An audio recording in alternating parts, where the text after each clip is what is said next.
after me. I don't give a fuck.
Welcome, ladies and gentlemen.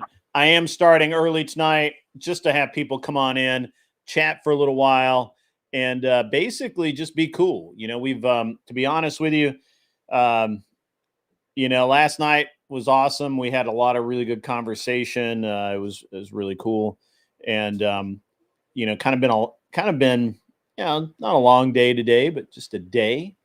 Did some really great things. And had a lot of fun. So now here we are back together again. We're going to have some good times. It is a debate night tonight. We are going to do the Signal Syndicate debate show. I'm going to allow 10 entrants to start with. Donations will for different prompts and different chat moves will be accepted. As well as you can pick the debaters tonight via donation. Or you can suggest them at least. And whoever wins tonight will get a crisp digital hundo sent to their form of payment, Cash App, Zelle, what the fuck ever. So should be really back to it. Not really back to the old menu version, but, we need to, I can't.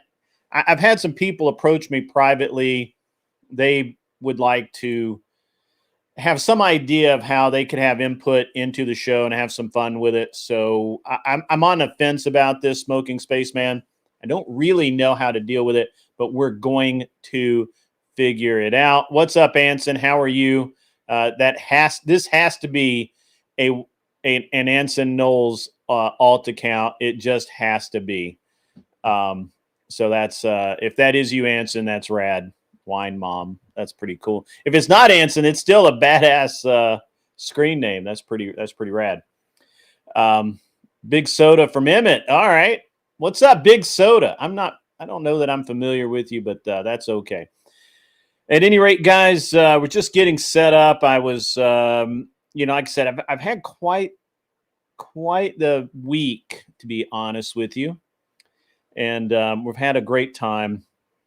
It's going to get better. You have D&D with EOD this afternoon? Well, or this evening? That's unfortunate. Yeah, that's okay, though. Commitments are commitments. That's no big deal. You lost to Kel about masculinity? Oh, interesting. Well, you'll have to come back up and redeem yourself.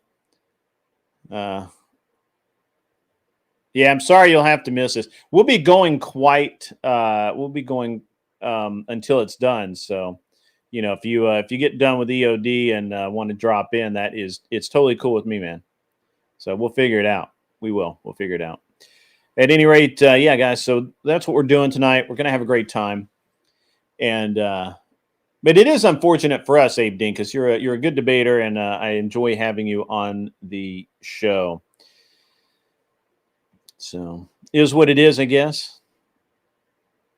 Speaking of debates, and since we're early, and I'm just going to talk for a few minutes, it's annoying to me that the more I think about the debate with modern day debate, the more it annoys me for a couple of different reasons. The biggest reason, to be honest with you, is the simple fact that it had all the components of being something awesome. That debate could have been legend, but it wasn't.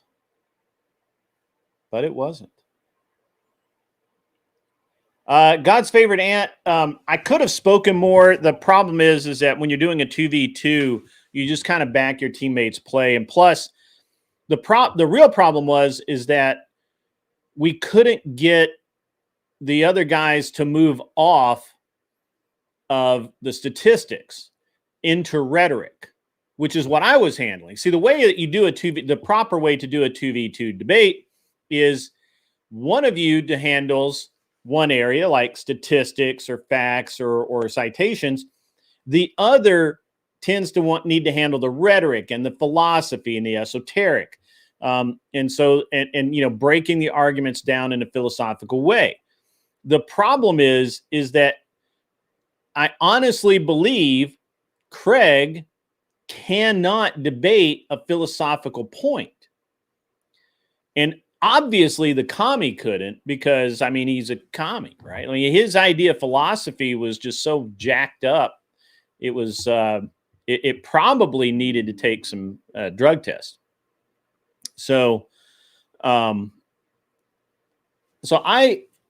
kind of play to your strengths, but there has to be a clear division, or you start talking past each other and making arguments that could foul up the other guy's arguments.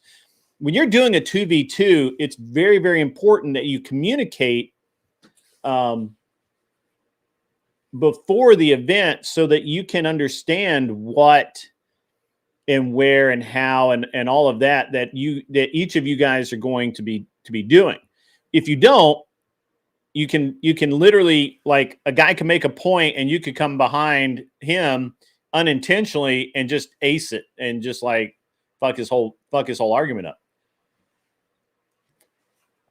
So you don't want to do that. You never want to do that. Craig did come in hot for what seems like no reason, but moreover, Craig, and look, I didn't realize this. I've been watching, I've been listening to people comment on this, and it seems like Craig has been getting worse and worse and worse with the over talking, the interrupting, the whining when he's interrupted, and kind of grandstanding, which, hey, I get it. We all want to be the star of the show. We always want to be, the special boy and have all the eyes on them. We all want to be that. Craig just seems to need to be that more than the rest of us. And to be honest with you, it's a distraction at this point, and it's not. I don't think it's in MD's best interest, to be honest with you, to continue to platform Craig with the way that he is currently behaving himself in these debates. You as much as I would love to say that Ryan was the problem, Ryan really wasn't the problem. The problem, honestly, was Craig and Max. Max did not engage in an actual debate. Max didn't do anything but sneer and whine and cry and say, "Well, you don't know what they're talking about. You don't know." And it was just really bad. It was just really, really bad. And so I personally, I don't think Ryan was the problem, to be honest with you. When Ryan would call Rob and I down, we would stop.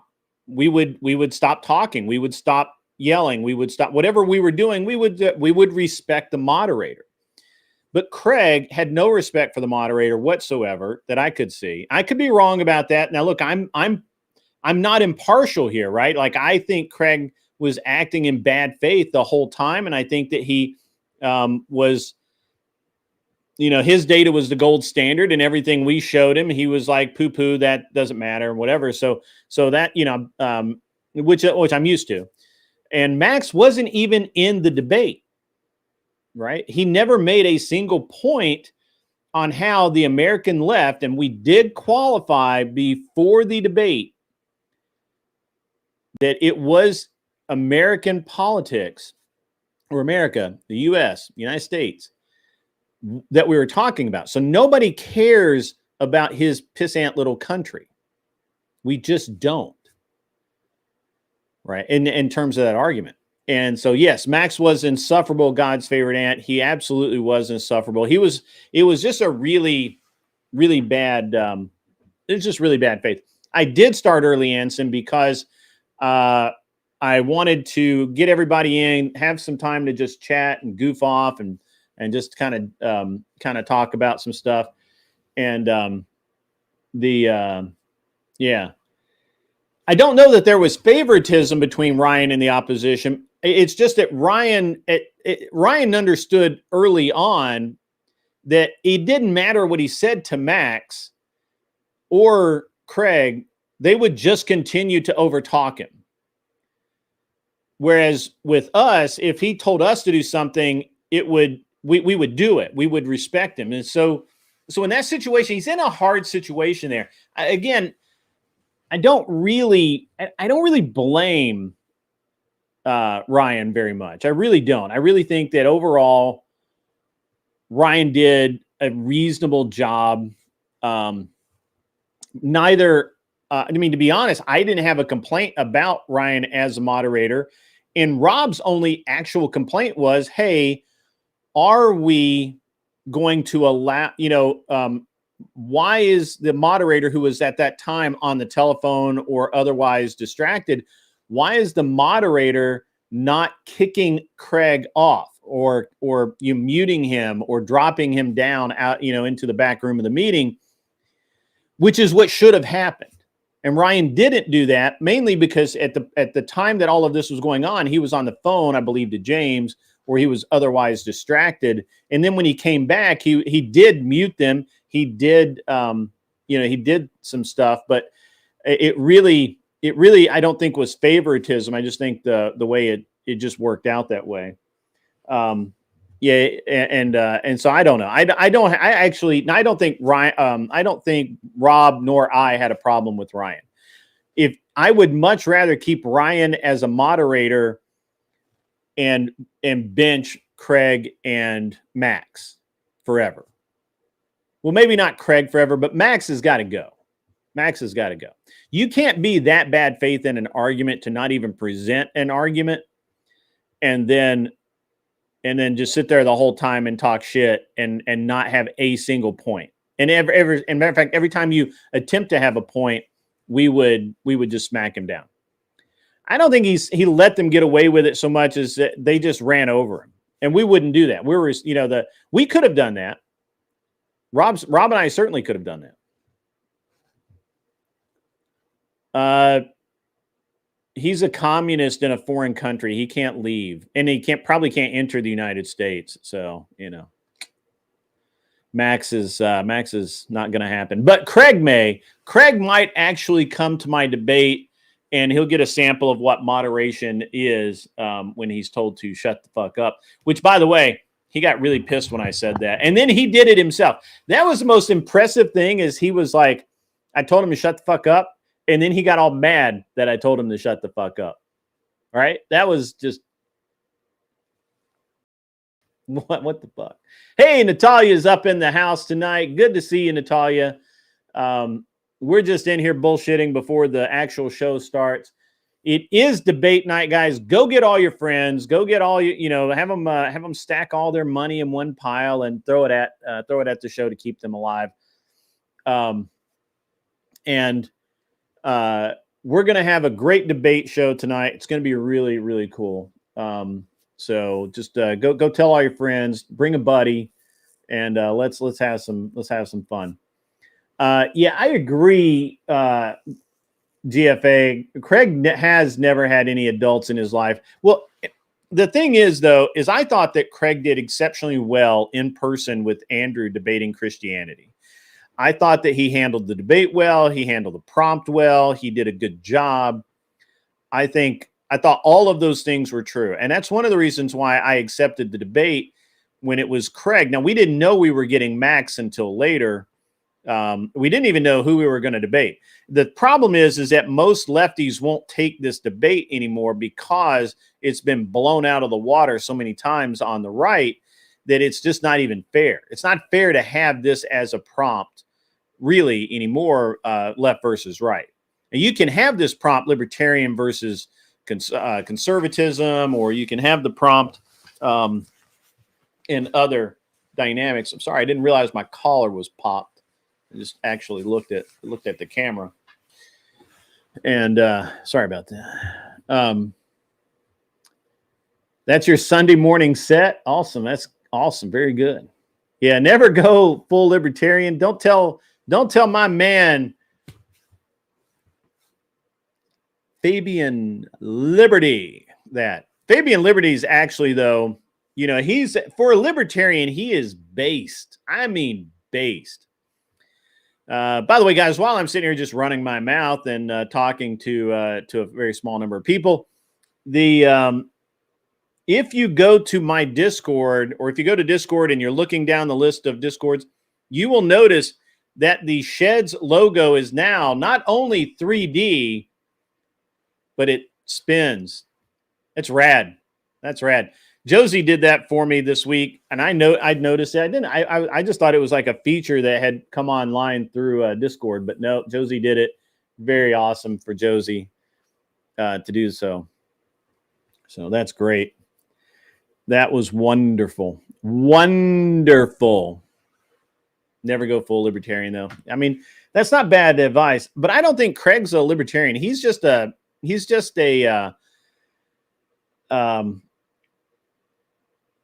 science-based guy. And so being so, he doesn't really get into the philosophy or the meta or the esoteric nature of things. He's just like full on numbers, which is why he wouldn't allow himself to be pulled off of the numbers in the debate. When you start talking numbers, if you're talking numbers and someone impeaches those numbers, your entire argument's gone, which is why he struggled so much with not letting us do that. So it is what it is. It is what it is. It should be a really great night of debates, guys. I know that your friend and mine,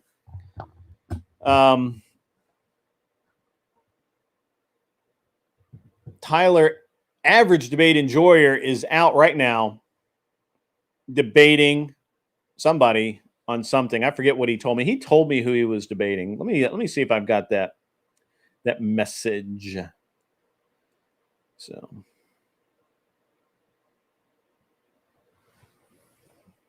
Now, guys, more and more people are reaching out to me for the event coming up in 2 short weeks, 14 days from now. 13 now because the day's almost over.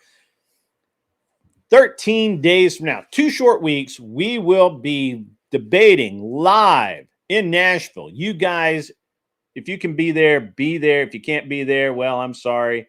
Life sucks for you. I'm sorry. I'm so sorry that you can't do it.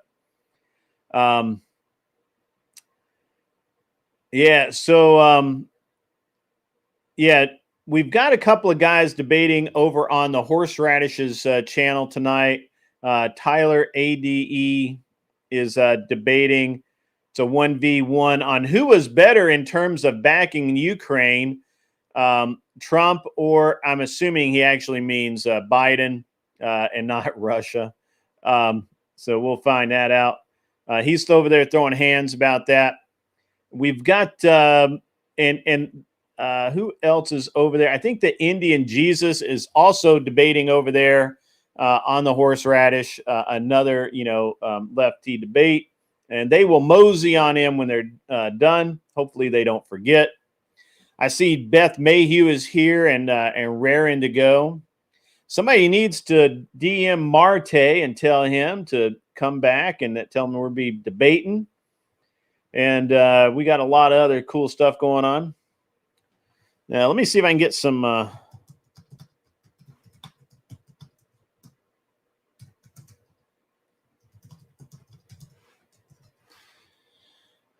So we'll get some stuff going on here. But yeah, so the debate on modern day debate was pretty terrible. I think that honestly, overall, Rob and I did exactly what we said we were going to do.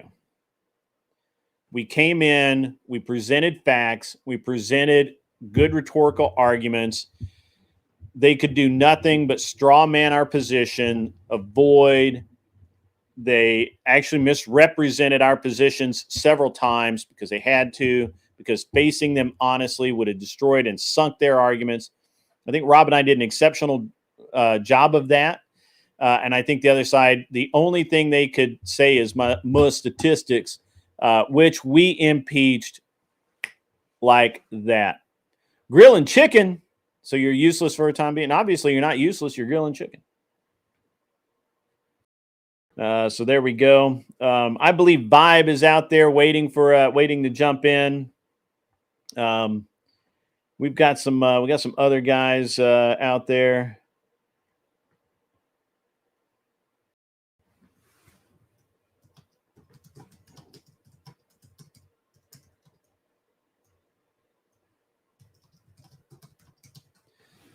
So we'll again. I'm not actually starting the show for another. What even time is it? For another 38 minutes. 38 minutes. We'll start the actual. We'll actually start bringing people up and chatting and that sort of thing. Until then, just hang out, be cool, and enjoy the conversation coming from me.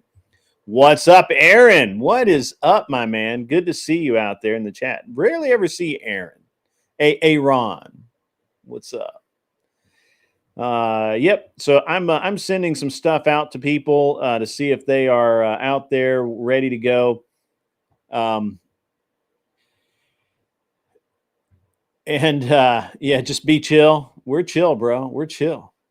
As a matter of fact, let me play I'll have to play this several times throughout the night, but I do have a public service announcement that I am required to show before every show because people have feelings.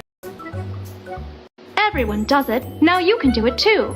Shut the fuck up. Shut your mouth. Shut up. Shut the hole in your face. Like that. You can do it. Shh. Shut up. And shut the fuck up. That's right, folks. That's right. Everyone does it. You can do it too. Did I catch the BS on Rob's show earlier today? No, I did not.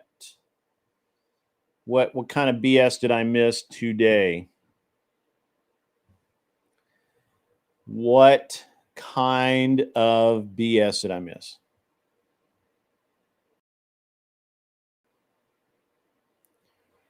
Jake Varr should be here. I don't know why Jake Varr is not here.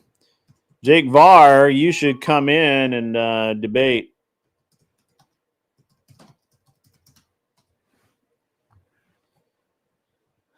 What kind of BS did I miss? Somebody give me the cliffs.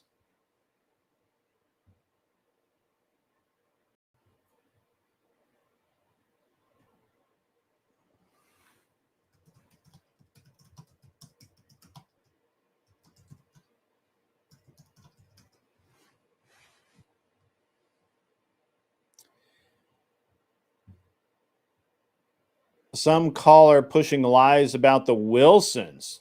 Interesting. What kind of lies this time? You know, people lie about me, and I go directly at them. You know, people say shit like, you know, yeah, we're not going to start for a while, Beth. You can run to the store. Andrew joined and set the facts straight. That's awesome. Very cool. So there's people lie about people online all the time. Now, here's the thing. Some of the weirdest shit is actually true. You know? Some of the weirdest shit is so true. Right? Like people can accurately say that I have been sued. That's true. I owned a business. I got sued many times. People wrote long bullshit stories online saying that I cheated them. That's true. Absolutely happened. What's up, Kissy Cat? How are you? Good to see you out there. There's even been rumors that I lost everything and had to rebuild. That part's not true. That would have been cool if it were true, but it's not true. That's dumb. That's a dumb thing to say. That's actually really that. I mean, why would people say? I mean, that's first of all, it'd be incredibly hard to prove. That's a stupid thing to say. But anyway, so there are some things that in fact you can find out. Things that are true about me. But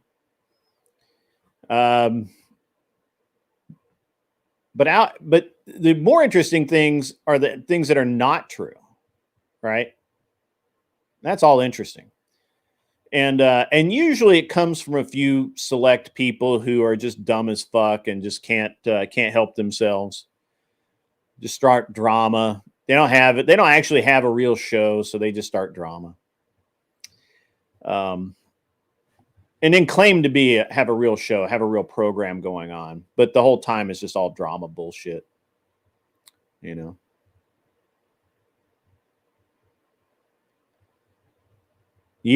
moved in with a Canadian? That's wild. What's up, Otis Driftwood? My man. Mostly TOS causes the reasons for not discussing certain topics or who gives a shit about talking about. See, that's the reality, right? Like, I just don't really care. The caller said she was friend. Oh, wow. It's wild when women do that shit. Oh, Natalia, I am literally the easiest person to find stuff out about. I've been a public figure for something like 30 years. Like it's really, really bad. You're sick tonight, AG, man? That sucks, man. That sucks. I was kind of, I was hoping that you were going to hang out with us tonight, but that's okay, man. If you're not feeling well, dude, clock out, drink some hot tea and sack out, man. Whatever you need. It sucks when you don't feel well. I know. I've been there. So, fever and aches and all that good stuff. Yikes. That's terrible, man. That's terrible. So, Yeah, I'm super easy to find out things. It's actually hard to find like where I live and stuff because I own a lot of property and that kind of stuff. But so that's actually hard. But if you can't find out a fair amount of information about me without trying, you're not trying. Kat does not live in Canada land. She lives in West Virginia. Well, no, actually, that's not true anymore either. I'm actually not sure where Kat lives now. She's been building a house for a while that's not apparently not done yet. I think she still has a place in redneck land. I'm not really. I don't know. Kat's complicated. Yeah, I can't imagine you moving to Canada land. That'd be wild. That's a wild. I mean, that's a wild accusation right there. That's kind of insane, to be honest with you. So, made some homemade chicken soup, so I'll be good. All right, thanks, man. I'm glad that you did that. You thought Emmett was living in Kat's barn in West Virginia? No, Emmett is living in Utah, hiding out with the Mormons. You're in West by God, Virginia. All right, there you go. All right. Afropolis. So we've got Anson here. So we got one of our judges. I believe Cleaner will be wandering along shortly, and Tyler ADE is debating currently. So we may have to have another judge tonight. We'll figure that out when we get there. We've still got a half an hour before we even start thinking about opening this stuff up. But it's going to be a cool show tonight. It really is. We're going to have a good time. If you know somebody that wants to debate tonight, it's $100 prize. So you will get a crisp digital hundo transmitted to you however you receive crisp digital hundos, and within reason. And unlike other so-called online game shows, I pay out. I'm not fucking around with people. Man,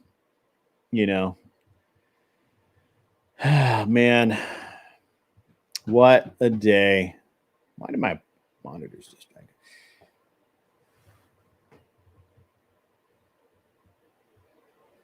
bang? Yeah, Kissy Cat is definitely not a judge. So, yep. I think Natalia does actually owe an appearance on my channel to me. I think that she was going to appear once, and then she actually said that she did actually come up one time, but she had I think some mic problems or something, and just couldn't really stay very long. So, it'd be at some point I've got to get Natalia back up here so that we can talk to her. Do I have any updates on Glenn? No, I've reached out to Glenn many times. I don't know what's going on. I know that he's going through some stuff. I know that he is, he's really, I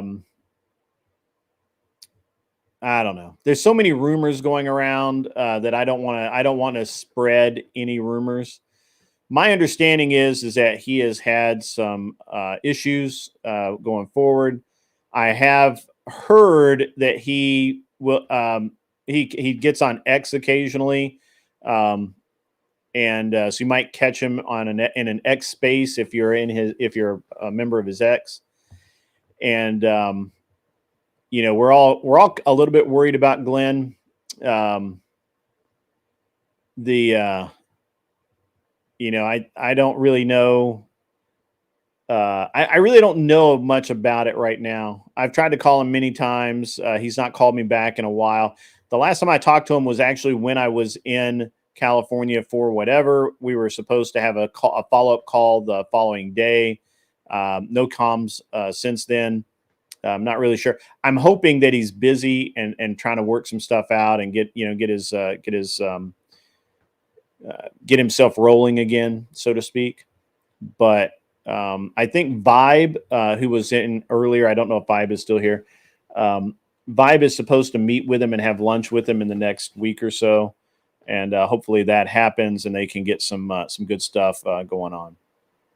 Yeah, but there's a lot of rumors out there. I've heard several of them myself.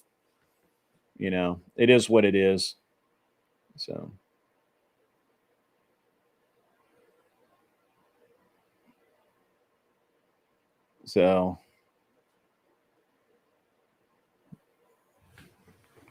yeah.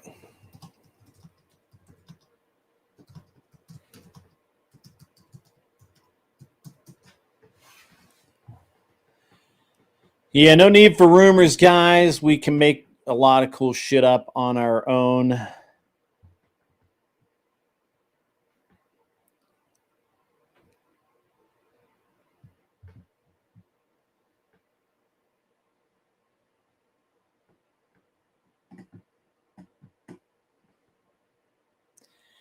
Yeah, I mean, I've heard a bunch of different rumors. I don't know that they're worth repeating, to be honest with you. I mean, I do know some facts, right? I know for a fact that Glenn has told me point blank that he doesn't see the point in doing YouTube right now. He wasn't making any money doing it. As a matter of fact, he was, he was spending an awful lot of time that he needed to be doing other things on YouTube, and it just wasn't paying out for him. So that's why he's pretty much quit doing YouTube. I think now, obviously, I think there's a couple of different reasons for that. I've talked to him about those. They're between he and I. So, you know, I mean, I can just tell you what I know, right? I know what he's told me. I think he's, I don't know. I think he's going to be fine. I just don't have anything. I don't have a whole lot to it. I do know that, you know, his divorce is not going well. And I'm not really, I mean, I have no idea how to deal with that myself, right? Like, I don't care. What's up, Cold Fist? Cold Fist Koigi? CFA. I'm going to call you CFA. So, but at any rate, if you're worried about Glenn, you can try dropping him a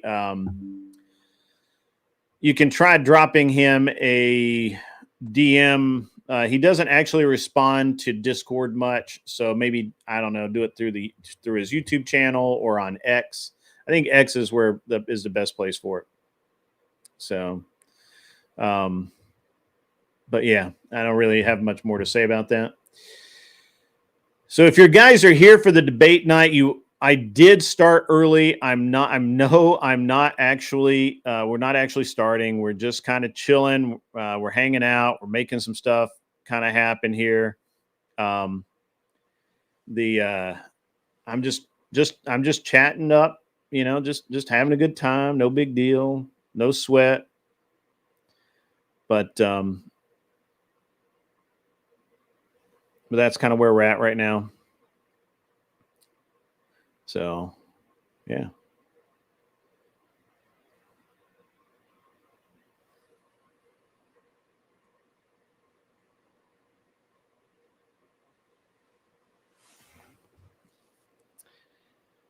I thought he was maybe struggling with the loss of his friend.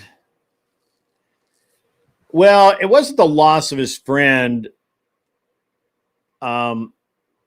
And I think everybody kind of knows, right, that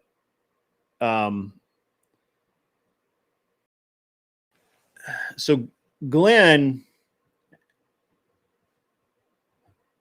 yeah, he doesn't answer on Discord at all. Do I remember this show Sequest DSV? I dimly recall that show. Like, it's like a late 90s show, I think, maybe early 90s. I don't know.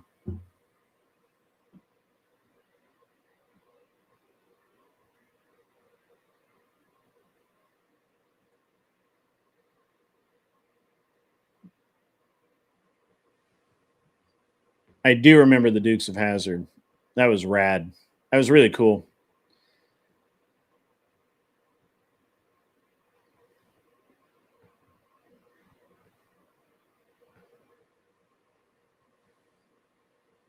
Admiral Gibbs and Ben Butler over there having some kind of weird.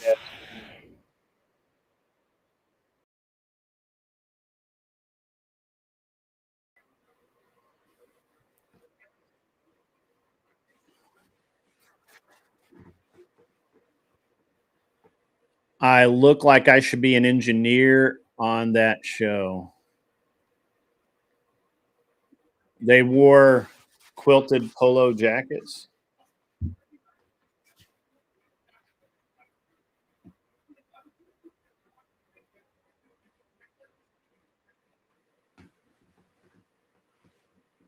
Hanson remembers Daisy Duke from the Catherine Beach. It's her name, her real name. Yeah, I don't remember. I thought they wore the standard Navy jumpsuits. I don't think they wore polo barn jackets.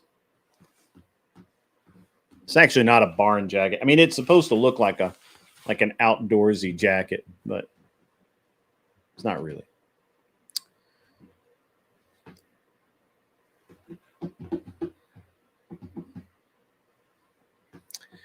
So I guess I should talk about my upcoming live in-person debates at DebateCon. Again, we are 13 days out, ladies and gentlemen. It is going to be completely rad. You just can't even believe how cool it's going to be to have the live in-person debates. It's just going to be just unbelievable.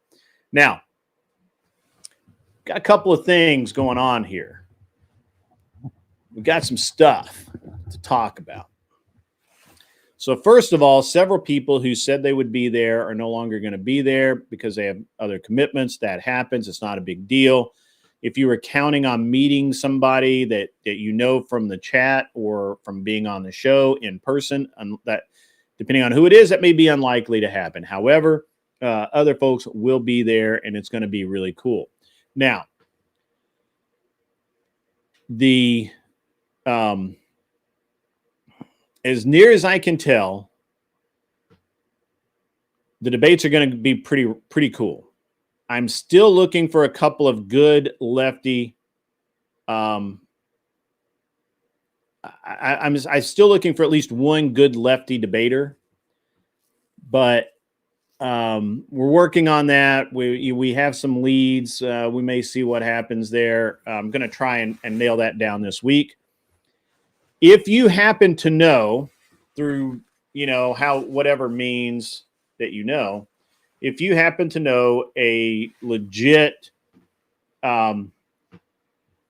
female, preferably, because we have a lot of male debaters, it would be nice to have a female debater, but it's okay if we don't. But if there was a good debater that would show up and actually show up and can debate live in person and not just online, hiding behind a camera, that would be good. As it stands right now, I have Rob Noor versus Tom Foolery. We're going to put Fabian Liberty against someone, whoever the other lefty I get is. I believe we're going to have Jake Varr versus Tyler, Average Debate Enjoyer. I'm certain I'm going to be able to find a good prompt for them. I need someone for Wicked Wally to debate. And we also have JS, I cannot remember his whole thing, Underground or whatever. We have JS coming in. He is going to he will want to debate as well. I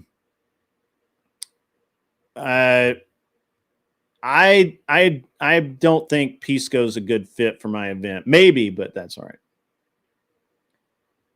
right. Do I have a link that you can click on that sends us the attendance event details so we know where, when to go. I do have, someone has the link to Modern Day Debates deal, but I don't happen to have it handy right now. JS Urban Adventures. Thank you, Vibe. JS is going to be there. He's also going to debate. Now there is potential for other cool debates to happen. Jake Rattlesnake's going to be there. Andrew's going to be there. Rachel Wilson's going to be there. There's a lot of stuff going on. No, the topics will not be released until next week. The topics won't be released till next week, and I may wait even longer because while I want everyone to have a day or two to prepare, the problem is that if I send the topics out too early, they get leaked. You know, I don't know. I have a mental block on sending that shit out early. There is a slim chance that Casimir is going to be there. And I cannot remember the rest of his screen name, but he's a libertarian. Corinth may be there. Corinth from the Crucible may be there. Adam Dole from the Crucible may or may not be there. Adam Dole is fantastic, a debater. There are some others from the Crucible that may or may not show up, that have said tentatively that they will be there, and that may be Corinth versus Fabian Liberty, and that will be really good. So it's going to be a really good card. It's going to be a fantastic number of debates. I'm sure we'll have impromptu debates, and we've got some stuff going on. It's going to be really cool. Now I've done all the so you guys know, because I'm a prepared individual, I've already sound checked the equipment. I've got everything. I've got tables, chairs, all of that stuff scheduled. I'm finalizing the menu this week to see where we're at with that. I think that I think we're going to be good on that. We'll find out. So that's all going to be great. Looks like there's going to be some other people there that are pretty cool too. And we'll talk about that as time goes on. I really wanted Marte and Glenn to be there. Two of our West Coast guys. Unfortunately, it looks like none of the West Coast guys are going to be there. Vibe, as you saw, he's going to be traveling. Glenn can't make it. I don't think Marte can make it. So it looks like we're not going to get anybody from the West Coast. It's all going to be East Coast and Central. I think we got some guys coming in from Texas and whatnot. But it doesn't look like we have anyone really coming in from California, which is unfortunate. Although, to be honest, I can't really think of a good debater in California, but that's all right. We're going to be reaching out this week to some different people to come and see if they want to come and debate. If they don't, that's fine. If they do, that's even better. If you can think of someone that we should reach out to, or if you talk to someone that is a reasonable debater, preferably on the left, please have them reach out to me. It is important at this point. It really is. It's very important that I get a couple more lefty debaters. That would be great. Yeah. I know, right, Vibe? I'm sorry, man. I'm sorry. But the truth often stings a little bit. Guys, we are 12 minutes away from posting the link so people can start coming up so they can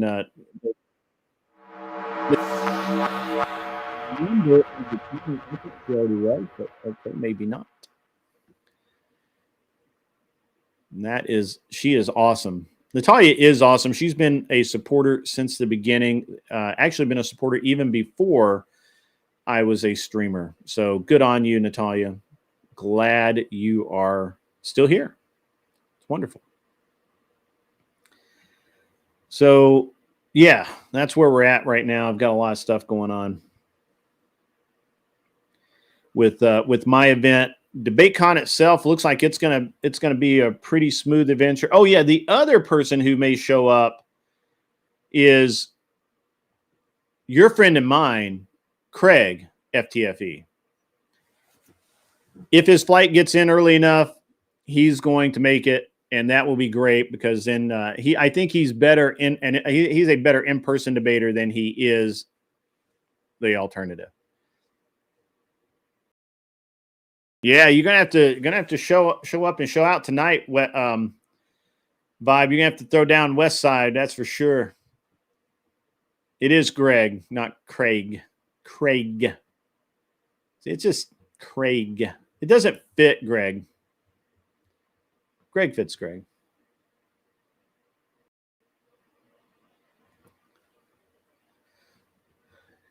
Greg. Still waiting for Cleaner to get here. I hope he shows up soon. He's probably goofing off Saturday. It's been a great Saturday for me. Good Saturday for everyone else. What should we do topics on tonight, guys? Should we do social issues? Oh, Cleaner is here. What is up, my man? He's just waiting for me to drop that link. That's all. He's just waiting. Anson is boring. Maybe. Maybe we'll do that. Maybe not. Maybe. Maybe not.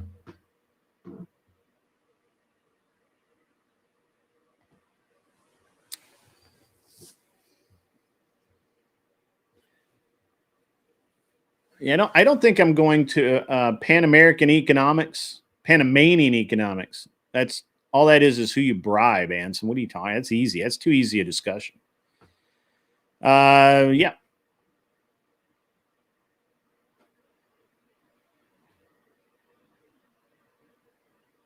Awesome.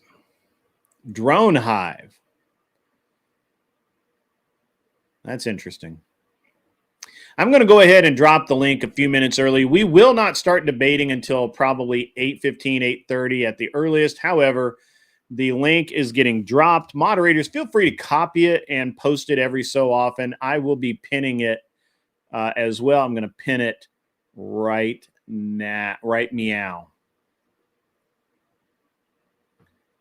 Let me go ahead and do that. There we go. The ethics of Passport Bro life. Actually, we could do some Passport Bro topics. That's been very popular lately, to be honest. So.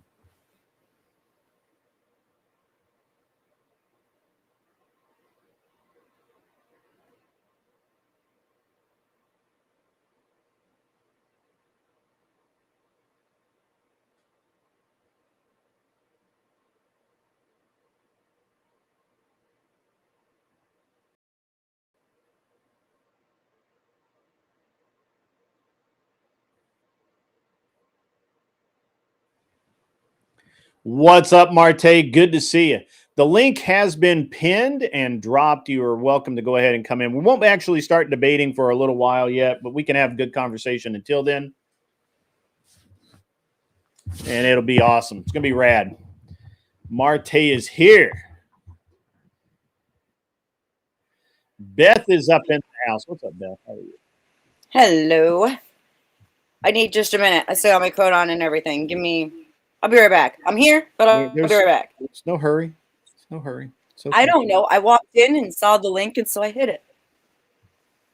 That's how you're supposed to do it. Just see link, hit link. Exactly. Fix what you need to back. Yeah. So, all right. All right. Well, there's that. Watch out, dog.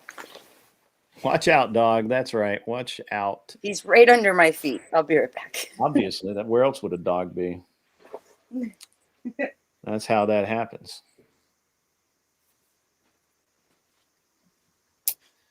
All right.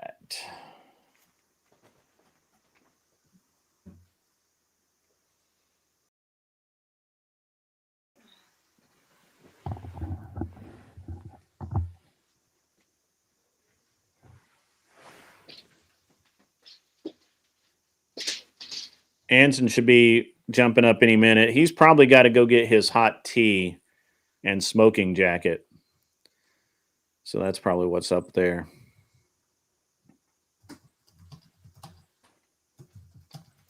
Look out, baby. All right. Yeah, Vibe can. You guys can all click in. You guys can all click in. So I have the funniest situation going on at the moment with my kid. He's old enough now; he can take my car and all that jazz. And Right. he's been taking my car like to go to school, all that. And every time I go to use my car, the seat, I know he's spending time with his ex-girlfriend. I know he is. The seat warmer in the passenger seat is always on, and the car reeks of vanilla, which I hate vanilla. So You're getting a lot of echo. me? Somebody. That's all right. Continue forward. We'll figure it out. This Queuing up on Marte. Is that what it's doing? I am trying to dual stream on my end too. Cleaner, you do sound like Darth Vader when you breathe, but I don't think that's you. You hear me? here. Yeah, you sound like you're out of breath just having thoughts right now, but you know, no knock against you though. You can hear me breathing? Yeah, At first, when you first clicked in. Oh, exactly. I can't. oh yeah, I was. I just ran from the bathroom because the thing on OBS popped up. My little timer. That was what. All right, I'm not going to go into that. Let's just move forward past this. All right. Good. Anyway, Don't ask I'm gonna let questions. this slide. Yeah, don't ask questions. Don't. So Beth, I heard you were on another stream with Tenth Man, and he was talking about my past. I think there was a clip that showed. It was just that was very a long interesting. time. You know about this. This was a long time ago. I told I you know. about it happening. Hey! I'm not attacking anybody. I'm not saying. I just recently saw this, so of course it's fresh to me. So all right, Marte, I got it. I need to explain this to you, okay? So I had been on the stream, like hanging out with everybody, and I was actually on the floor with my laptop up on my little lap table desk thing here. And I was combing out the dog. And all of a sudden I heard Tutty yelling, "You're showing it, you're showing it, stop, you're showing it." And I looked up and saw maybe 2 or 3 seconds and was like, okay. But that's why I picked did you miss me teasing you like when we first started talking? no. I heard that in the commentary, and was like, "Are you guys showing stuff on YouTube? This is crazy." It was a total accident. He bombed himself, and from my understanding, I don't know. I'm not 10th Man. It wasn't my stream. I know. Just understand it was extremely awkward for me to have the secondhand embarrassment myself. So it's just letting you know right now. I thought you were aware of it. I mentioned it to you even. Yeah, when we but first started seeing it is very visceral in reality for me to see. By the way, Vibe is here. Change the subject. Nice to see you again. Well, before you change the subject, Yeah. I am very sorry. It's not something that I can control because, like I said, not my channel, not my clip, not my stream. I just happened to be there when it happened. And that's why What I happened? mentioned it when you and I first started talking. Beth, you realize you're saying that a second time, right? That's why I was like, I we could feel bad. I feel fucking bad. Okay. All right. Well, What hopefully happened, in Beth? debates tonight, you can bring feels into this so I can mollywop again. So I'm just saying, let's run that back. We good. Well, I guess I missed what happened, and that's okay. Yeah. You don't Grid. You don't want. Yeah. Let's just move past this. Leave it alone. I think everybody else missed it too. Yes, it's not. You didn't miss anything. Anyways, You missed Vibe, good to see you. Nothing. How's everybody doing? Good to see Hi, you, Beth. Vibe. Good to see you, Marte, Cleaner, Grid. Vibe. What's up, Vibe? How are you, man? I feel like I haven't been on a panel with you guys for a while, so missing everybody. Missed you too. It's good Yeah, to I've see you. been busy lately, so Oh, catching up to me has been weird. So And man, I'm so bummed that I cannot go to the show and like meet all you guys in person. It See, really I don't sucks. understand. I don't understand how a man of your means can't change his schedule for 3 days. Well, okay, so our trip, which we planned like 8 months ago, is Australia, Bali, and Korea, right? So, and honestly, we're actually leaving the last day of the conference. So, in theory, I could go, but then I'm going to leave my wife alone to prep the kids and the No, family and the luggage and everything. Bring him with you. And I can't do that to her because she's Nashville's not cool, she's man. not really good with the organization part of getting ready to go on a trip. She can pack the luggage, but like making sure we have our visas in place, making sure all the paperwork's in place, making sure everybody's got their passports. I think it's better that I spend the 2 days at home prior to the trip than in the conference. But in theory, I could pull it off. Hmm. I'm coming for you, Marte. I got my notebook. Yeah. And there's Anson. I haven't seen him for a while either. Yeah, hi, Anson. All right, Anson is boring. What happened to your show? What He show? nuked it. Your comedy debate review. I haven't seen. I saw like 3 episodes go live, and then I haven't seen anything. Anson starts a show, runs 3-4 episodes tops, and because he's bored. Well, boring people do boring things. So I swear to Fair. God, the Fair slap enough. I'm getting Fair up. enough. I was enjoying it, and I was taking notes. Anthony, Yeah. since you're on the right side, can you just real quick, just like reach over and just grab Betty Boop and move her off to the side, please? Betty Next to Vibe Boop. there. Yeah. Next to Vibe. Just Yeah. grab Yeah. that little. You don't like Betty Boop? Oh no, I don't care. I was making a joke. Yeah, it'd be better if it was Betty Page. Well, at least that joke was close to funny. It's getting funnier. Getting still funnier. I'm still waiting for a funny one to drop. Yeah. Women aren't Yeah. funny, so y'all got to carry the load. Oh, I I'm mean, not that's carrying that load. True. You're already Not carrying only- the load, right? Even if women aren't funny, a lot of dudes aren't funny, but a lot of things that dudes do is very funny. Have you seen the latest drama over on Flows lately? He Which is one? like he's kind of killing it. The Lotion Gate? Yeah, Lotion Gate. Oh, I'm trying to think God. what it was called. That is freaking hilarious. I mean, I have no idea if there's any truth to it or not, but Trippy Cat, my bro. God, is it funny? Trippy Cast literally brought me to tears in laughter last night with his little animation because apparently I had fallen asleep a few nights ago, and they said that his clown animation had its eyes closed and its mouth open, and he wasn't responding, and he was trying to make the animation make the same facial expression. And like I was dead. I could not breathe. I was literally in tears laughing at it. It was the funniest thing I've seen in weeks. Yeah. That guy So- kills me. So the Lotion Gate thing is interesting. There's been you may not know this about me because I don't broadcast it, but I talk to lots of different women from the YouTube space in DMs. I know that surprises you. No, but Not in the not slightest. even a little bit. Yeah. but I've had more than one of these women tell me about their interactions with Speakeasy and how there's an exchange of nude photos and various things between them, and more than one woman. So it's been interesting. I don't talk to a whole lot of women, in DMs. So for me to have run across more than one, I thought was kind of shocking, especially since he's married. Oh yeah, his run his wife runs kind of the back show there. Yeah. And then is that the cube from Pinhead there? Yeah, I'm trying to figure out how this new Rubik's Cube works. I'm trying to figure out how to. Because you do understand, like once you figure it out, like you're going to release the demons. What? Somebody just told me it was a simple Rubik's Cube. It's Trying to okay. just figure this out. He's got the Orthodox Church behind him. He'll be okay. Oh, so this isn't a Rubik's Cube? Oh, crazy. All right, well, never mind. All right. I hope they still believe in exorcism in the Orthodox Church.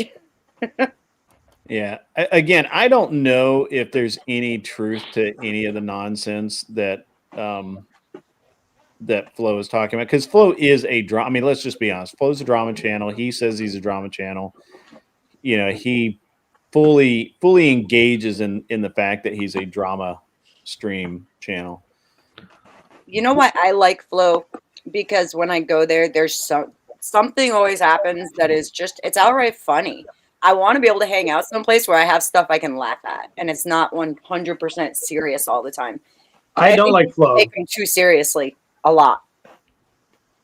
Just my opinion, though. So I don't like Flo. I think that he has an antics channel that, of course, it isn't serious, but what he does is he hides behind humor when he does make serious jabs and things like that. And then he'll hide behind it and say, oh, I was just funning. You ever seen the movie Tombstone? Guess what happened when the guy said I was just funning, right? Oh, I know. Tombstone's one of my favorite movies from childhood. Right. And that's what Dusty does, is he'll punch you in the face and say, oh, I was just playing. He does it a lot, and it's like, we're too grown for this shit. It's just stupid. Well, no, that's not fair, Marte. He engages in serious debate also, in addition to doing the funny stuff, right? Yeah. He does both, and when he's in the serious debate, he doesn't back into I was just fun, and he has serious positions. Oh, he has before. Yeah, he's done that in serious debates. Well, he no, does that often. Let's be honest here. Flo's only ever debated like based Oracle. Now he did win that debate like 4 times. I He's could done swear more than that. he's done more than that. I can't take him serious ever. It's just, whatever. Debated. Hold on. Well, Who else? Flo and I did a debate together, 2v2, with Cleaner and Terry. Oh, right. Oh, Yeah, he yeah. does. Yeah, he does on Yeah. Sarah's channel sometimes. Yeah, And y'all weren't able to disprove any of the points that I had brought up. You carried the whole You know what? You were awesome for your side. You were. Yeah, I mean, the only thing is you were lucky in the point that I couldn't actually get to go one-on-one with you, point by point, and actually disprove it, because Terry just kept on going off course. And then I heard him on his channel saying that you screwed him by actually going against him. So we basically, like, you guys screwed yourselves in the sense that Teriyaki was going down one path and you were going down another path, and your 2 paths didn't align. Yeah, it didn't line up with what we had talked about in our pre-show prep, and I don't know why he went down the conspiracy theory side. And Flo, I don't know why he went down the derailment side, because Yeah, I mean, when Flo you two actually, started in, it Flo was and I all right. actually debated Nina and Ghosty, but that wasn't like I mean, honestly, I didn't take that seriously, especially since Nina was drunk the whole time. If I can say, I don't know, maybe it's because of the environment that I grew up in, and I know there's a lot of people who've grown up in kind of the rougher areas and around more of the roughneck people. I think that with the humor stuff, what it is you got to learn how to jab back, and then it's funnier. If that For sure. And I mean, Anson is boring when channel. it's a joke. Well, yeah, when it's a joke. But if somebody punches you in the face, that's not a joke. You whip their ass. Absolutely. Listen, I'm all for that. Somebody takes a serious shot at you, punch the fuck out of them. By all means, kick their ass. bros will sometimes whack each other in the arm or the shoulder or some shit. Yeah, but that's fucking around. But that's none of that is Flo, though. Let's be honest. He's just TMZ minus, not even TMZ plus at that. That's all he is. I can't take him serious. Like Grid One said, he's maybe had 1 or 2 serious debates that I can take him serious with. I mean, when you have serious debate, I can't take him serious. But he's very honest that he is a debate. He's not a debate channel. He's not a debate bro. He is he's a drama streamer. He lives off of that shit. He has no reason to, look, I respect him for that. I respect Flo a lot because he's honest and doesn't say, well, you have to take me serious. I'm a serious channel. I'm doing serious shit over here. Yeah. And I used to not like Flo. I didn't like his content. I thought he was boring as fuck. I still honestly for me to watch Flo State it's tough, right? Oh, he's There he is, right there. It's tough. It's tough for me to watch Flow stay There's the sober. man himself. Which every he now knows. and then. Which Man, he knows. Look. I've been very honest with Flo. Like like most of the time, I can't watch this shit. I just get bored and leave. I can't How many watch this shit. I mean, How many I'm- people on this panel think that you're serious debaters? Just me. I'm the more only serious one. than you. Me? Kel, you do not think you're a serious debater. Yes, Come I on. do. How are you gonna step on me like that, huh? How many of you want your With- bubble popped? With regular shoes and not high heels. Have you ever seen me wear high heels? I wear sneakers everywhere. I actually didn't pay any attention, so I'm sorry. I wear sneakers everywhere. I'm like 5 Okay, foot. I believe you. I believe you. Calm down. It's okay. I'm a boring debater. Does that count? What do you mean a serious debater? None of us are serious. You think we're moving That's what I'm thinking. Yeah, I don't know. I take myself pretty seriously. Well, I know, but that doesn't mean that you should. Life isn't. I mean, God, if you take everything in life so serious, I mean, that makes for kind of a boring life. At least Well, for you know, me, that's how I am. you could look at this, and I'm going to refer to Anson on this, and from watching his comedy debate review, like one of the things he kind of points out is when you're serious in a topic, but you can throw that comedic, like hard punching, real line that is like a punch in the face, but the audience goes, "Damn, that was sharp, smart, and right on point with the debate, not just some personal attack." That you can really win over an audience. So I'd even actually say to you, Marte, like if you took 90% of you in your debating and 10% of Flo into your debating, that would probably make you a sharper debater when you can come up with that quick. None of Flo, more of me.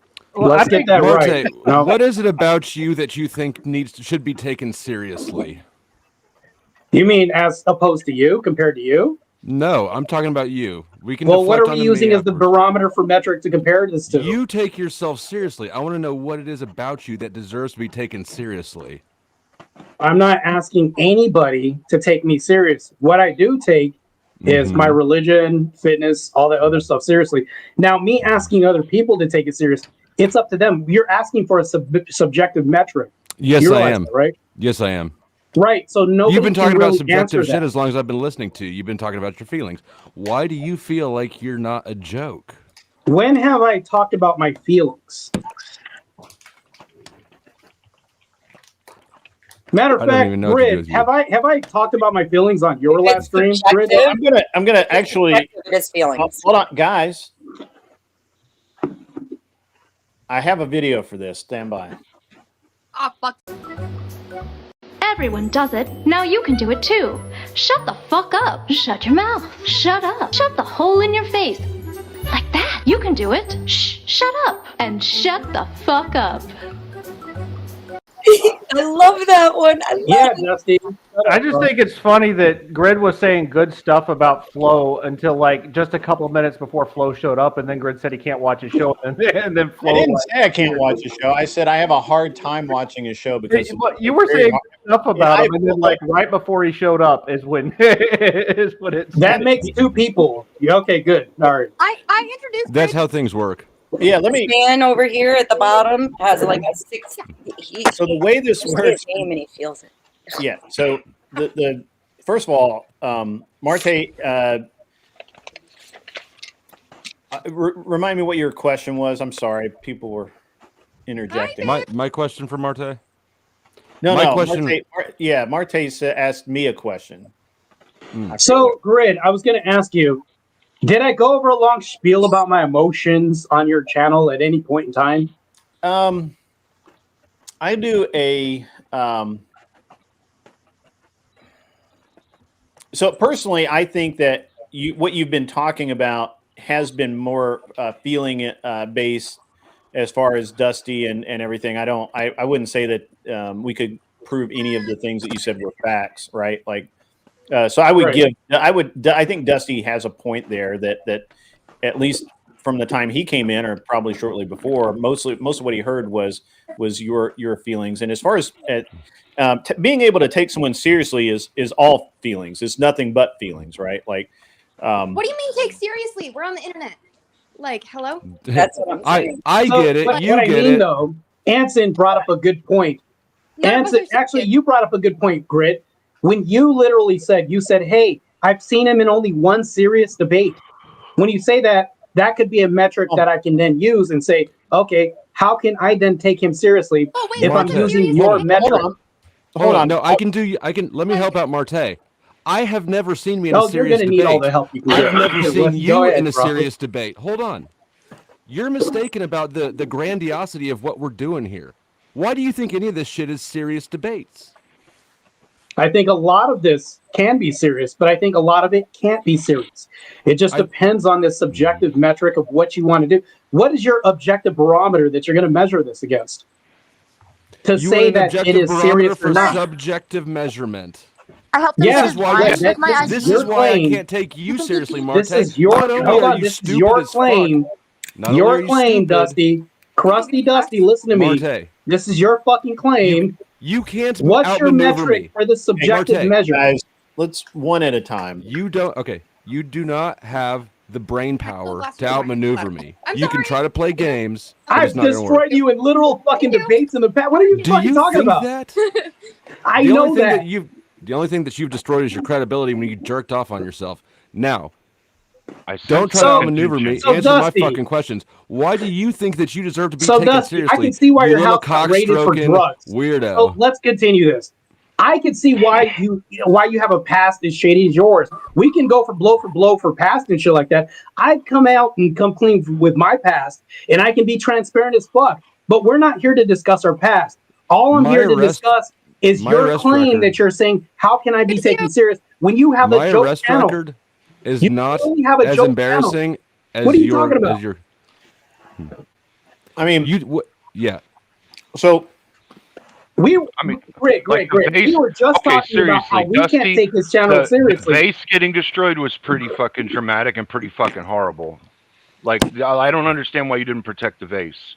The cops just fucking destroy vases. Why do they do that when they raid people's houses? Vase? The Yeah, vase? they just grab the fucking vases and they're like, we were talking about the other night, Like, Dusty, that for some reason, every time a police or a government agency executes a search warrant, the first thing they do is break all the bases in the house for some reason. Yeah. The first thing they did at my house is unplug all the cameras. So they could steal your shit. And Marte got fired from that. So, Damn. Dusty, look,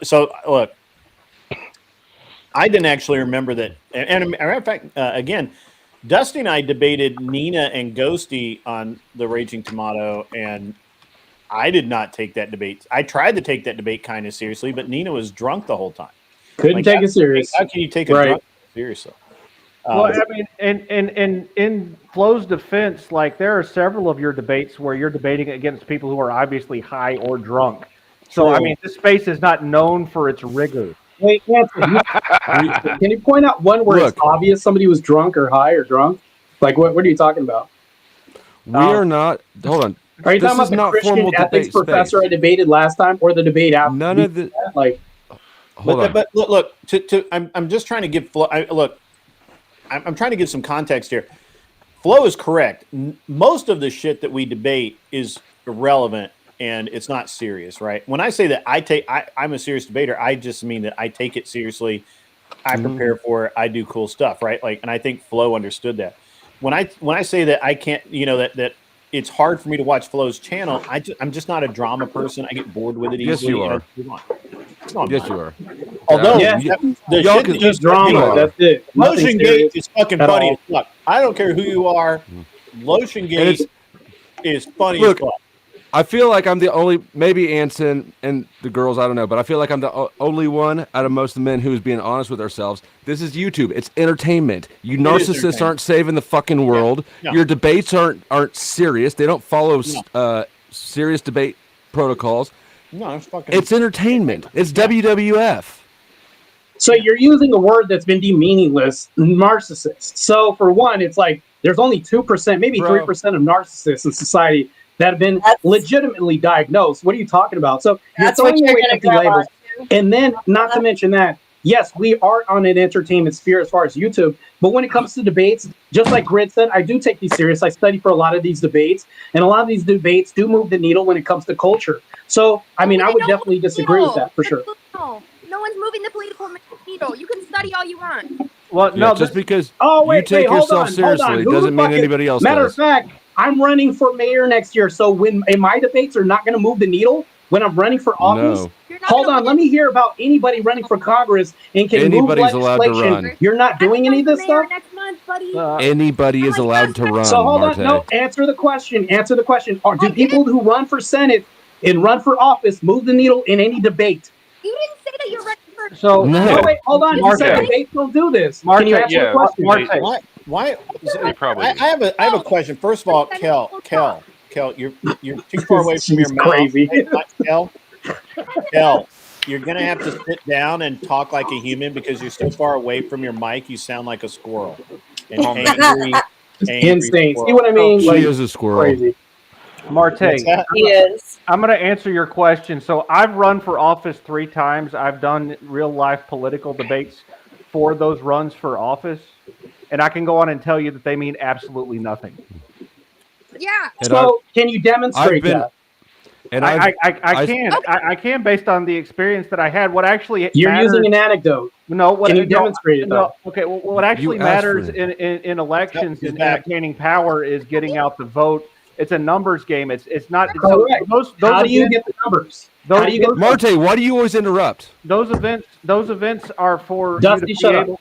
Those events are for you to be able to identify the people who are going to support you, so that you can build a list for getting out the vote. That's the only thing that those events are good for. Right, which means I can show up to a banquet gala function and I can say, hey, ExxonMobil sponsors me for $1 million, which I think is legal bribery, by the way. I mean, sometimes you have to pay to play. But when we come to other people, we have to debate our ideals at some point, and we have to move the needle, whereas we want to influence people to say, hey, this is the budget I'm going to have. I want you on my side, this and that. We're literally having these meta debates in the process of becoming somebody that's going to run for office. So meta debates happen, debate. Debate is the whole sphere. If you're trying to influence somebody to be in your pocket or anything like this is all debate, man. So I've been in local government. I spent 4 years on municipal board. It was an appointed you can't position. Even say municipal. Marte, shut the fuck up, you bitch! It was an appointed position. Enunciate your words first. Go But ahead. I did get. I was invited. Guys. I was invited by the Libertarian Party to run for a candidate. I declined it because I don't want to do that shit. My point is, what you're saying is not impressive. Literally anybody can run. I can run as a felon. I can't. Oh, I can vote now, but Okay, self-own. By the way, anyways, How's Hanson, that- back to you. how's that What a were you cell saying? phone? yeah, that's not really a cell phone. So here's the thing, though. All of that is, I'm going to be honest here. All of this is like, honestly, seems like a lot of dick measuring, and I don't need. My to see dick's anybody- way bigger. I don't need to see anybody whip them out. Excuse me. Man, I think The thing about Flo is that Flo doesn't disguise the fact that he is a drama channel for entertainment. He feeds off the drama. He goes after it. He has no problem admitting that, and I respect Flo for that.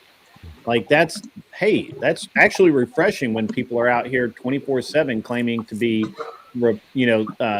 talking serious stuff or whatever. Attacking people. Yeah, it must be really refreshing. Wait, no, I think you're missing the point, Grid, because I'm like, it seems a little bit dismissive to me. Okay, Obviously, you have to speak closer to the mic, or you sound like a squirrel. My bad. So obviously, is that better? So obviously, That my is- scope is limited, like my. But from my perspective, it seems like we all kind of like politics is drama a little bit, right? Do you yes, agree or disagree? agree. Politics is drama. Let's talk Yeah, about every president has had the most insane drama. I mean, let's talk about it. Right. But- I'm like, you're also But someone that who has like, well, you love. I'm like, Grit. I'm like, respectfully, and with love, with like the most love. You love having me because I have like crash out clips for you, right? You love actually, I like it better when you actually debate and sound like you Well, know I what you're do that talking too, about but I'm than when you saying- crash out. But Your crash out is fucking funny. I'm gonna be honest. Right, sure, Grit. But I'm like, when I'm actually debating, do you ever clip and highlight that, or do you clip when I crash out because it's funny? I'm not like I don't clip anything. I have somebody that clips it, and they think Well, it's funny. your clipper. Oh, that Yeah, we're well, all the clipper loves it. Where is Emmett? Is Emmett in here? Emmett? Do you get what I'm saying though, Grit? He's hiding. Rush up for Well, what I'm saying. No, I think you're right though, Kel. I mean, every channel that's out there has at least a little bit of some kind of drama involved in it. There's no way to get around that because we're in the fucking social media area, you know?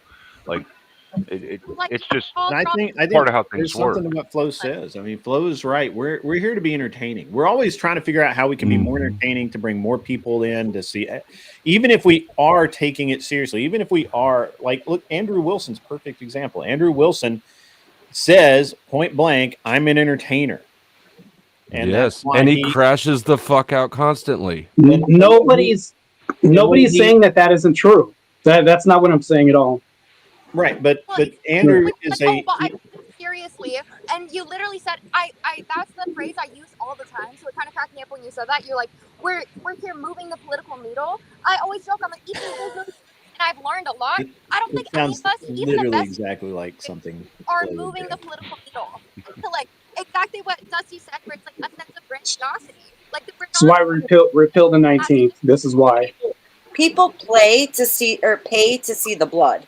Not to watch someone sit there and talk and express what their thoughts are on things. And although I agree with you to some degree, people pay to see some blood. You have to be articulate, and it's good to be charismatic.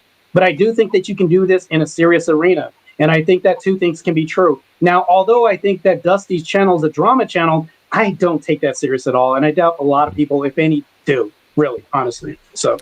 Well, somehow drama channel. Let's start with definitions. I learned this. No, hold on, Cal, hold on. This bottom row makes more money than all of the rest of you combined, Marte. How the fuck do you not take it seriously and take yourself seriously, though? What is the serious things that you've been doing?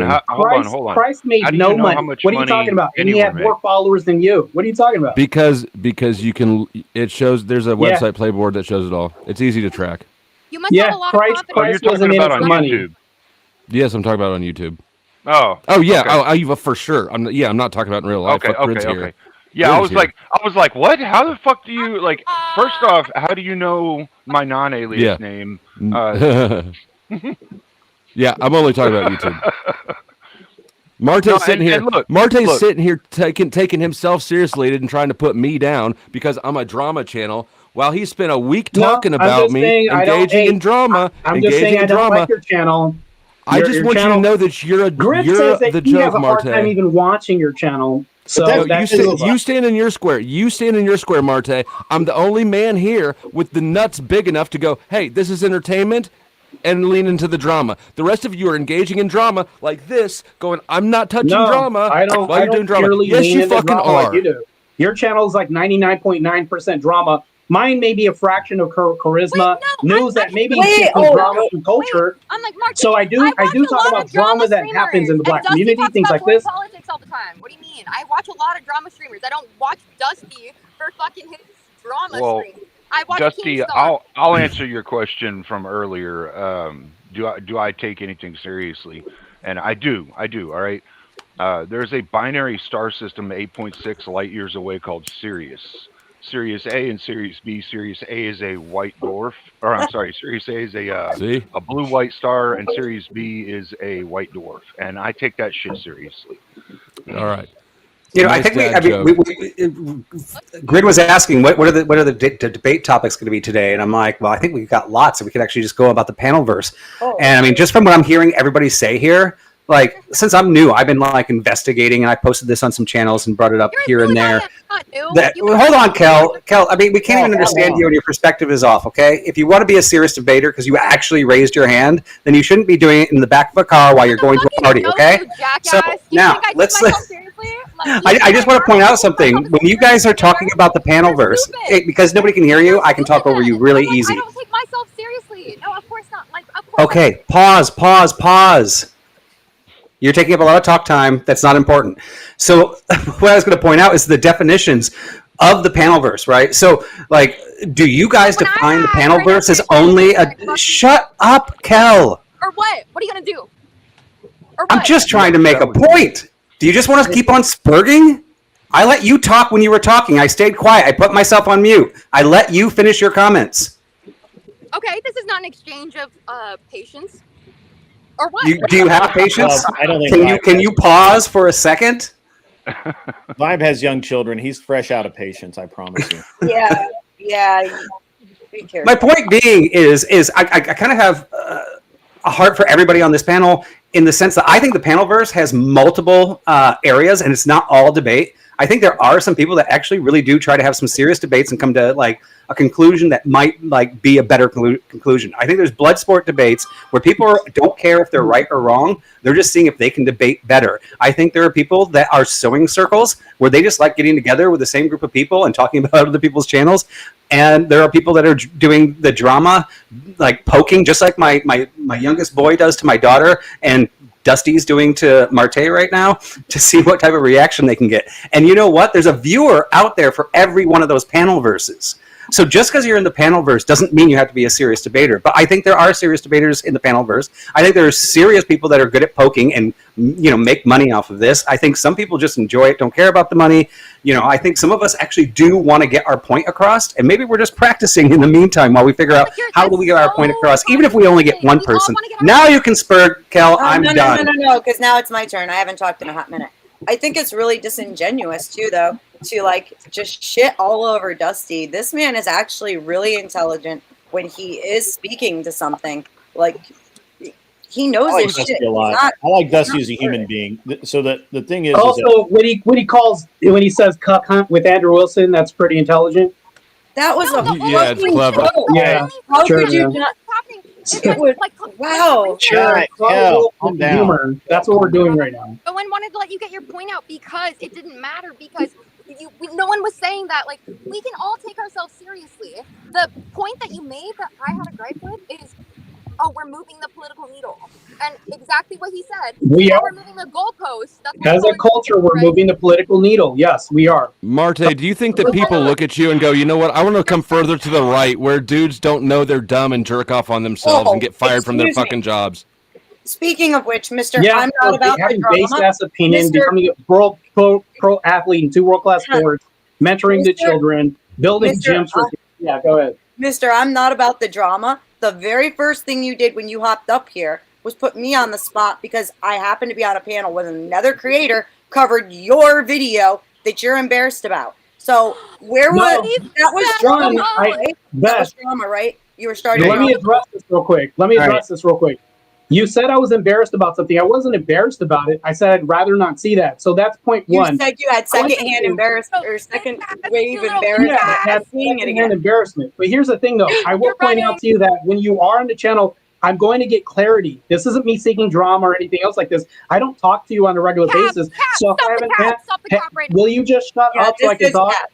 So when I'm talking to you to get clarification, that's all that was. This wasn't drama farming at all. Can you tell me what was drama farming about that? Yes, I can. Yes, I can. Hold on, Cal. Shut up for 1 second. Cal, knock it off. Yes, I can, because as I pointed out, your Twitch. Just as I this pointed isn't out a twerp stream, okay? If you can go hang out with those weirdos if you want to, but Dusty. Just as I pointed out earlier, I brought this up. That was an epic spoon stirring, by the way, bro.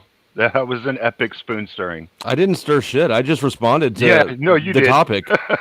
No, I didn't. I responded to the topic. No, so you're stirring it now. I responded to the topic, which is me. Yeah. So I'm not hating on you, Marte. I'm just saying it's the internet. Don't take it so serious. I'm taking it serious.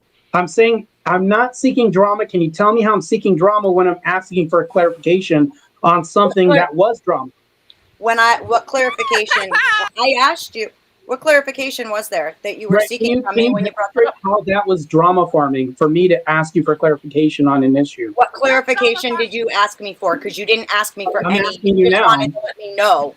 You said, yeah, I just wanted to let you know I saw you on a panel and I just wanted to find out what that was about. That's it. I'm just fact finding. That's it at this point. But I already told you. That happened. We keep going down rabbit holes. That's fine. Okay, yeah, great. It's relevant to me. So, look, here's the bottom line. Dusty's a friend. I consider him a friend. He's a good dude. You don't have to like his content, okay? Subjective. And, you know, he's very clear that he is an entertainer who does things to entertain people so they pay him money, right? He's very clear about that. Other You people should fucking be as clear in what they do. I try and be very clear about what I do, about what my purpose and what I do is, right? I only talk shit about people in very specific situations, right? Although I got to be honest, the LotionGate thing is fucking hilarious, and I'm having a real It's hard funny. time leaving that shit alone. It's I'm having entertaining. a really hard time leaving that shit alone. It's Hey, interesting. every now and then Dusty comes up with some shit that is like, you've got like It's gold. I won't lie. Yeah. I've been over there a handful of times because something was fucking interesting. Right. Okay. So the other thing is that It's a good format. the other thing is that Andrew said he didn't have a problem with Flo. I'm not going to white knight for Andrew. So it's Kel, shut up. no, it's People are only because Daddy talking, and Andrew you're says just it's raging, and nobody can hear yes. what you're saying. Just calm down. It'll be okay. You can talk. You wait till you get to your microphone like so people I can hear agree you. that Flo should not be getting this much shit. I can't. No, Kel, nobody can hear you. You sound like a chihuahua right now. Just I don't wait till you get to your microphone, Kel. It'll be fine. I promise. I don't think Flo should be getting any shit, but I'm like he's But nobody's giving him any So- shit. Except, Marte's kind of Yes, giving I him know. some They- shit. But if you know, you let they're me grown finish, men. They can sort it out. I would finish what I'm saying. I don't think anyone should be giving him any shit. But during this, when he's like, "Hey, do you think that I should be getting the amount of shit that I am?" I haven't gotten like basically any pushback. When Beth over here is literally just like not even streaming and pops into anyone's chat and like so he's calling out while he's not getting the back. But you literally Let me just see if I said, can Grid, boost I'm that. like We can at my least hear what respect you're saying. like dropped terribly. Why do you need Big Daddy's like Andrew's like approval to say like Flo's okay? Like no, you should be able to, Nobody's saying that, Kel. What the fuck are you because talking you about? I mean, are Marte definitely needs that. you literally said that. Cleaner probably does too. Yeah, I'm like, I'm sorry, Grid. You No. just said that. You were like, respect. Don't know where you're getting your information, Andrew bro. said that it was okay, so everything's fine. Like, No, you know, I Where? have I don't. that I has don't nothing need to do with anyone's approval anything. to do anything. Nobody Yeah. asked permission. That's dumb. That's you're literally on the wrong side of I the didn't take say here. that you asked permission. You said one of the big reasons is that Big Daddy Wilson said it was okay. That's No, literally what you nobody said that, Kel. No, you're putting too much. You're Yeah, putting too much meaning on nobody what he said that, Kel. You're Okay, putting too much meaning on what he said. It's okay, girl. Yeah, Yeah. I'm. Look, Nobody, literally nobody said I'm not a part of the Crucible crew at all. This is crazy, man. that. Man. So don't. I Make an simply assumption said there. that Marte was talking about that crazy. that I'm Flo like, no, had made a video, you're cuck, retarded. whatever, cuck hunt, You guys are Wilson or actually whatever. retarded. and Hold on, Cal. I appreciate the support, but hold on a second. Flo made a video. Flo's made many videos. Andrew has said publicly that hey, he has no problem with Flo. He look, it's the internet. We're all big boys here. We can all take it as much as we give it. We talk shit. We expect other people to talk shit. If you can't take people talking shit, shut the fuck up and move on to something else. Maybe basket weaving or something, Wait, right? except with Sarah, right? And then he's like, "Oh wow, let's show her the power of the Crucible. Let me show my tactic." Like, nah, no, it's not Talk like that. about I wish it goalpost was like moving. that. Here You're we on the go. right head Yeah. track. Yeah, Wait, you know it what? should be like that, but Yeah, it's not. you know what, Kel? That didn't work out real well, did it? For Sarah. So anyway, That's part of the problem. Like, it's and that's why Dusty's been calling it out because So- that's part of the problem. if a big creator. I can't If a even hear big what she's creator saying. says, "Hey, I just don't like this person," and their people don't that go over and unsubscribe or whatever, you have a problem with that? That's not what happened. He brigaded her. I'm like, you're so. I didn't disingenuous. see that. I need to go back. I have it recorded. I have the original one recorded. I can you give have you. all of it. Yeah, I understand you have. Yeah, all I've got all of it. Meaning You to, don't know me, Fred. It's almost like you're hell, trying to shut up. We situation based can't. on the We can't. I'm gonna have to literally which I never do. I'm literally gonna have to mute you because you keep interrupting everyone. People are trying to talk. You can wait your turn like everybody else is doing. Yeah, no, it's hard. I'm sorry, Dusty. Yeah, I haven't seen it. I heard that had happened, but I haven't seen it. So I actually I'll text you the link right now. I spent like 2 hours talking to Sarah last night. So, the other thing is, I think that I don't have a problem with Dusty I think he's a good human being. I think he's a good dude. I don't have a problem with any of his content. He's made fun of me. He trolled me for 6 fucking months. Maybe longer. I love you. Actually, I didn't keep track, but it was a while. He trolled me for a long time. And I still don't have any problem with it. I can go over and hang out with him sometimes. Sometimes he does an interesting show. Sometimes he's doing like conspiracy theory shit that I just can't get into. Sometimes he's, I don't. But that's my only comment. I don't know why everybody else is going off on other random ass tangents. If I have a problem with Flo, I'll pick up my phone and text him and tell him. Right. So the same as people should. Right.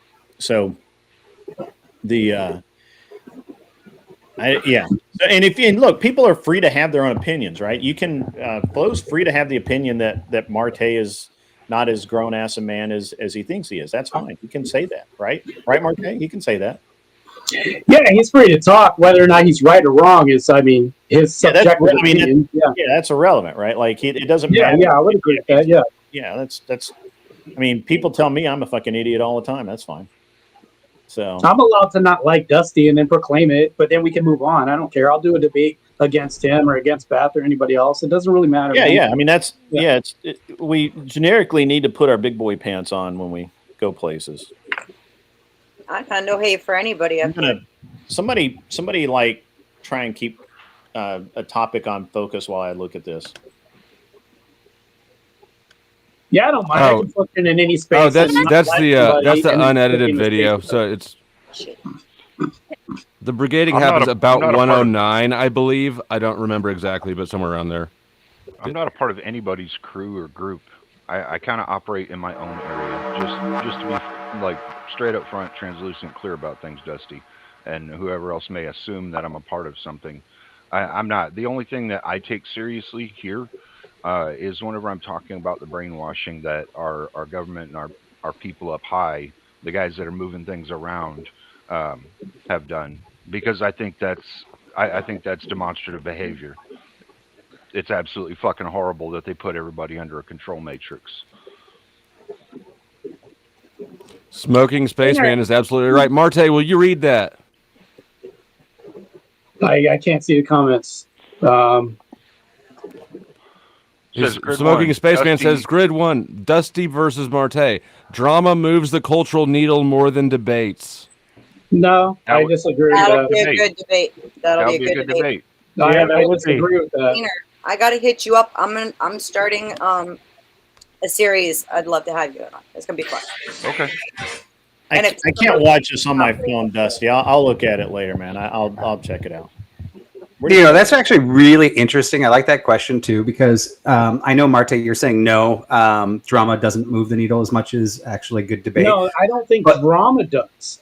It doesn't. But what I do think that there is a little bit of drama infused in serious debates, because I think that we can debate over serious issues that cause drama, right? Like the EBT issue that happened. Well, today it's supposed to be Madhouse, right? That's drama, but it's taken seriously, as far as the administration. So, but kind of my point on that too is, if we actually look at the most popular and most watched news networks, it's mostly like drama pieces, fluff pieces, disaster pieces, not actual news that's actually getting to the point, right? And there are news channels out there that do get to the point, and they're the least viewed. So I would agree with you. I wish our country, and maybe this is kind of what Cleaner was going to, on the brainwashing of our own society, that we rather tune into news that is more related to drama than we actually want to listen to news that's actually important, right?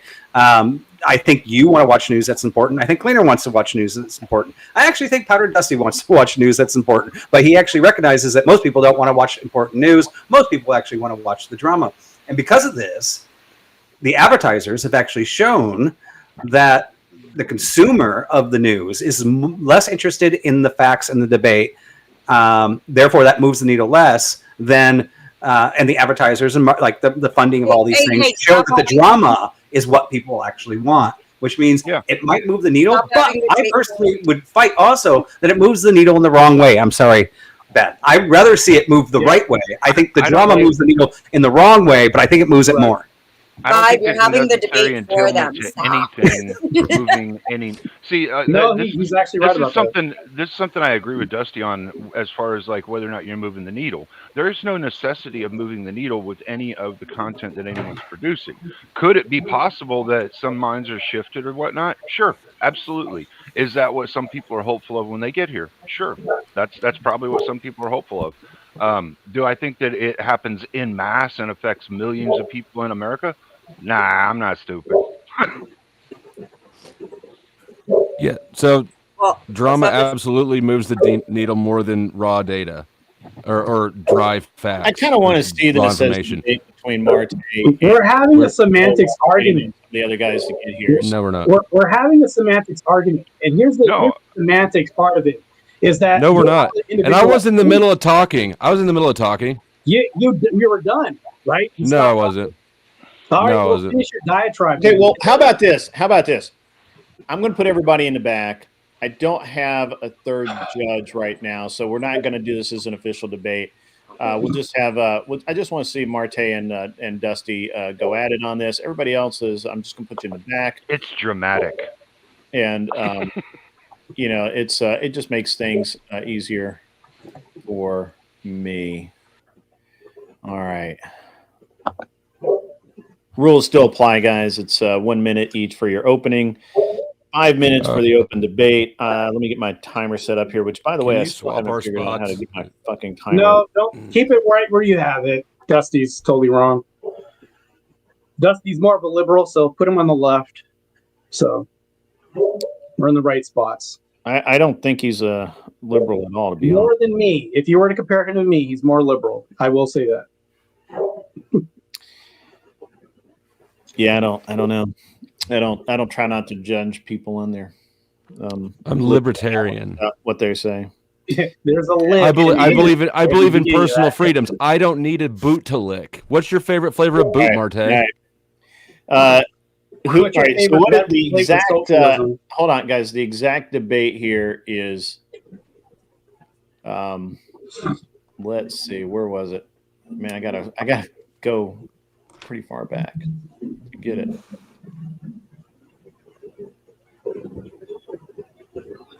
The Raging Patriot has a good comment here. People are going to get burned out from drama. It's stupid. People get burned out from anything. Yeah, that's a. But especially when it becomes repetitive, right? As drama does. Yes, anything can get repetitive. Correct. As drama can be. Like this whole Sarah shit is repetitive. Where's that at? All right. Drama moves the cultural needle more than debates. So that's what who's going to, and obviously Powder Dusty is the affirmative on that. And hold on, Grid. I have to concede a little bit of that because if you're going to be charismatic, that's going to be dramatic, right?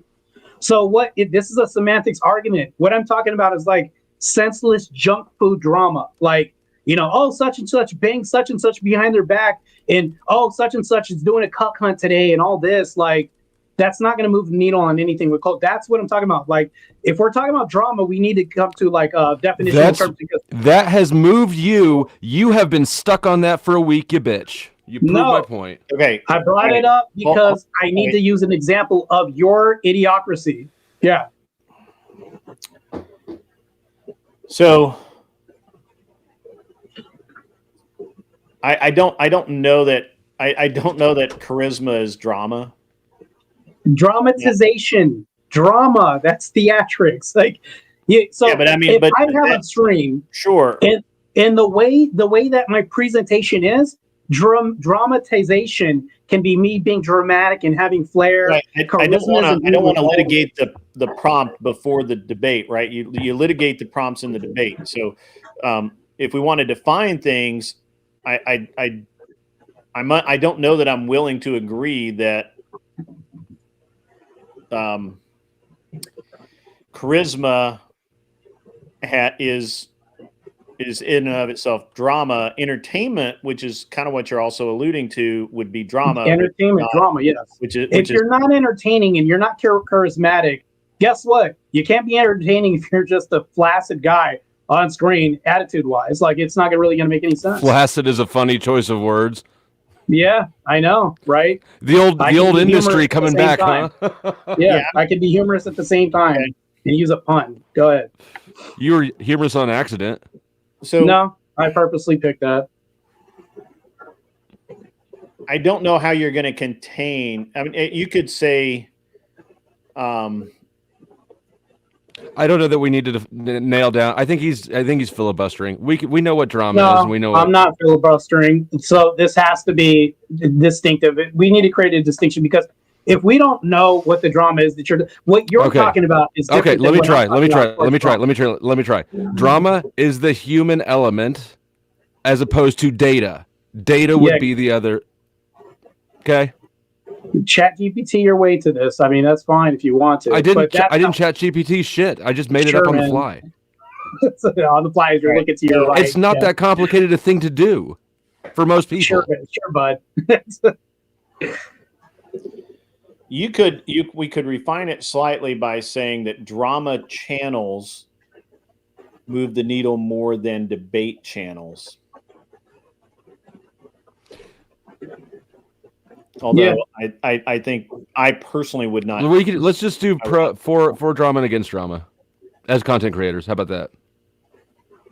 No, because Marte, you just choose any fucking topic. Just say it however you want, and I'll beat you at it. Let's go. Pedantic is stupid because you're wasting my goddamn time, Marte. You're wasting my fucking time. I was here first. You showed up probably because you saw me mentioning your name, shit, and then you wanted to show up to this shit show. So what I'm saying though is, if I have a channel, which I do a news Marte, define drama. You do it. You do it. You're the one filibustering. You do it. Define the drama that you believe that Dusty is guilty of. That does not move the needle. What I'm saying is like senseless, meaningless, meaning like overall, it's not related to politics. It's not related to anything else as far as like, our legislation, how we're going to vote, things like that. That's what I'm referring to. Like such and such is we're doing a cuck hunt, such and such bank, such and such behind the scenes. All this, that's not going to change the way that people vote. None of that is going to change the way that people vote. I think the way people vote is like real scenarios, real serious situations like this EBT drama that's happening this weekend.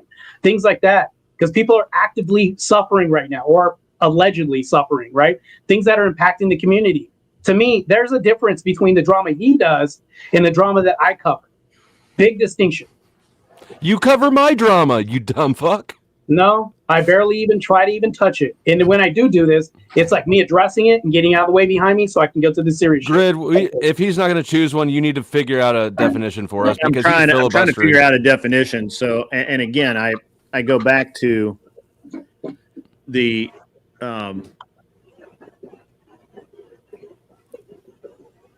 I just go back to either you if you want to talk about because Grit. If you're talking about dealing with people's emotions, empathy, things like this, and invoking that. I think this is an unwinnable. Hold on, guys. Everybody's going to do that. I'm going to be honest with you. This is an unwinnable prompt because debates are won through rhetoric, which is drama, which is literally drama. That's how debate. That is a method debates are won. It's a legitimate tactic in debates. Dusty knows this, and he's going to bludgeon you about the head out of it. I'm going to fuck you up, Marte. There's literally no way. Yeah, sure. That's not the drama I'm talking about, though. Right. Okay. So what you're talking about is tabloid, sensationalized drama that Dusty does, in fact, engage in. But that's not all he engages in.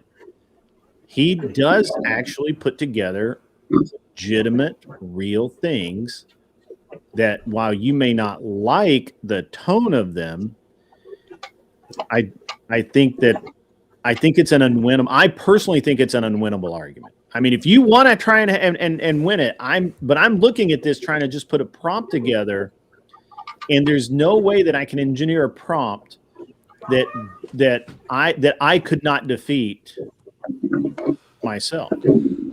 Marte, I've caused more change with drama than you have ever in your YouTube career in the last week. In the last week, I've done that more with drama. You're talking about 1 week? In 1 week, I've done more with drama than you have with anything ever. Yes. Oh, anything ever. Are you going to make that absolute claim? That's, I mean, on YouTube. Look, I get you guys. Oh, on YouTube. Okay. I understand. Sure. Again, I understand. Marte, you don't like Dusty because he's talked about Andrew. That's so. And Grid, I think this is a senseless debate. Let me share something with you, Marte. I reached out to Rob the other day and I said, "Hey, Flow State wants to come to my event. He was invited before all this stuff happened. He feels uneasy, like he wouldn't be welcome. He thinks you might have a problem with it." Rob said, "No, absolutely not. I don't have a problem with him. Online shit is online." Like, Rob's a big boy. Rob talks shit about people. Dusty talks shit about people. My personal opinion, and I'll say this publicly, is I think Dusty's a necessary evil in our universe, because when you have somebody that is going around and lying and being a piece of shit, I can't go after them. Dusty can. That's why I'm going after Marte. Yeah, I'm not a lying sack of shit, though. So you're wrong on that account. You're lying to yourself. You don't even know you're lying. Okay, I had somebody demonstrate that somehow, which you can't do, Dusty. Go ahead. I'd love to hear this. Marte, I actually had someone do 40 plus hours of stream on me, and I faced them down repeatedly. But it was until Dusty got involved and started exposing all the other drama that I did not know about, or that all of that shit got solved, or for the most part, because the truth came out. I don't have a problem. I understand that you just don't like him because he's talking bad about Andrew, and I don't like that Dusty is talking bad about Andrew. But Andrew's a big boy; it can fight his own fights. If he wants to face Dusty on it, he'll do it. But what you actually do when you keep mentioning this is you keep, and this is just my opinion. No, go ahead. When you keep looking at first of all, the more you pouring gasoline on it, you can say it. Go ahead. The more you poke at Dusty, the more material you give him, which is why I never poke at Dusty. I don't give a shit. Like, he tried for 6 months to to drag me into the drama, and I wouldn't do it. Maybe longer. But nobody likes somebody white knighting for somebody else. I'm not white knighting for Andrew. Never did I even say this. I'm telling you, it looks like it. It looks like it. I can bring Beth up. You can ask Beth. You can ask Cleaner. You can tell. Did Dusty bring up my past? Did Dusty attack me? Say the flaccid thing, all this? I agree. How does this even look like that? Dusty on that. I agree. Look, I have no problem. Right. That's why I don't like Dusty. I have no problem with you going after Dusty on that, but he didn't bring that up until you went after him. You guys are going to go after each other because you don't like him, and he doesn't seem to really care that much about for you. I don't care one way or the other, but this is my channel. It is my show, and I while I am not Switzerland, I absolutely prefer that if you're going to argue, have rational arguments and let me make money off of them. And right now, I'm not making any money off of them, and the arguments are not rational. And and all it's really doing is turning my stream into Dusty's, and he doesn't like the competition because I'm not good at it. Well, so Marte's trying to get out of the debate.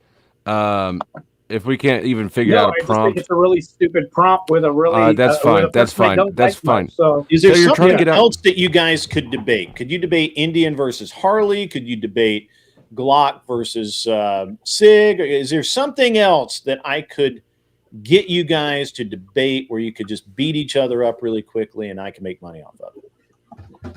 I mean, that depends on how hard you can grift it. What's the audience want?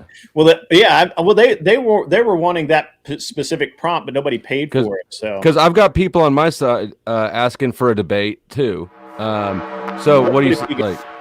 Mr. Boulay has donated. First person to send in $20 with a prompt gets it, and we'll do 10 minutes on it. Donated $10. Like, I had other things I was going to cover tonight, but then I got distracted.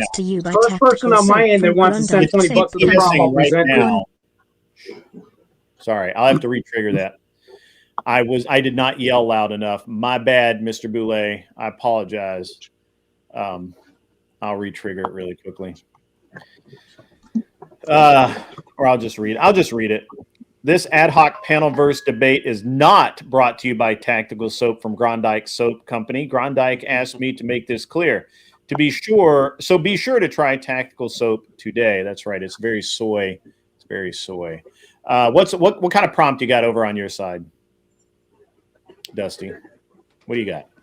Oh, I just had a call for a debate at all. Debate at all. Really, Marte is going to be the hard one to get on board here. I can stomp him in anything. So figure out with him. Wally brings up Sega versus Nintendo, but you didn't send me any money, man. You didn't send me any money. Besides, that's pure opinion. We got to have something that's at least grounded in leverage. I think I can make a solid point for drama. I think it would be a good show. I think it'd be informative to people like Marte, to people like Cleaner. There's a whole bunch of people running around the panelverse taking themselves way too fucking seriously. By panelverse, I mean anybody who's ever clicked a panel link. Right. The panelverse. How about I engineer the prompt this way? The panelverse is a necessary part of YouTube. I mean, YouTube would survive without it, though. Like if panels were... I don't think it's necessary. I mean, yeah, you would have another verse that right? replaces it eventually. So when you can say that YouTube would exist without it, or all right, let me say this: the panelverse will exist in YouTube because the drama will never end. It will always exist. Yes, it will. You could wipe out all the existing panelverse streamers, and they would simply reboot. Yeah, I'll take the affirmative on that. If Marte thinks somebody would take the helm of this, so I actually agree with that. So, okay, all right, yeah, you cut the head off. We could debate on whether or not running for office in and of itself matters at all to anything, because it doesn't. Wait, rephrase the question. You said me running for office running for office is not meaningful to anybody aside from the person running. I disagree with that. I got $10 over here from Old Joe. Says, is the best answer to does God exist? I don't know. I'll take that one. Is the best answer to does God exist? I don't know.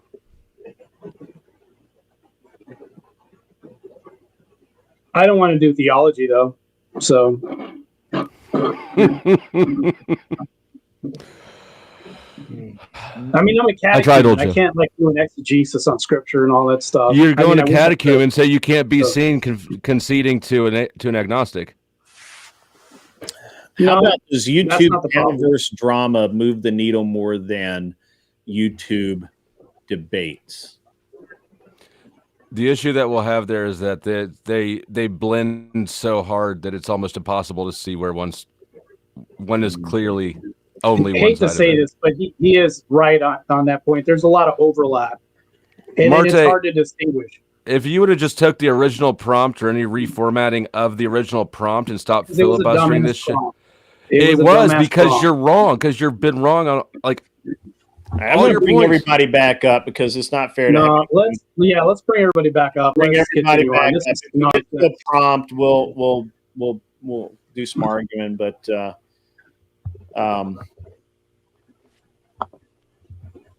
this is quite interesting to me. I think you ought to go with the original prompt that Dusty said. Nobody ever moves the political needle in any direction by getting on. So this is PTSing. Christian ethics has less drama than secular ethics. So this would not be involved in theology. Christian ethics has less drama than secular ethics.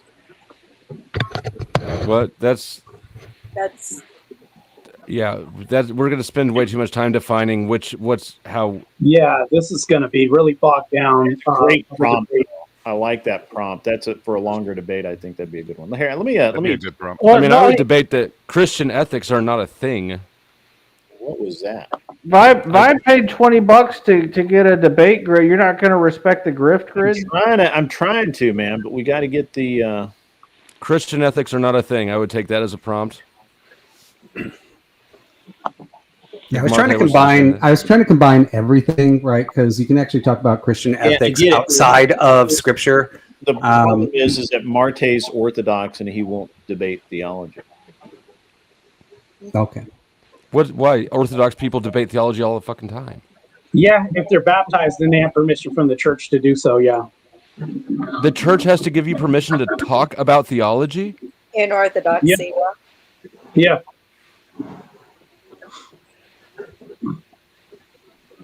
Yeah, there's too much danger there. If I represent Christianity and I give just a wrong thesis on theology, you're representing your own view. I'm pushing more people away from Christianity, and I dare not carry that weight. So that's just right now, Christianity is looking scared.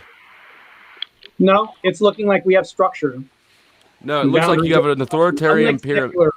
Unlike it looks like Scientology. It looks like Scientology. You need permission from the Grand Wizard to discuss what you believe. It's crazy. Yeah, because we respect our fathers. I mean, what's wrong with that? That's very simple. I'm just breaking it down to you. If I respect my father in the home, which could be a spiritual father, and he says, hey, it's wise for you not to do this because you could blemish the church if you have a mishap or something happens, then I can't represent the church at all. Yeah, with Orthodoxy, let's make it flow. It's really simple. Let's just look at, like, with Orthodoxy, right? Just look at a lawyer, right? A lawyer can't practice law until he gets all the education and knows the law. Well, and in Orthodoxy, they're basically saying, as an Orthodox Christian, you're not allowed to talk about the Christian law. No, this is not comparable. I'm asking him his opinion. What he's saying is he's not allowed to give his thoughts on something until the church authorizes him to. All I hear is the sound of him getting throat fucked by a dude who's not even present. Yeah, cool story though, but I still can't represent the church or anything else because they're associated with Orthodoxy. Yeah, that's good. I could just clip that, just blast that, but I don't do drama, right? So anyways, yeah, I'm not your channel. I'm not going to do that. So. Oh, that's so disingenuous. I mean, look, I'm not knocking you, but look at the panel that the show you had me on for last. How is Marte saying what he actually thinks? She's explaining it. She's explaining it, cleaner. She's explaining it. Stop interrupting her. Disingenuous. No, Beth, that's not disingenuous because I refuse to do something that's crazy. Because it's disingenuous that you guys are asking her a question then interrupting her answer. No, she was done. What are you talking about? Look, what's disingenuous about it is that, like, he had a panel where he wanted to talk about Paige coming at me and was like, you want to come defend yourself? And then the whole thing turned into this big, pick a side between Andrew and Sarah when it was like, listen, I never even said that anything was wrong with what Andrew did. That's between Andrew and Sarah, and fucking why? Yeah, you understand that that's a different... Anybody who pops up with a meme, even if it's against Dusty, if I think it's funny, I'm still going to laugh at it. Yeah, nobody's saying that nobody's contesting that. That's not nobody's contesting it at all, Beth. It's not what anybody's saying. On the same stream? Yeah. I'm starting to drama. I'm starting to think that there's a lot of residual drama that's kind of boiled over from the whole Sarah thing that's infected this stream so far, and I think it just needs to be chewed up and swallowed and passed through and it needs to out the other side. It needs to because the drama won't work. I agree with you. Drama, it's stupid. Let's move on. Yeah. Okay, so do you want to debate that prompt now, Marte? It's a dumb prompt, man. You just want to make the claim. You just want to make claims. Yeah. That's exactly I can make a subjective claim that I don't like your channel because of the drama you have, but that's not me saying I want to have a debate about it. You just want to throw a rock and hide your hand because you're a bitch.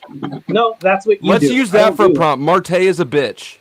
Nope, that's what you do. You have the whole cuck hunt and then have everybody say at 4 a.m., mind you, and say, oh, somebody could show up when everybody's asleep. I'd love for you guys to show up. Yeah, that's the truest throwing a rock and hiding if I ever found one. That's crazy. All right, guys, I've had enough. I don't care. Okay? I made my position really clear earlier. This is the third time we've talked about it. Grid, I feel like the audience is owed a debate between me and Marte at this point. I agree, and I'm trying to find the sniping back and forth is kind of bothersome to me because I don't really particularly care. Yeah, Why don't I dip and you just let me know when you've got a prompt and I'll rejoin. I'm gonna give you guys a prompt in just a minute. If I paid for a debate with you guys, I'm gonna give you guys a prompt.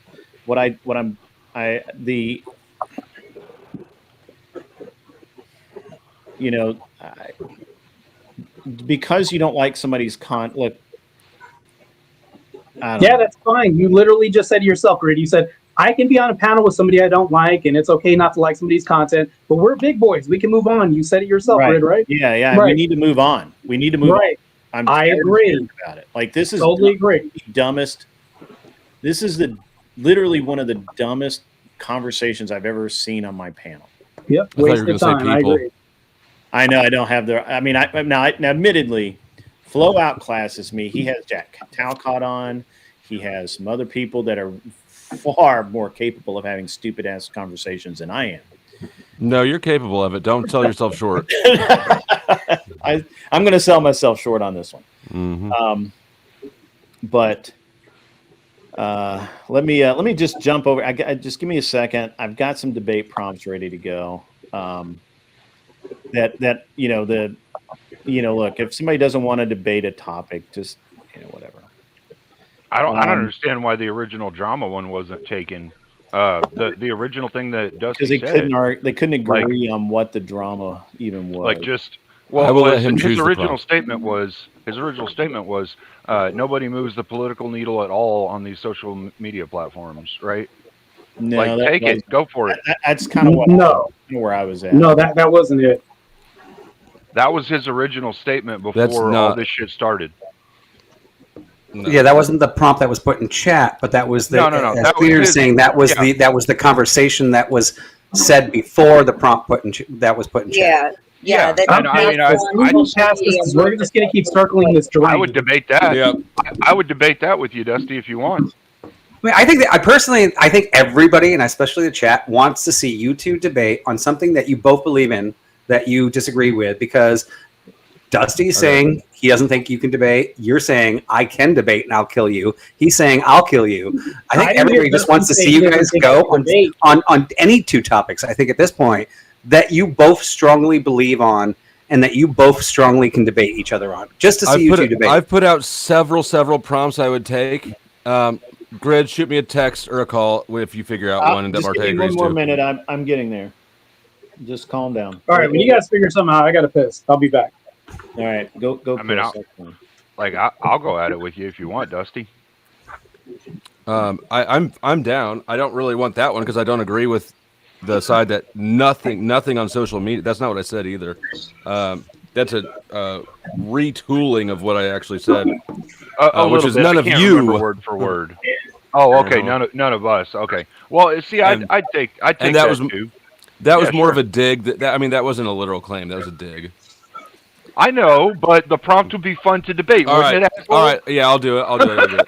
Because that is kind of what this channel's about. Even if you don't like, sometimes it's just about just having the fun of the debate, right? This is not, and correct me if I'm wrong, Grid, this is one of those channels where it's for the fun of debate, right? I mean, to some degree, it's really, we debate some fairly interesting topics, I would agree. Right? Yeah. Like, is there, oh man, this is, is there any, well, I don't know. That's not good. We could debate the war on drugs. Yeah. Well, actually, he was in the DEA, so that's probably it. I know, and I've been raided by the Well, not the DEA, but Yeah, you've been raided though. For drugs, yeah. So it makes sense. Yeah, if we can come up with a prompt around that, that would be a great one for you guys to have. All drugs shouldn't be legal. Should drugs I'm hemorrhaging that grow viewers right naturally now. be made legal? All drugs grow naturally, with the exception of a handful. Drugs that don't need human intervention in order to get people high. Yeah, I don't care. Yeah, any. Yeah, how about you have just- 2 minutes to figure out a prompt, or I'm How leaving. about all drugs? Yeah, all drugs should be. You can leave it time. I appreciate that. Yeah. I mean, all drugs should be legal. I'll take that. Win. Shout out to the panel. Good to see you guys. Indian Jesus just got here, and we're going to hide everybody. We're going to make this one happen, Captain. This has got Good to luck. happen. I don't even know who the third. I think we're going to make Vibe the third judge. So pay attention, Vibe. Don't like go to sleep or anything. All right, gentlemen. Once again, here we are. All drugs ought be legal. Mm-hmm. And what's the format again? Like, is it you time? get 1 minute to make an opening statement, each of you, and then we do 5 minutes of exchange back and forth, and then we bring everybody up. Okay. And the judges make a decision. Okay. So you got to be really quick. Okay. All right. So, Dusty, you have the affirmative that all drugs ought be legal. Marte, I'm assuming that you're taking the negative that that drugs should be controlled and illegal. And I'm going to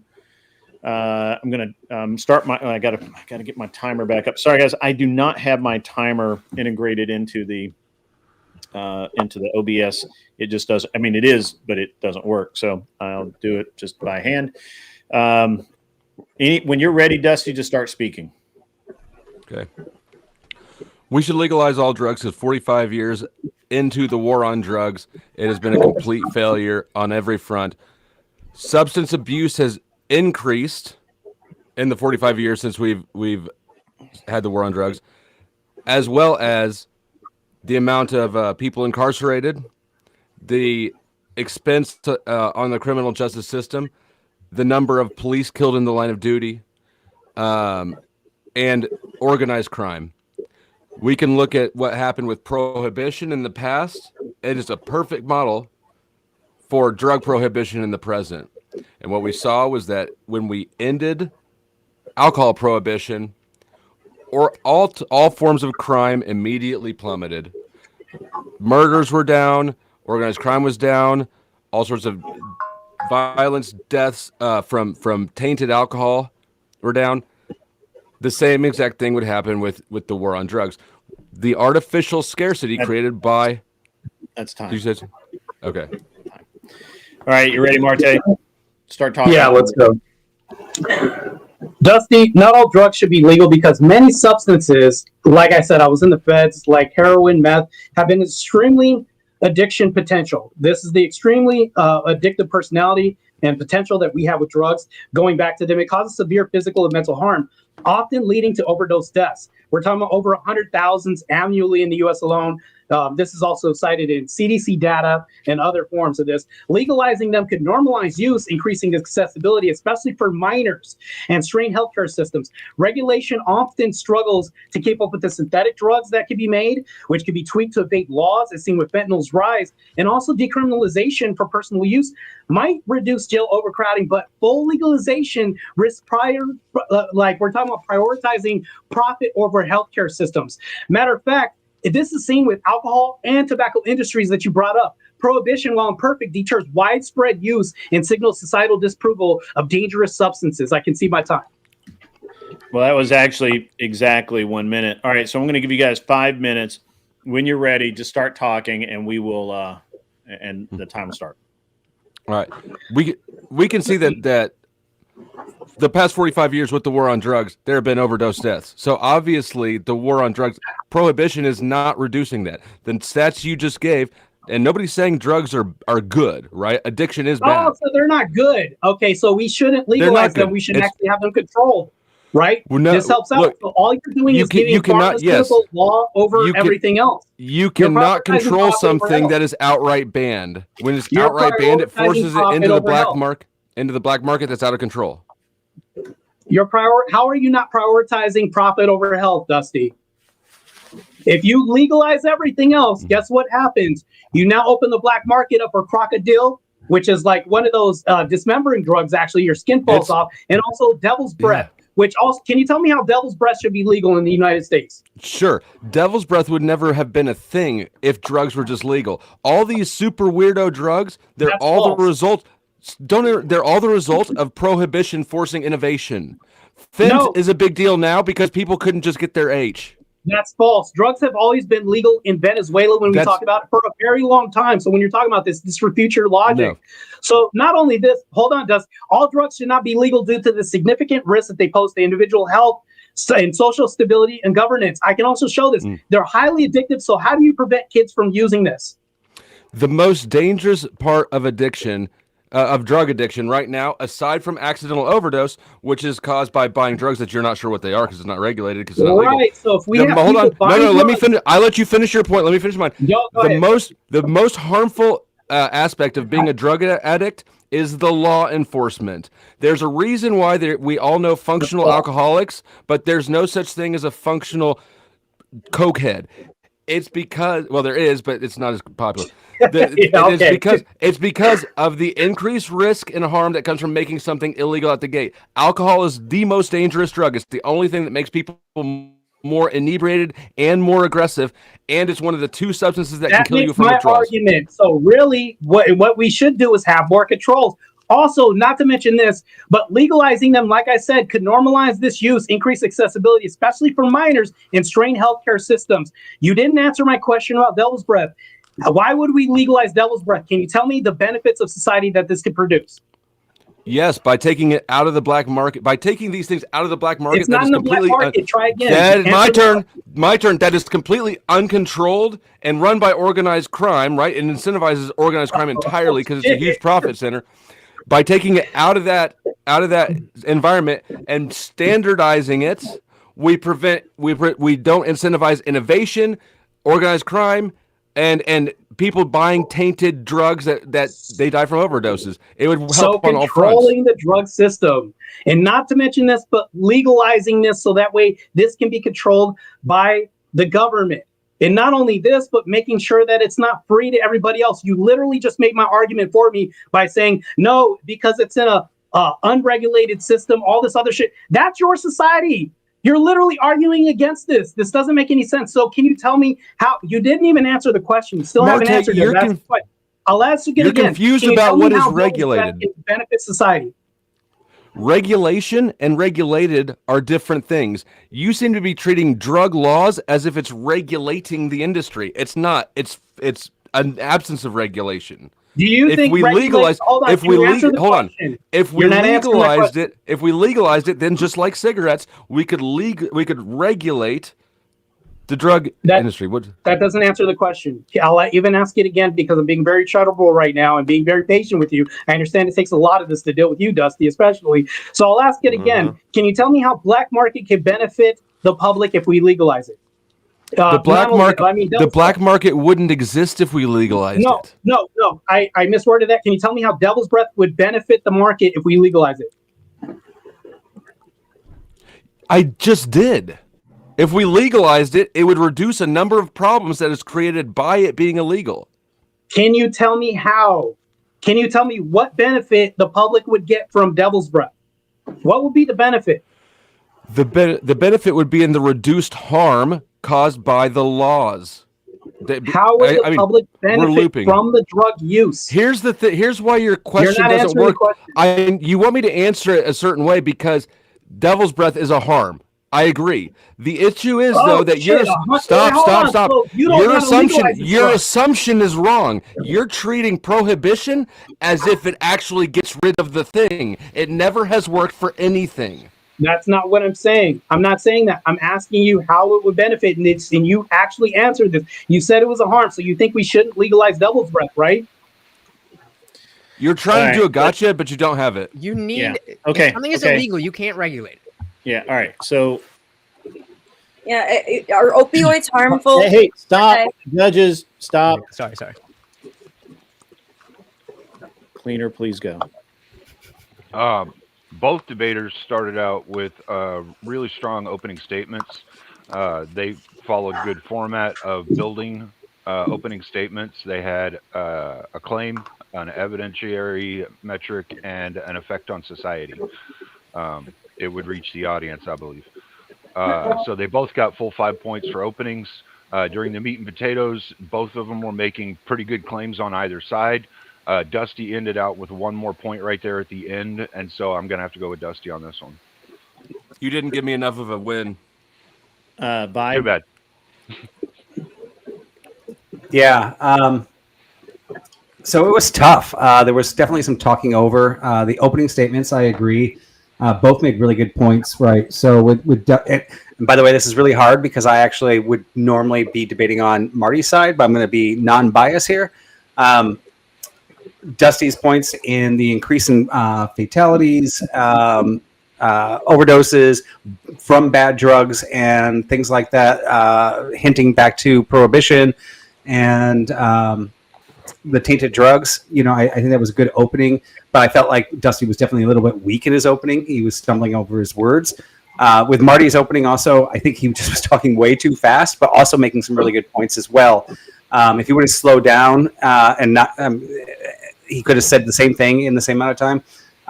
And he talked about the kids. Like, what do we do about the kids? Like, as soon as we legalize this, even if we have the regulation that, like with cigarettes, you can't buy them after 18, how do we keep them out of their hands? I think that kind of pulls at the heartstrings of the listeners. Now, when it came to the argument, I have to actually start looking at Dusty on this as well, where Marte was basically saying legalization in this quick format is the regulation. Dusty's saying that actually causes this huge black market that creates things like Devil's Breath. Maybe Devil's Breath never would have been invented if there wasn't a black market in the first place and there were quality drugs being produced at a regulated side there. Now, this is not for you to interject on me, Marty. This is how the debate sounded to me, right? So this is not my opinion. This is how it sounded to me.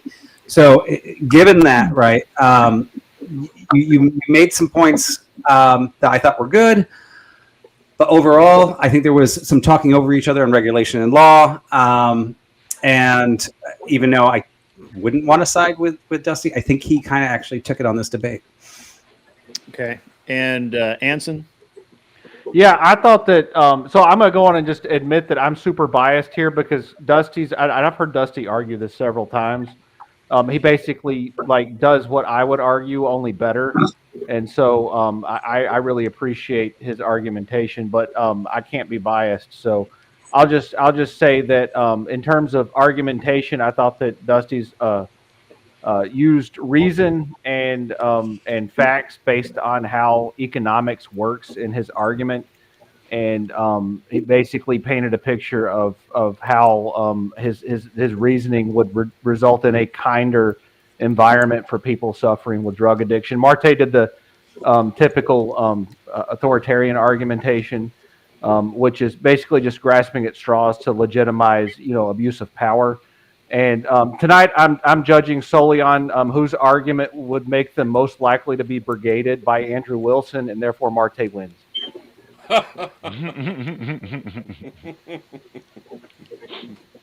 Can I actually respond real quick? So, absolutely. There was no black market in Venezuela. It never happened, so this didn't come about from a black market. That's why I brought it up.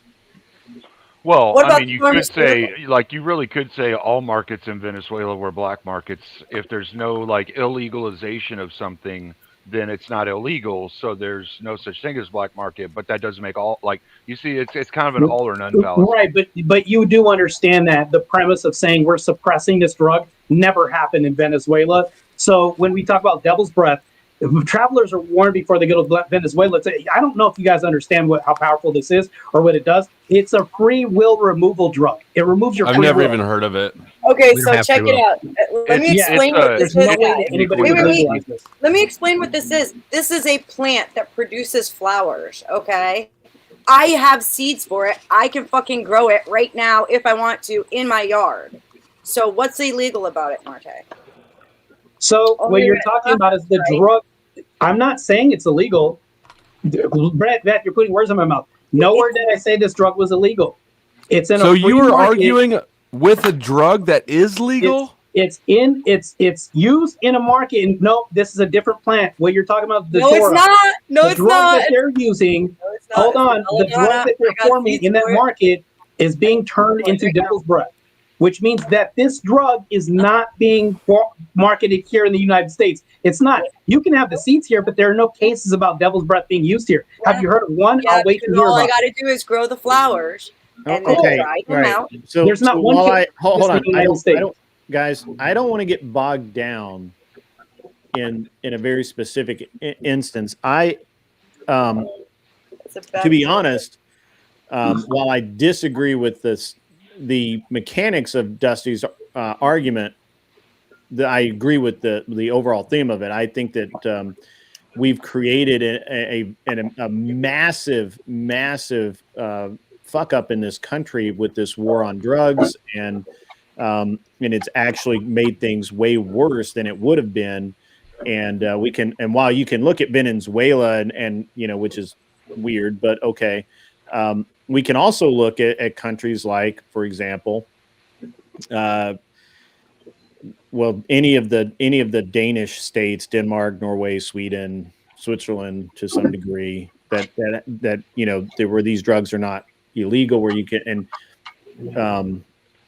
the way our country has treated drugs is wrong, and we need to fix it. And I'm not saying that, Vibe, if you need to go take care of your kid, man, go take care of your kid.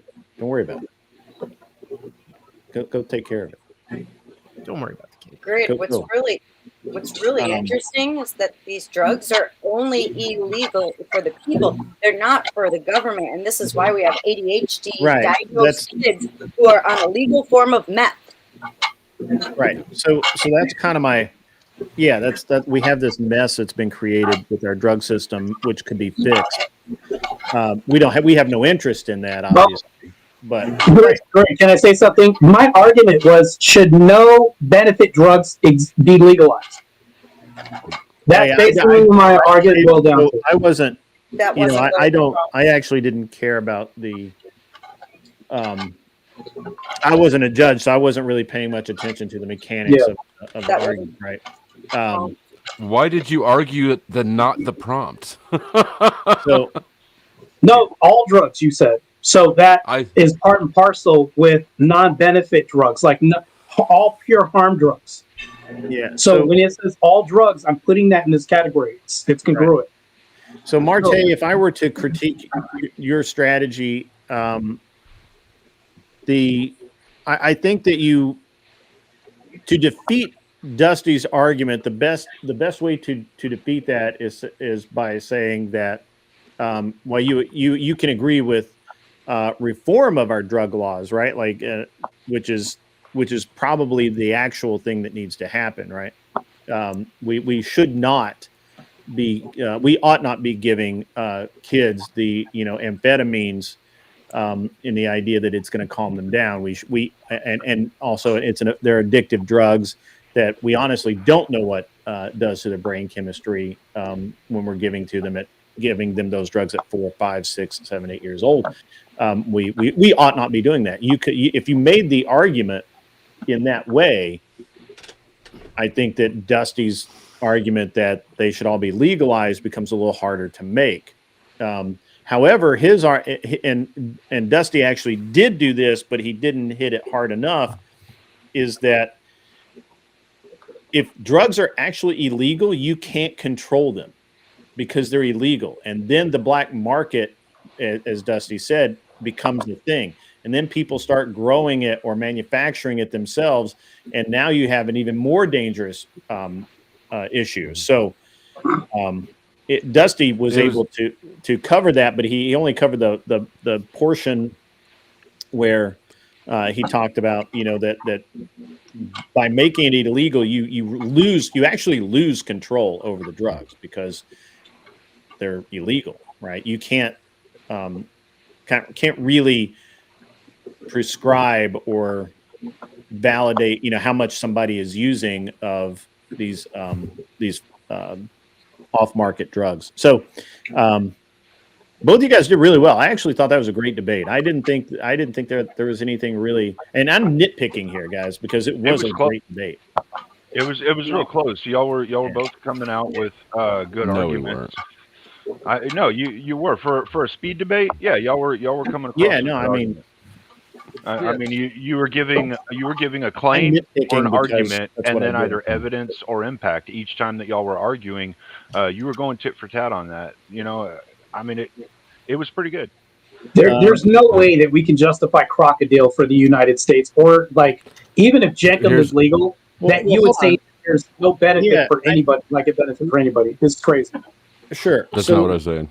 So there's a version of Kratom a few years ago, which I believe is a synthetic pot that was making people go insane and blind and shit. It was a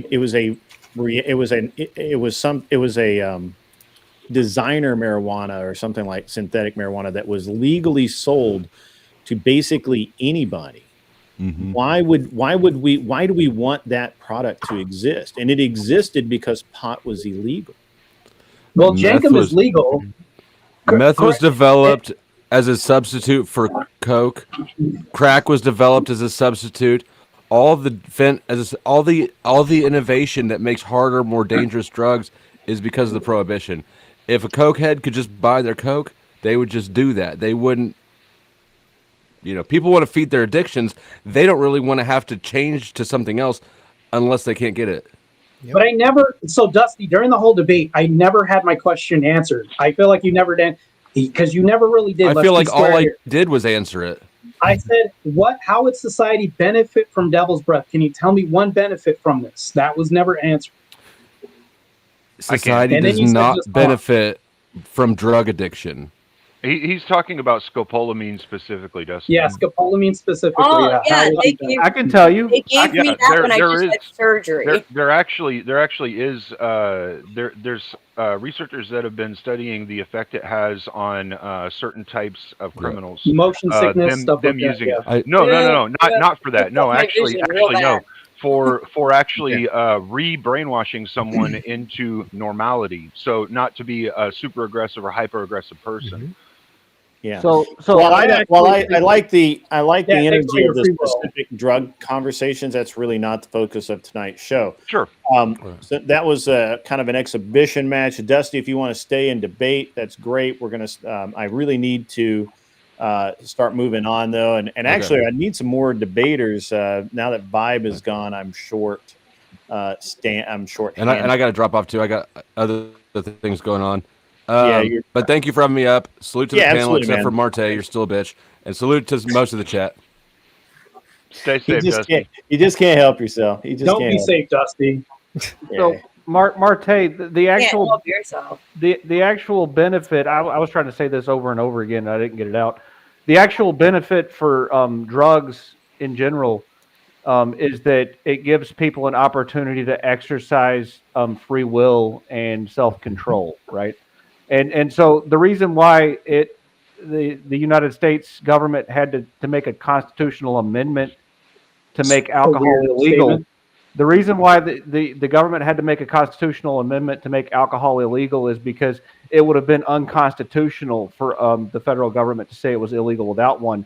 But for some reason, the federal government decided that they just had that power with drugs. But actually, all drug enforcement is unconstitutional and immoral because it basically takes away rights that the power to take those rights was not given to our government. So it's actually a very liberal leftist. So you're saying rights exist? That we should make drugs illegal. Rights are tangible. Is that what you're saying? No, I'm saying the Constitution is pretty damn clear. Right. Can we see them debate about rights real there quick? has to be there has to be enforcement. Because if I have distribution of cyanide pills and I said, if you guys can use cyanide responsibly, sounds really stupid, right? So it's like you're an anti-constitutionalist, right? So you're a leftist. You can't take enforcement away from left. That's fine. Hey, Grid. I think these two should debate about rights real quick. Whether or not rights are ideological or observable within the world doesn't take away the effect that people's belief in their rights has on societies and how societies are socially constructed. I would agree. I think what Anson is saying, there's merit to it because Yes, we construct our society based upon what we view our rights, our morals, and our ethics are.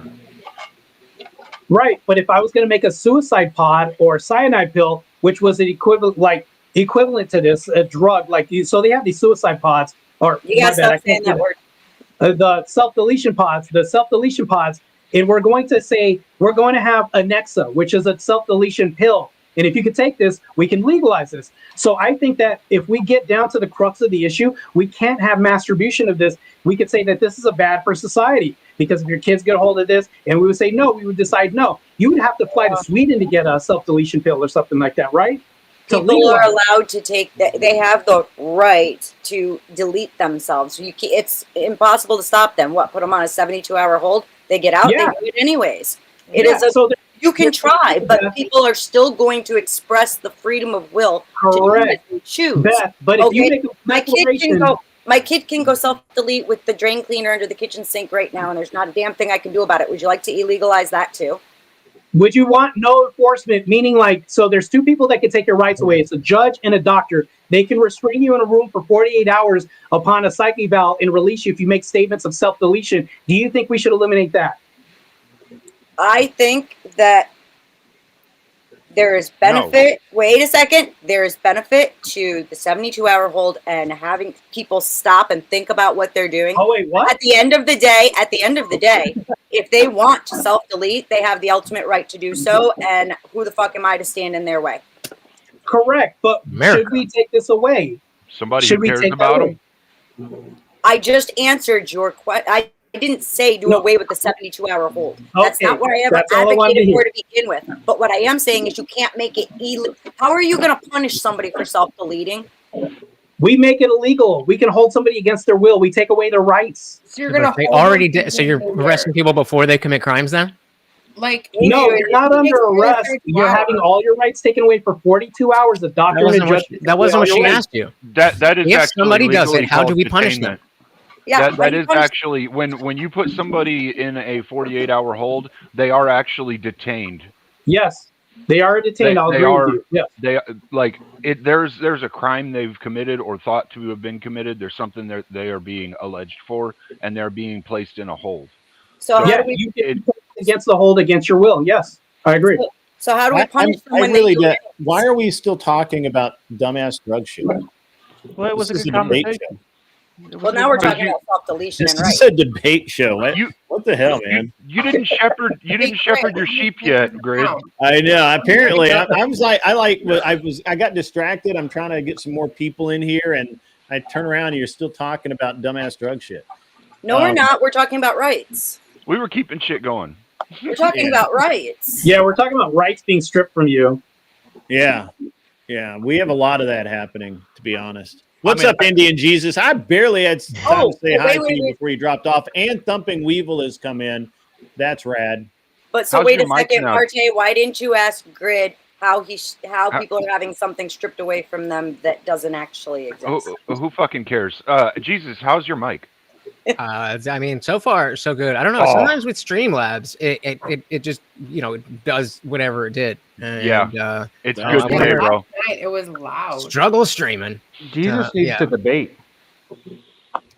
I thought he was going to hop in there. It does that during the debate. I'm kind of waiting on Tyler and Vibe to come back in. Do you need judges? Is that what you need? I'm sorry? Do you need judges? I need a judge, but I think Tyler wants to fight tonight. If it comes down to it, how many are you short right now for everything for the debate to start? I still don't understand the number that you go for. I'm sorry, what? The number that you go for judges and debaters? Three judges. Three judges, yeah. Okay. So we don't have a tie. Mm-hmm. Well, anyway, all right. So, yeah, interesting stuff. So, yeah, why don't we have them do the rights debate? You're such a dad. I love it. He's like, kids. All right, they're stupid kids. They're done talking now.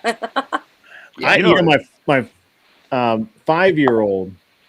He'll be 5 years old in 22 days or 23 days, something. And he was such a brat today. Like the stomping of feet, the swinging of arms, the yelling, just all of it. Oh, does he do this? He does like the whole No, he didn't really do that. And my kids did that. Both of my kids did that. They look at me and when they got mad, they just no, he didn't do that. So he, and he would be like perfectly fine, everything's groovy, and then just whatever reason, he wanted to be a problem child, and he got into big time trouble. I think my wife may have thrown away his Halloween candy. Uh-oh.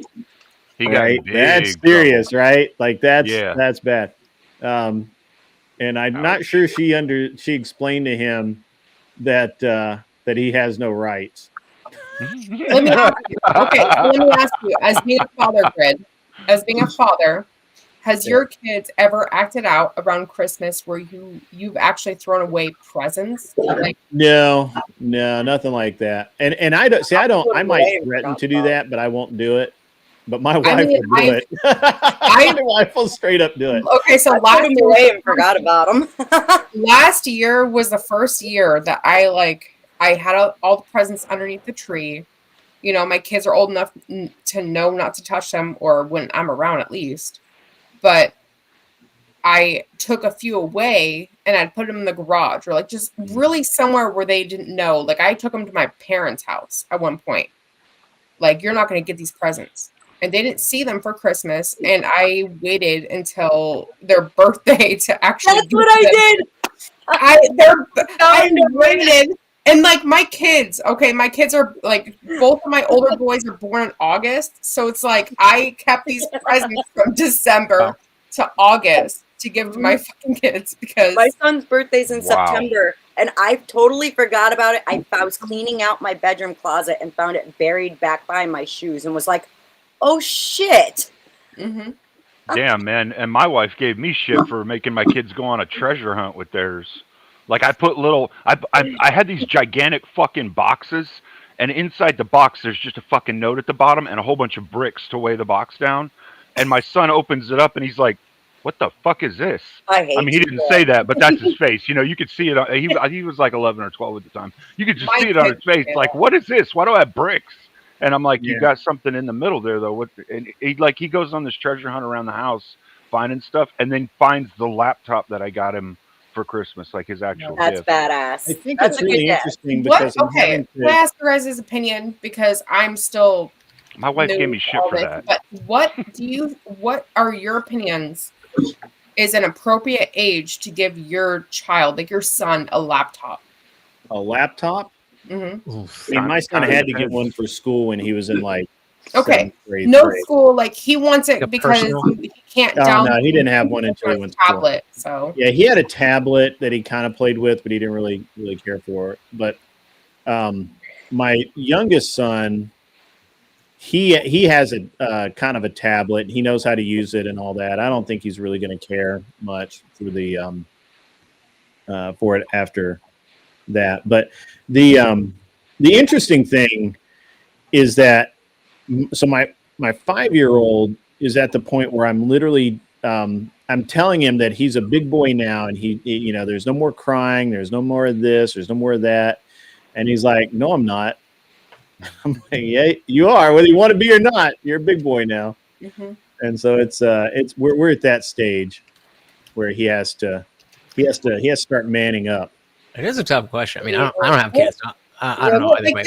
What's the appropriate age for like a laptop? Because I have a 8 and 7-year-old, and they are very like they know their games. They know how to work on a computer better than I do because my son is 17.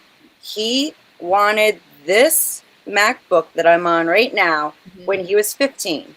I said, you got to pay me back 2/3 of it. He never made a payment. It's mine now. There you go.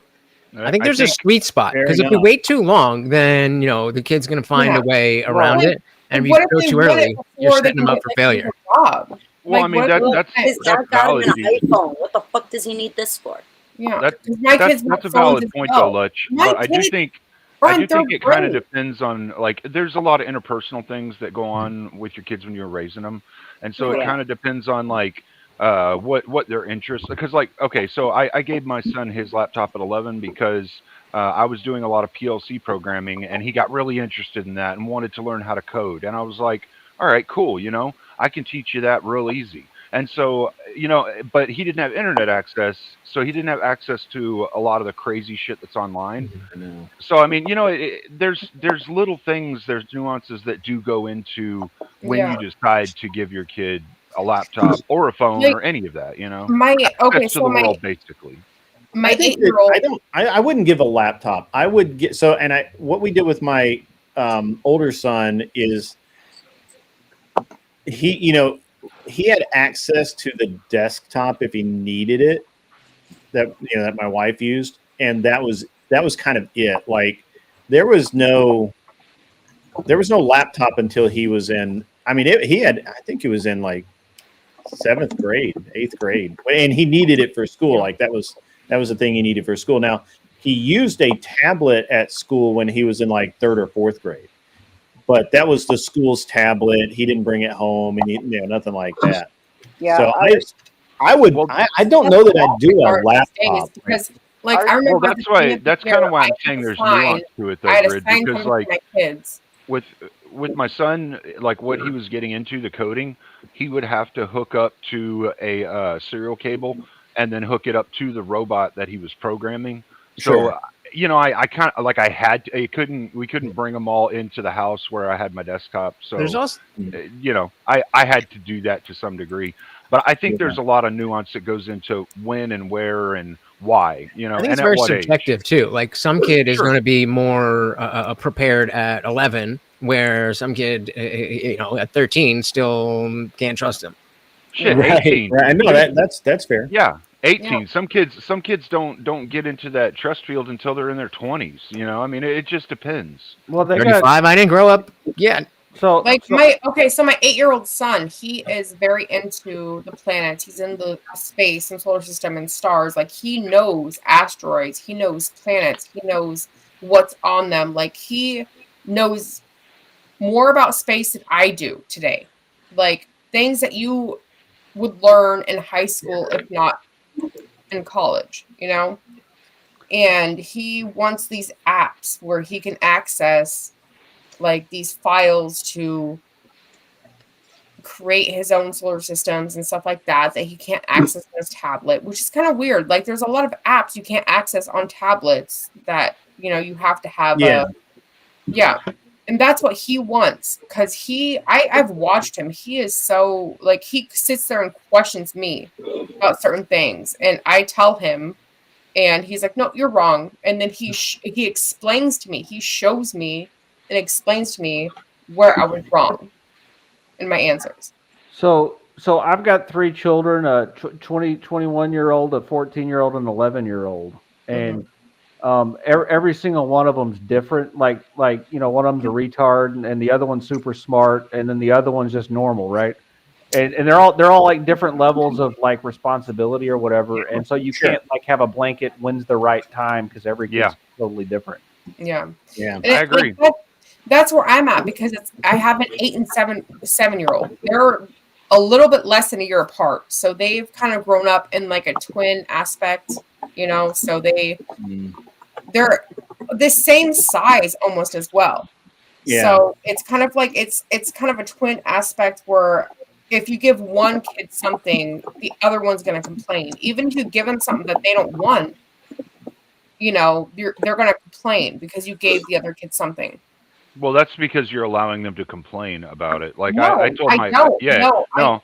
No, There's been you've got to be many to some times. degree because I didn't do that with my kids, right? I made sure they understood if they complained, like about something that their sibling got, they were going to lose something or they were going to have a timeout. I have done that as well. I've done exactly what you said.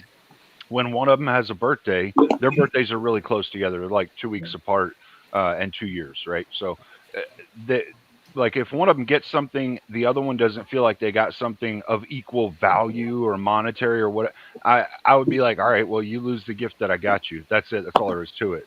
You know, I mean, if you're gonna bitch and complain about it, you lose it, and they stop that shit. They don't do it anymore, right? Because they don't want to lose shit.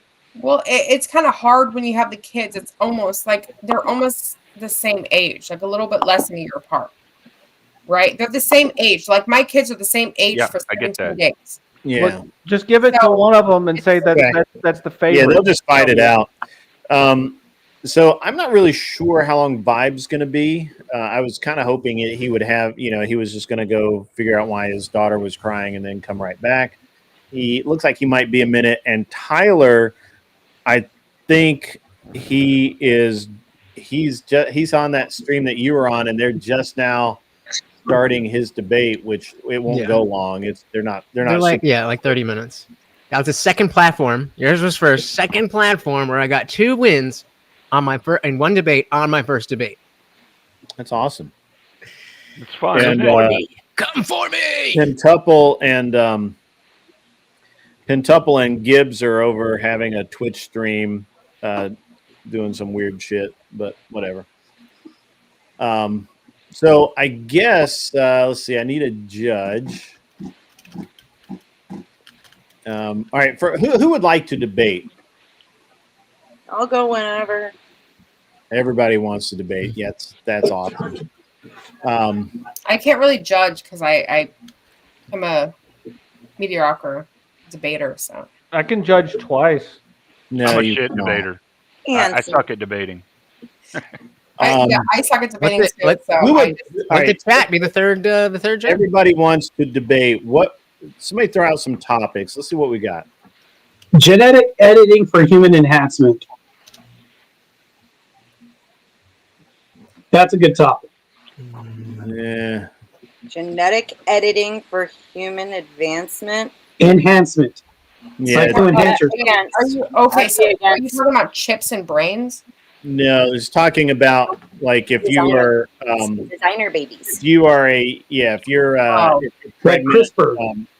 Going out and having a doctor resequence your child's genes so that they are I don't know about that.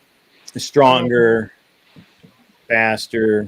Oh, I got good arguments against it. Lots of them. It doesn't seem like a good idea, but great idea. No, it's a horrible idea. It does not, in fact, seem like a good idea.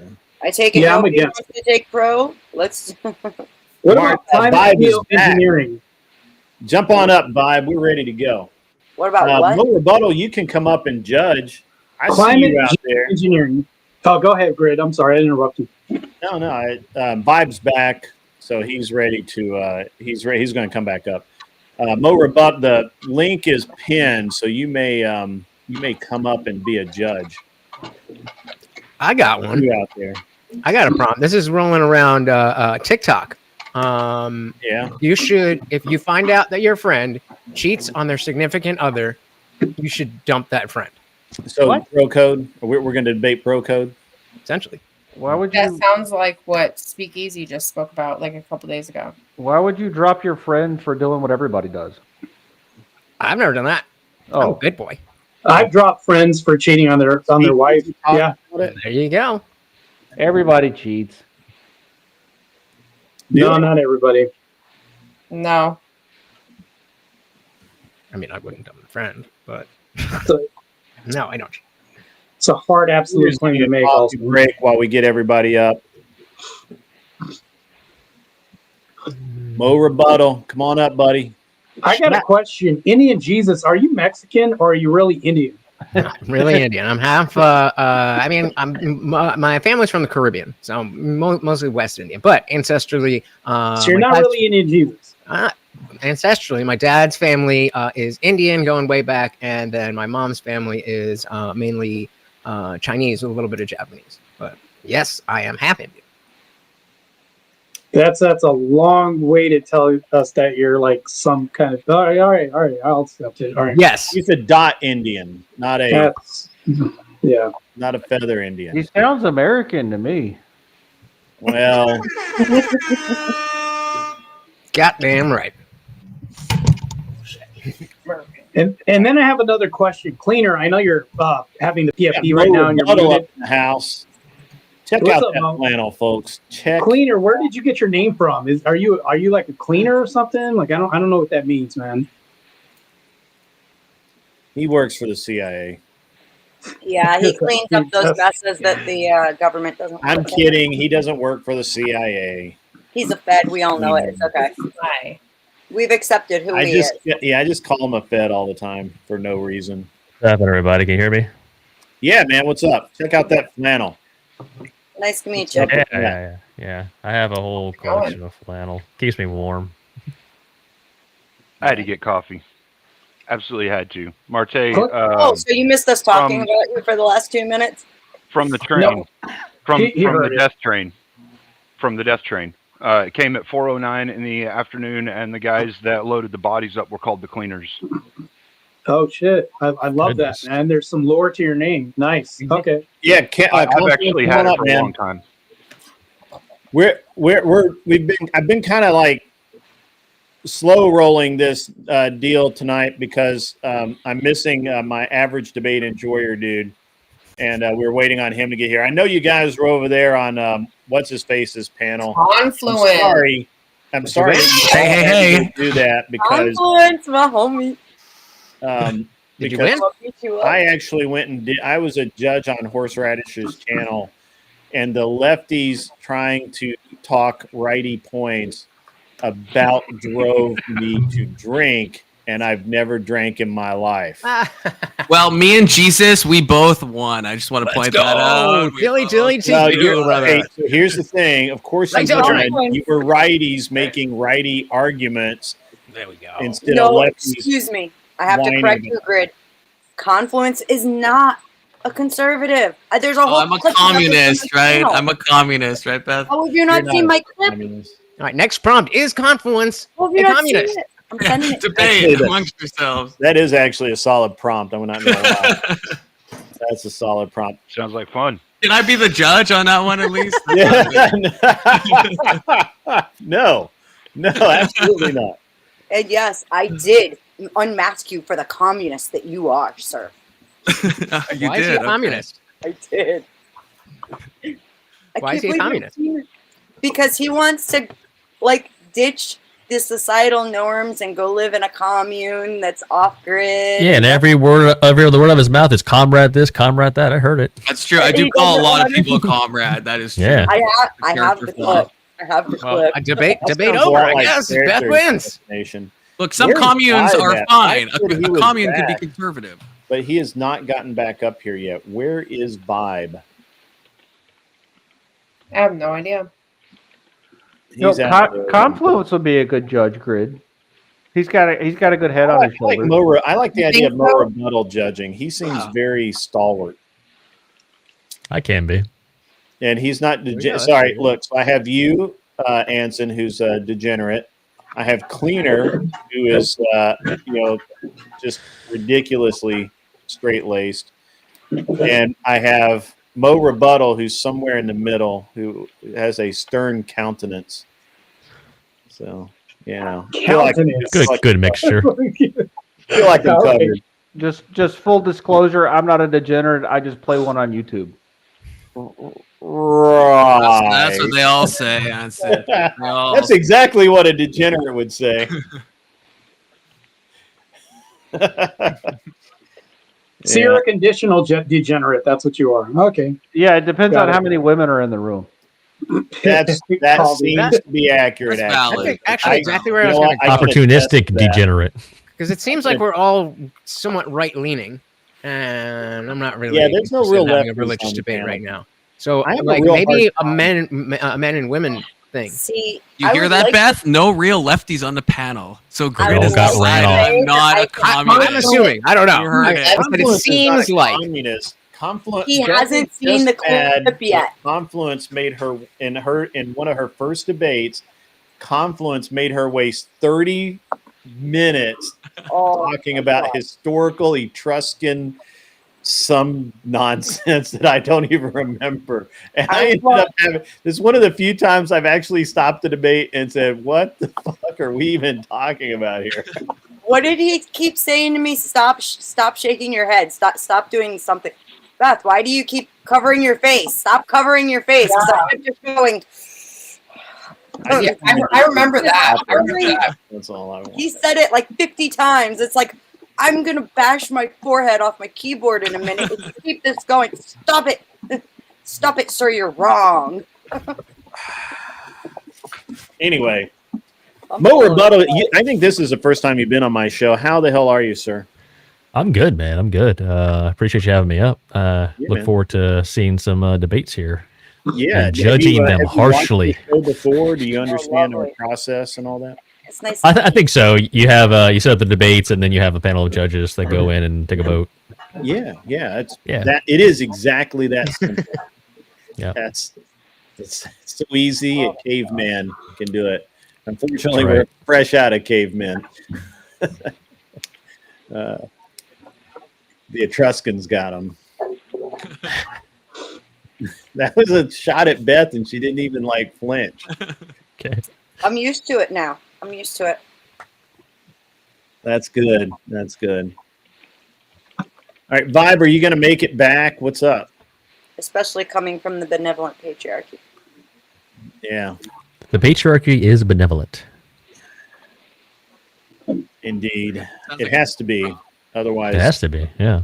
there would be none of you. Vibe is off somewhere cosplaying as Ned Flanders or Bob's Burgers. You just take your pick. It's one of them. So, but hopefully he'll be back. We'll see. I like Vibe. Vibe's all right. He's good people. Yeah, he is Good people. vibes. Good vibes. That's right. That's where he took his name from. Archer fan. Yeah. Yeah, I've seen him on a few panels before. I think I've been on a few with him. He's always seemed pretty easygoing. Yeah. So it is true that I believe everyone here is right-leaning. And the reason for that is because apparently I can't really get... Well, we seem to have a shortage of leftists. Pure coke. May I make a suggestion? May I make a suggestion, Grid? Yeah, go ahead. You might want to consider the reason partly might be because you have that giant flag behind you. You might want to put up a pride flag. Then you might actually get some people to come in. Nope, I look like a trans woman and they still won't talk to me. I love it. I love it. There you go. You know what? Also, the guns, That's big fair. no. You got to put that down too, man. It's not just the flag, it's the guns. They're meant to be trigger objects. I thought that would have triggered him and made him come at him. Exactly. That's what I just said. The funny story is I used to have a background. I still have it. I had a background up that had a big banner that said, bad choices make good stories. And I still didn't have any liberals come on. It's very true. If you think about it, you get around with, like your guy buddies and you're having a beer, you're always talking about like when something went wrong, some when crazy something story. fucked up, right? Yeah, exactly. You think that fucked up? Let me tell you about it. Yeah, exactly. Yeah. And then you go to the most horrific shit you've ever heard in your life. Right. And it can get pretty dark pretty quick. So I have a buddy of mine who we joke with him about that he should not use chainsaws anymore because he's literally Some men shouldn't. Yeah, some guys really shouldn't. They just, I'll be honest. I think he's cut into his leg with a chainsaw. He has been impaled by by a baling spear off of the baler on his tractor. It went through his leg. And he's like, I'm like, are you sure you want to be a rancher? You just have to ask because it seems like that it's probably going to kill you. I thought I had bad. Like my ex-husband told me I should stop playing with the chainsaw after I got it stuck in the same tree twice. Yeah, where I'm at, I have to fell trees quite often, and there's been many times where you make a cut, or I go to put myself in a position, and I go, I'm out here by myself. I'm gonna reposition this. I should mention. I really need to rethink this. I should mention when the kids called him to come home, I was in the tree, tied to the tree, cutting the limb that I was sitting on, but I was closer to the trunk, so I wasn't on the part that was going to fall. So I was at least that smart. But I did get it stuck up in the tree. It got pinched, and I learned about cutting from the bottom first. I think I got another debater for you, Grid. Somebody else is going to be getting up here soon. Yeah, I feel like Gibbs, Admiral Gibbs should jump up. Oh, Admiral Gibbs. Yeah, let me know. I'll jump in the next one. I don't even care at this point. So, yeah, I think that Jesus really needs to debate though, because he looks Indian. Marte's jumping a bit. Let's get them going. Who's that? Marte. Marte's dying to debate. Let's get Marte Jesus. and who? And Jesus. No, Thump and Weevil. He needs to get shown up by a woman. Put him in his place. I was just on his live the other night, so I don't know. Yeah, Mo Rebuttal and Puppy Weevil almost won my game the other night, so it's pretty cool. Thanks for showing up. Appreciate it. I almost won it, so I don't know. I don't know if I can fight him on anything. All right, let's. I don't have a problem with Marte and Indian Jeebus going after it. Did you just Jeebus? I did. Yeah. Jeebus. Jeebus. I like Jeebus better too. I hope you don't mind. Indian Jeebus. Well, he has a sense of humor, so. Yeah. I would prefer to stay away from like just straight up atheist versus Christian type thing. Sure. But if we if there's something that would be inspired by that, like something about values. I try and stay out of the theological realm for the most part on my show, mainly because theology, anyways. I don't. Yeah, Marte doesn't do. We do actually have Orthodox people who can come on who cannot. Or I mean, they can, but they should not, ought not, debate. Right, they need a blessing. Theology, and I personally don't. I don't debate theology because I'm not. I don't feel like I'm qualified to debate theology. I'm not a preacher, and I didn't go to seminary. I didn't, The closest I ever get to it is I'll speak to like church history and like historical events and things like that, but that's about it. Like that's as much as I dip into it. Greg picks on me for the esotericism because I know the history, but I stay away from the scriptural battle. Yeah, I'll have conversations about it, but I only really like to engage in the theology side of things whenever you can show how it actually affects society or what we're doing in the world. When there's a debate outside of theology, because I'm definitely not an apologeticist. Yeah, you don't really need to be, get a blessing to talk about how ridiculous the church is, though. I mean, you can do that without like any kind of backing whatsoever. You don't need a theology degree to point out all the flaws in the mythology of Christianity. Thank you, Anson. Anson's making that up. He's actually. So, what about as a debate topic, the death penalty? Nah. That has been done so many times. Been This is not verbal combat. We don't have pedestrian ass prompts. I'm sorry. The degenerate prompts are the funniest.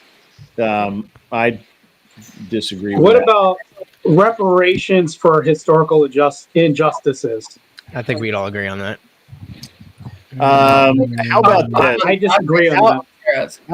How about this? I've got a list. Who is doing?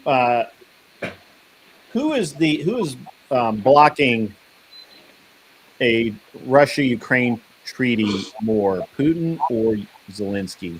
And you guys, you guys don't know? Okay, I could do that one. How about? I'm a conceptual guy, not so much. How can communities reduce gun violence while respecting individual rights? Say that one more time.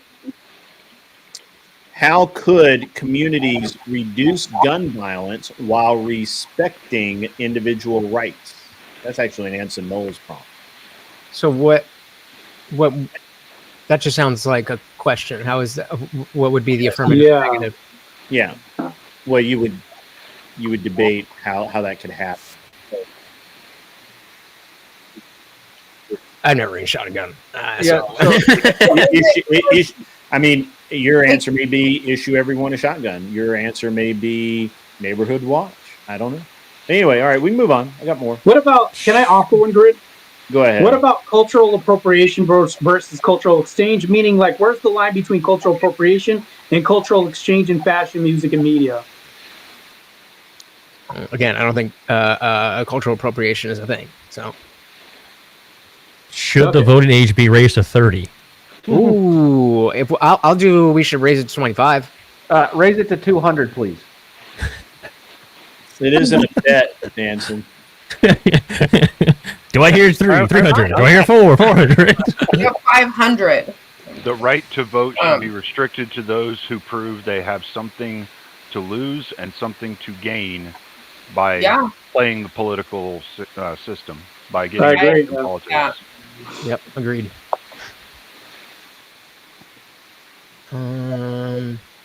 It just shouldn't be somebody because they turn an age and they can do whatever. Why are you not up here, Emmett? Emmett, join. Come on. I think he's saying too much. I'm just kidding. Should AI art be considered real art? No. Yeah. I'd say no. No. Why not? Why not? Because it's generated by. Actually, it's not. There's no depth to it. Sorry, Grinch. I'm gonna shut up if I'm like being annoying. I'm just throwing out ideas. What if you spend your entire life programming This is the actually AI? kind of how it works.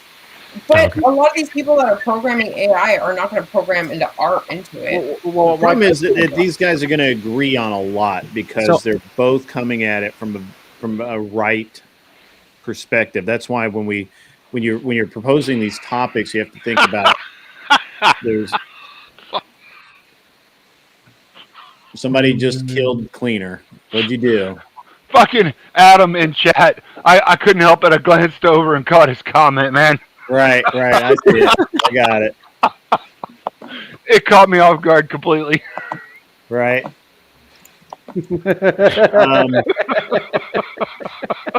So, Marte, what's something that you think is like a problem with atheism specifically? Not leftism, but not having a belief in a God. And we can go to use that as a grounding and then go on to something philosophically connected to that. I think transformer ideology. Oh, again, that's left wing. Yeah. You see why it's hard to deal with this? I mean, it's like should junk food be taxed like cigarettes? Is social media turning us fake and empty? I could argue no. Really? I could argue no. You can argue no. Can you argue yes? Wait, say that again, Grid? Is social media turning us fake and empty? Yes. Yeah, I agree. Yes. And you can argue against that? Do it, Lutch. Do it. Hold on, give me a second. I'm trying to think because. All right, just think, and I'll come up with some other ones.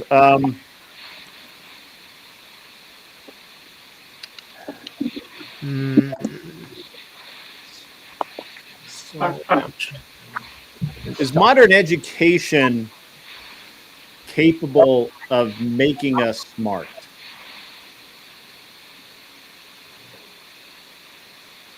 I think modern education has influenced most of us. I'd say yes. Today. Yeah. You think it can make us smart? Good. It doesn't make you smart. It makes you. No, all right, actually, let me say. Do you think it's capable of making us smart? Well, it's the same thing. But what if you say that what about public education is something that we should support? I don't know. I think we all went through the same kind of education, so it's kind of standard where everybody comes from. Oh no, it's not. I went to a military school. Okay, if you went to public schools, then yes, we've all kind of learned from the same basics in a sense. No, I went to a military school, and I have to tell you that every public school educated person I've ever met has been dumb as a fucking rock unless they learned on their own. Yeah, well, I'm getting personally attacked right now. Yeah, I'm with you, bro. Don't worry. It's not an artist too. It's gotten a lot worse over the decades. I mean, my kids are 24 and 17, and let me tell you, just between those two ages, there is a marked difference. Yeah, and there's a big difference between public schools inside of the system too, right? Like I'm in Alabama, and the black schools suck, and the white schools are good. So, how about I'm in South. Philosophically, is and my it worth? kids are white, and they go to schools with mostly Hispanic people. What was Philosophically, is it worse to scam a rich person or to guilt trip a poor one? I'd say guilt trip a poor one. say it one more time? Philosophically, is it worse to scam a rich person or to guilt trip a poor one? In other words, to relieve a rich person of their money or to make a poor person feel bad about being poor, so in the idea that they will be better. Beth, you've got an echo. I think it's the poor person, like 100%. Like they're already poor. They know come up with that, Cred? Their struggles. I'm sorry? I said, did you just come up with that? That's such like a random fucking question. Yeah, I have a bunch of prompts. Anson's giving me some. Anson's giving me some. A bunch of other people, but I also just randomly come up with prompts. I think that black people should have a moratorium on dating black women for a while. You know what? No, I'm serious about that. I'm serious. Yeah. Again, Lutch, you can do that one, surely, right? I think you're just going to have to assign a debate grid. Just put two people. What was the last one? One more time. Point. And we also keep discussing the prompts too much. You know how this is done? Man, this is hot. Is it more unethical to fake a pregnancy or to fake a death? Okay. I think I fucking love breaking all these confluence is fake a pregnancy out there. You're such good I'll take that. You're so unhinged. They're all unhinged, but in a good way. Faking a pregnancy, I would say, would be worse. Yeah. Yeah. I'll take that. Pregnancy would be worse. But so if I were a rich person, and not saying that I've seen this happen or anything, but if I were a rich person and I didn't want to be married anymore, and I also didn't want to go through a divorce, and I say like, pretended to fly my plane into the ocean and not die, and was found living years later in Mexico. Not that I know anything personally about this, but is that worse than faking a pregnancy to trap a person into a marriage? You're faking another life. You're still you. You're still you at the end of the day. All right, so let's do it. I'll take it's worth to scam. You want to do that one, Mark? Yeah, faking a death being worse. Faking a death is worse. You think faking a pregnancy is worse? Lutch, sorry. Oh no, I was saying I could. Oh, you're on my. All right, I got you. You're on Team Grid on that one. I thought somebody said they would take the pregnancy. I want to, Lutch, you said the social media thing. I feel like I'll take death being worse. You would do that one, right? That it doesn't like make everyone like more simple and stuff. Whose computer jacked up and dropped? Beth. Dang it, Beth. All right. I just want to see Lutch Steelman, that impossible position. Well, that's why I said I changed my mind. On that one? Oh, damn. Yeah, because I was like, I was going to just talk about how like internet can be good, but the prompt is could. So yeah, that doesn't matter. But, yeah. Right. Are you a bigger coward if you dodge a fight or a tough conversation? Ooh, I'll take the conversation. Because that usually leads into a physical fight, right? Not always. I don't know if I'd say usually. If you can't, I know what I'm doing wrong here. What I'm doing wrong here is they don't have everybody in the back. If you can't do the conversation, But like, we don't litigate the debate before before the debate. That's so. All right. So this is what I made. This is my mistake. I get the two people who are going to debate, and then I send everybody to the back. I was going to say that. Yeah, you should. Nobody can litigate. Oh, okay. I didn't know that. Sorry. Good luck. It's all right. It's my bad. I was like, why is this not working? This should be working, and it's not. And I was like, what the fuck? This is not working. All right, there we go. Okay, so, is that a decent prompt for you guys or what? Which one? I think we were on the same side for that. Dodge a fight or dodge a tough conversation? I said conversation. Yeah, I'd say conversation too. All right. Okay. Is it worse objectively or subjectively? I don't care. Is it worse to fake a disability for benefits or to fake a smile for bigger tips or even to get a better job? I would say the disability. First one is worse. Yeah. Yeah. Agreed. You guys agree a lot. That's what I'm trying to. That was an obvious one. If we go, I mean, how about this? Gay marriage was the beginning of the slippery slope into the LGBT craze. I would say it is not.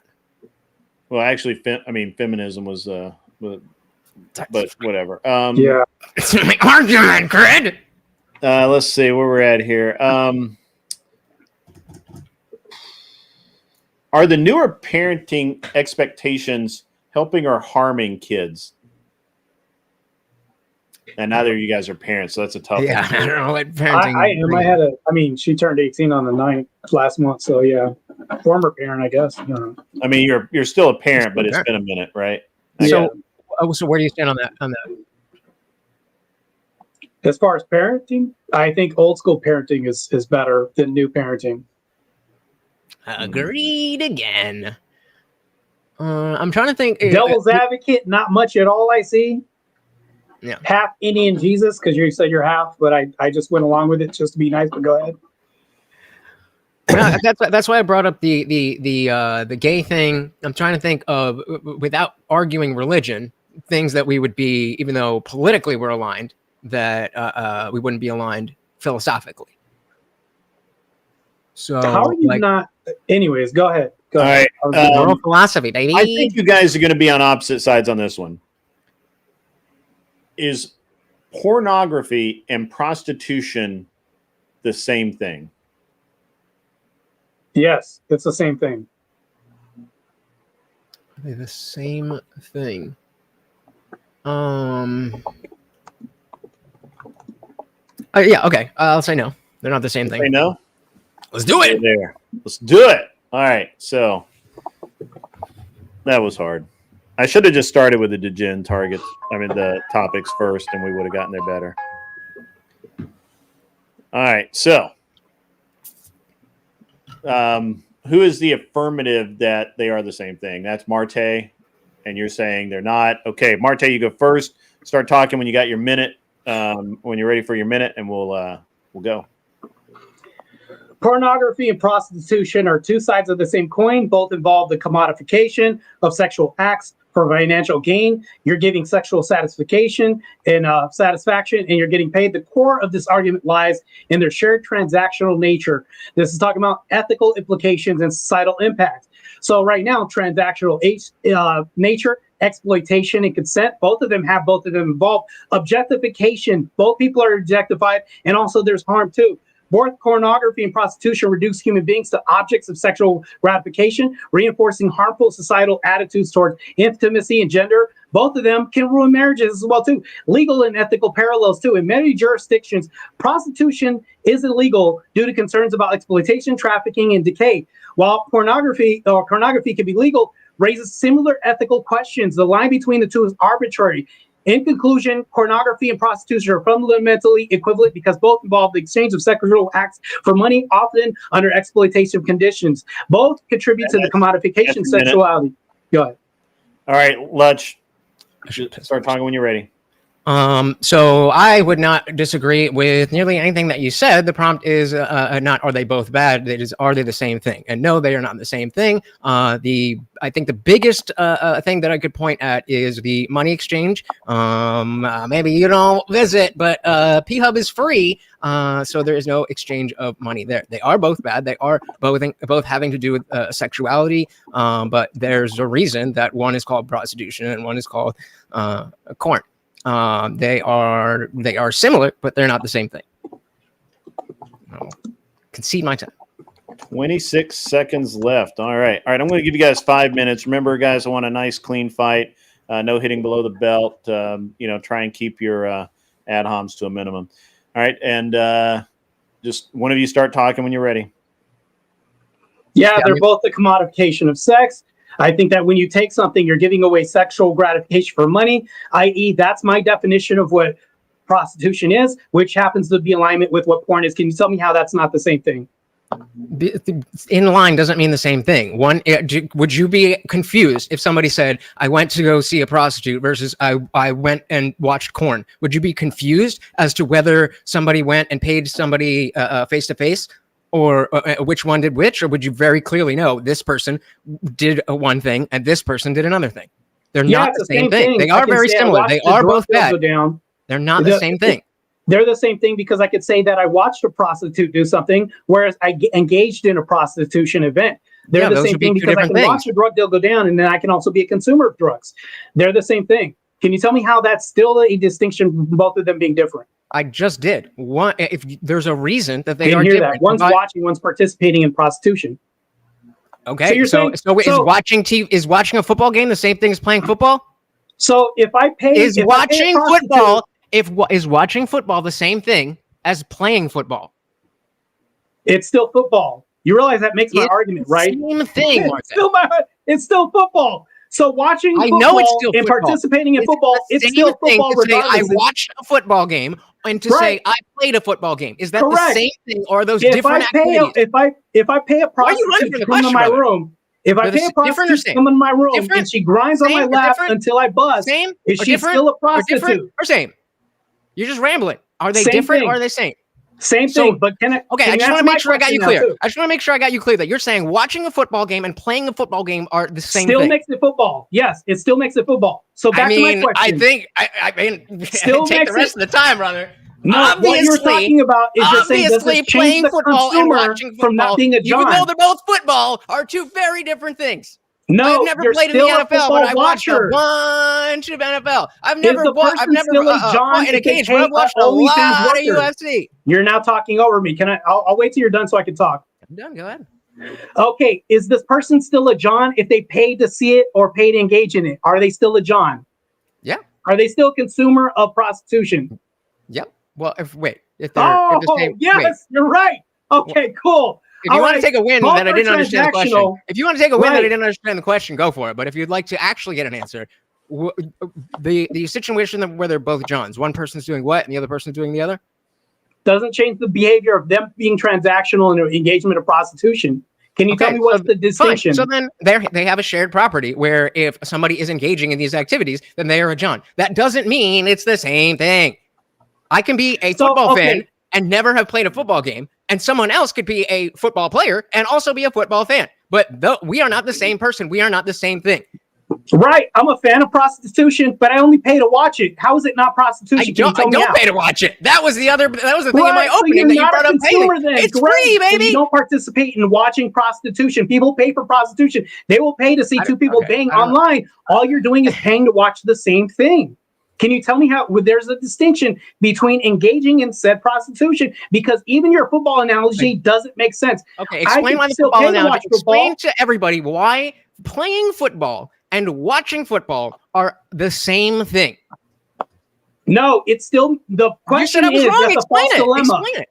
It's still football. Meaning, so nobody said it wasn't. Yes, I'll explain why it's a false dilemma. Corn, there's both sex. I'll explain why it's a false dilemma. If I bang a prostitute, let me ask you this now. So you're saying it's the same thing because you didn't give me a chance to finish my rhetorical response. So here's the thing, though. If I pay to watch, according to your logic with me watching football, if I pay to watch prostitution, That doesn't make me a prostitute. If somebody watches football, it doesn't change the fact that football's still football. I'm just a fan of football. What you're talking about, that's why it's a disingenuous distinction between the two. You're arguing that these are bad things and they're similar. I'm not disagreeing that they're bad and that they're similar. The prompt is that they are the same. They are not the same thing. I've demonstrated that. I don't know how much clearly I can make it. Watching something and doing something. That's why watch is one word and do is another. That's why prostitute is one word and corn star is another. They're different things. I'll ask you a question. Can I give you a Even though they have a lot of similarities. I'll give you a hypothetical. If I pay a corn star to come to my room, or actually a prostitute to come to my room, and she grinds on my lap till fruition, no sex was done, is she still a prostitute? Yeah. What does that have to do with the difference between the two? There, I rest my. That's crazy, bro. That's crazy. Oh, I can't wait to hear the judges on this one. This is insane. I gotta take a piece of be good. We seem to be down somebody who is not here. Oh, Weevil. Weevil's not here. I can hear you guys. I'll be right back. Where did Weevil go? Anyway, all right. So just let me know when you are in the back. I'll try and keep my eye open. All right. I'm going to let the new guy, Mo Rebuttal, go first. Oh, okay. Can you hear me? Yeah, man. Okay, great. Loud and clear.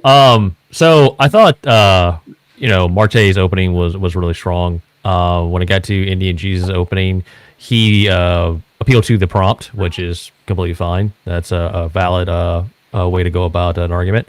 And so when they got into the actual back and forth, though, in the hypotheticals and testing the logic, I did feel like Indian Jesus kind of lost at a little bit of the rhetoric battle in there. So going off of the examples and the questions that Marte put to him and basically kept hammering him on, I'm gonna have to give it to Marte on this one. Okay. Let's go to Cleaner. All right. Marte started out with a strong argument in his opening. He had an impact statement in there.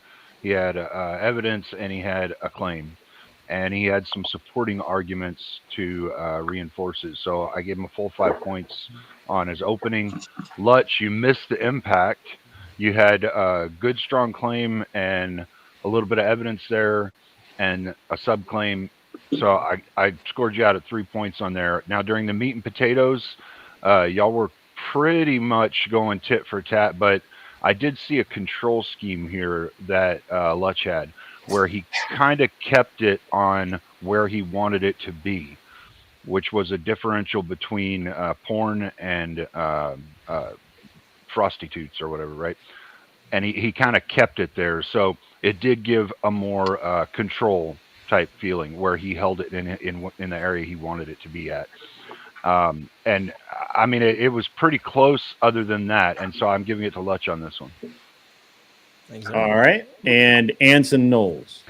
Well, again, this is a tough debate for me. Like the last one, I have a lot of really personal feelings about this. As a man who has, consumed a lot of pornography, made pornography, gone to strip clubs, and I've even bought prostitutes before. So, like, I've done all of that. And so, from my perspective, right, like, Lutch's argument was more fact-based, based on my own lived experience. Watching a football game is different than playing football. And I thought that was a very, very good rhetorical, a metaphor, right? That was a very effective metaphor. And in terms of my point scoring, right, like in the opening, Marte, he pointed out, the similarities between pornography and prostitution, the transactional nature, the objectification, the commodification of sexuality. Like Marte's opening was spot on, but Mo, what you were talking about, what Lutch did was basically say, hey, but that's not what the prompt is. The prompt isn't, are they similar? It's, are they the same? And Indian Jesus basically just brought it back to the prompt and just stayed on that the entire time. And he was very effective in maintaining his consistency. And even though, I was biased in this, I'm going to have to, unlike last time, go with the person that I was actually biased for, because I actually thought that you did a better argument this time, Indian Jesus, than the last debate. So you won that one. Thank you.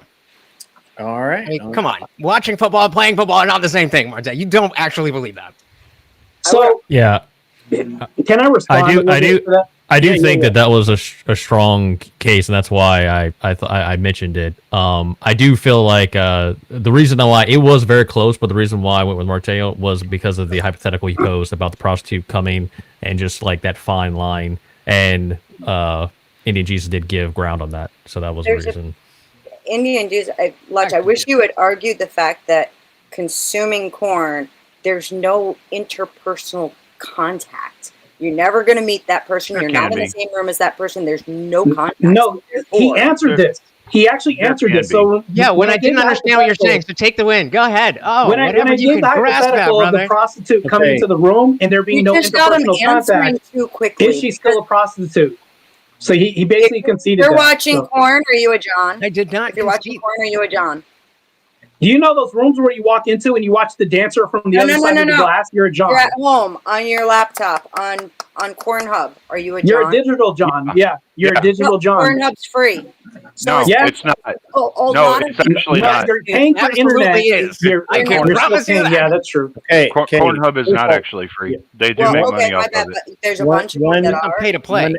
Money on ads, but that's not right. So that's a difference between two similar things. There's they are not the same. I don't think ad rev is the same as like a quid again, pro. the purpose is not to relitigate the prompt. The purpose is to offer a critique of the arguments and how the debate might have been won. I don't know why we're so fucked up tonight, but we keep offering to relitigate the debate. And I don't know why. Maybe I just started us off on the wrong foot tonight. That's my bad. I'm sorry. Marte, I feel like that had you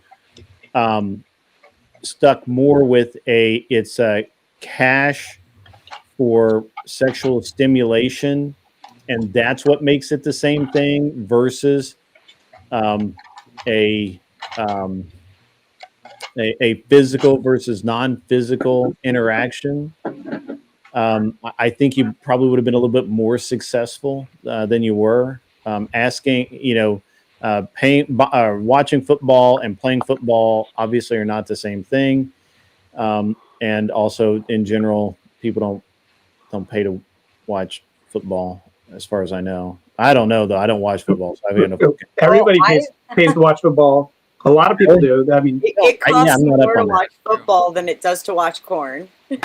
Yeah, you can do that for free. Yeah, it's fun. Yeah, I don't watch that stuff. But I think that I think the equivalency that you were trying to draw just wasn't there, and I think you needed a different equivalency. And it would have been, for me, had I been judging, I probably would have sided more with you, and I think Lutch would have had a harder time making his case had you just stuck with, yeah, I get one's in person, one's in on video,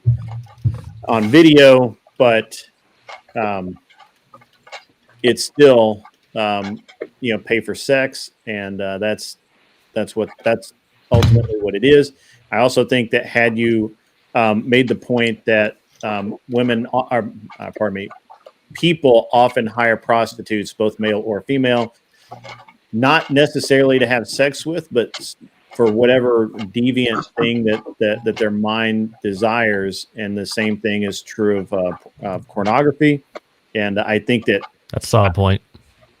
I actually made that during my argument, but yeah. The thing is that when you pick the wrong thing to really double down on, and that was live versus not live, and he was able to just constantly say, yeah, but there's no equivalency there. And he's right. He's absolutely right. There's no equivalency.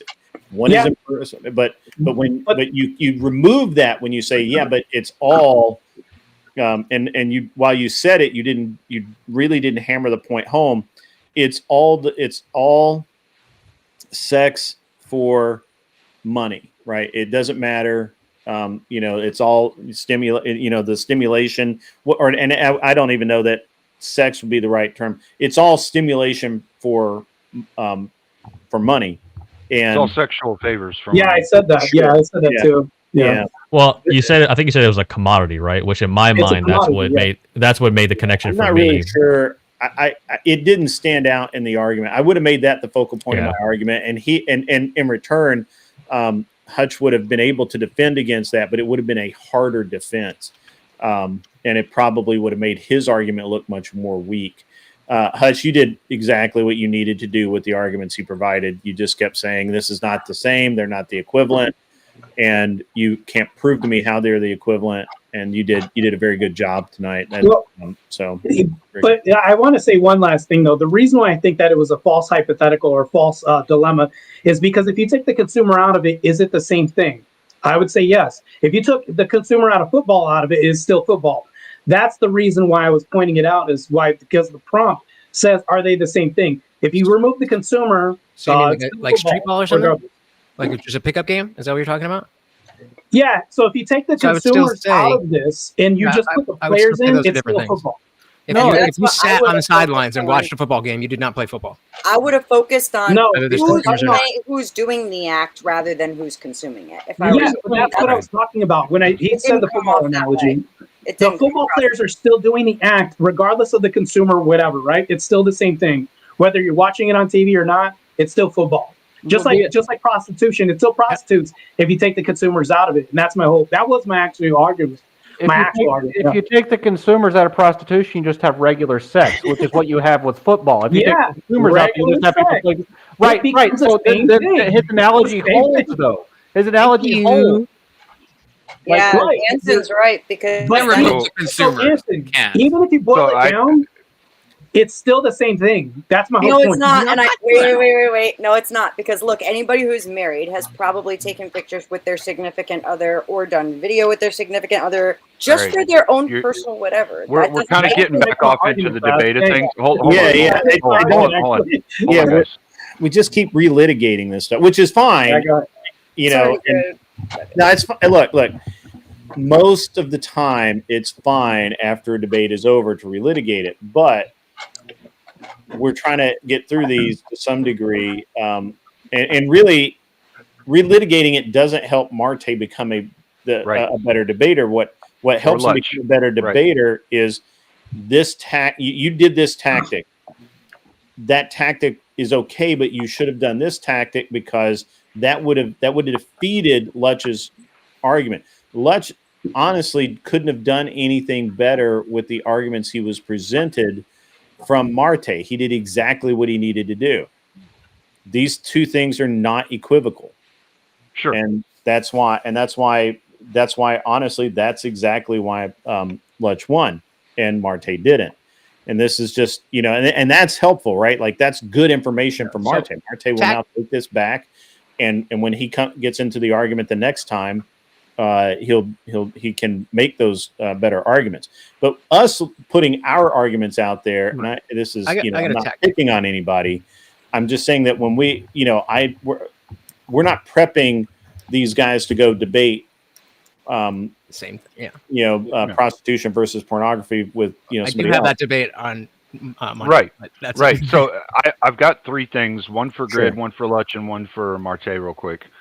Grid, the reason tonight has been a little more contentious is because Beth has been evolving as a debater and is more attacky right now. She's in that attacky phase. No, she's always been in attacky phase. No, she's definitely a little more of a wolf tonight. Lutch, work on your impact, because the impact will affect the audience a lot. Like if you can show how something affects people, they'll be more on your side when you're making a debate. You see what I'm saying? Not really. How? Like, could you give me an example of like? Sure. So like in the analogy of corn versus frosty toots, right? Whether or not it's the same thing. You could make an impact statement of like, well, if you're a woman and you're married to a guy, would you rather have your husband do watch a little bit of corn, or you see what I'm saying? Yeah. It affects somebody, and so it's an impact to somebody, how it impacts society. So like something like that. Marte, Watch your opponent when they're trying to control the conversation and hold you on something. If you want to take it somewhere else, sometimes taking a small conceit to something to move the conversation in a place that you want it to be at is a good tactic to get you out of a corner if you kind of feel like they backed you into it. Or just be rude and talk over them. Yeah, I felt like Indian was doing a lot of that, but yeah. I mean, A little bit. like when my Both sides a questions little get bit. I think you guys were about equal on that area, but maybe Lutch was a little more aggressive tonight. I don't know. I just get triggered when my questions aren't answered. He held it where he wanted it really well. That was the thing. Yeah, that was the real big control side of it, and that's why I say. Where did Thumping Weevil go? Is she not coming back? What happened with Thumping Weevil? Did I I'm miss not sure. I have no clue. No, I didn't see anything in the back chat where she said that she had. And Vibe isn't here. Where did Vibe go? He said he had dad stuff he had to take care of. Yeah, earlier. but he came back, and I thought he was done. Oh, did I know? Hey, Def Not has made it. Cool. Hi. Hello. How are you? Good evening, ma'am. Not bad. Okay, So. Marte, good having you on again, man. You did well. You got 2 debates in the night. That's awesome. Yeah, I took 2 L's tonight. Usually I don't take L's, but I guess whatever. It's hey man, just keep refining, man. It's just all about sharpening the tools. Debate, right? brother. I like that Freddy Krueger thing you got going on over there. That's pretty cool. Yeah, that was cool. I like it. And everybody has off days. Real metal. Don't beat yourself up. Like, you're a really good debater. Yeah, I usually don't take L's back to back though. This is weird for me, so my pride is taking a little bit of a hit tonight. So that just means next time you're gonna smash it. I don't usually trip over my 75-pound dog, but it happens sometimes. Let's get another debate. Come on, Bro, we gotta get rolling. You got knocked down. You got good feedback. Move with it. You know what I mean? Yeah. Get back up. That's it. All right. So, who do we want to see next, guys? Where's Emmett? Why is Emmett not? Well, Emmett's not here to fight with me, so I guess Confluence will have to do. The rematch, Beth. The rematch. Sure. We're gonna do 30 minutes on nonsense again. Absolutely, we will. No. I expect nothing less from myself. It was very funny. Do you understand how the game is played here? A little bit. A little bit. Okay. More or less, it seems like there's you pick a topic and you put 2 people together and they sort of go back and forth for a little bit. And Sure. There may be a timer involved. I'm not entirely sure. She'll pick it up fast. She's a fast learner. Yeah, so it's each person gets 1 minute to do their position or opening, and then we go to they get 5 minutes back and forth, and then we bring the judges up, and you are judged. Tonight, the judges are Mo Rebuttal, Anson Knowles, the simp himself, and Cleaner 409. So that's how we get down. Lutch has already taken a W, which leaves us with Beth and Confluence and you as the last active debaters. I don't know what happened to Thumping Weevil or Vibe. They were both here. Well, that's okay. We're fine. It's late anyways.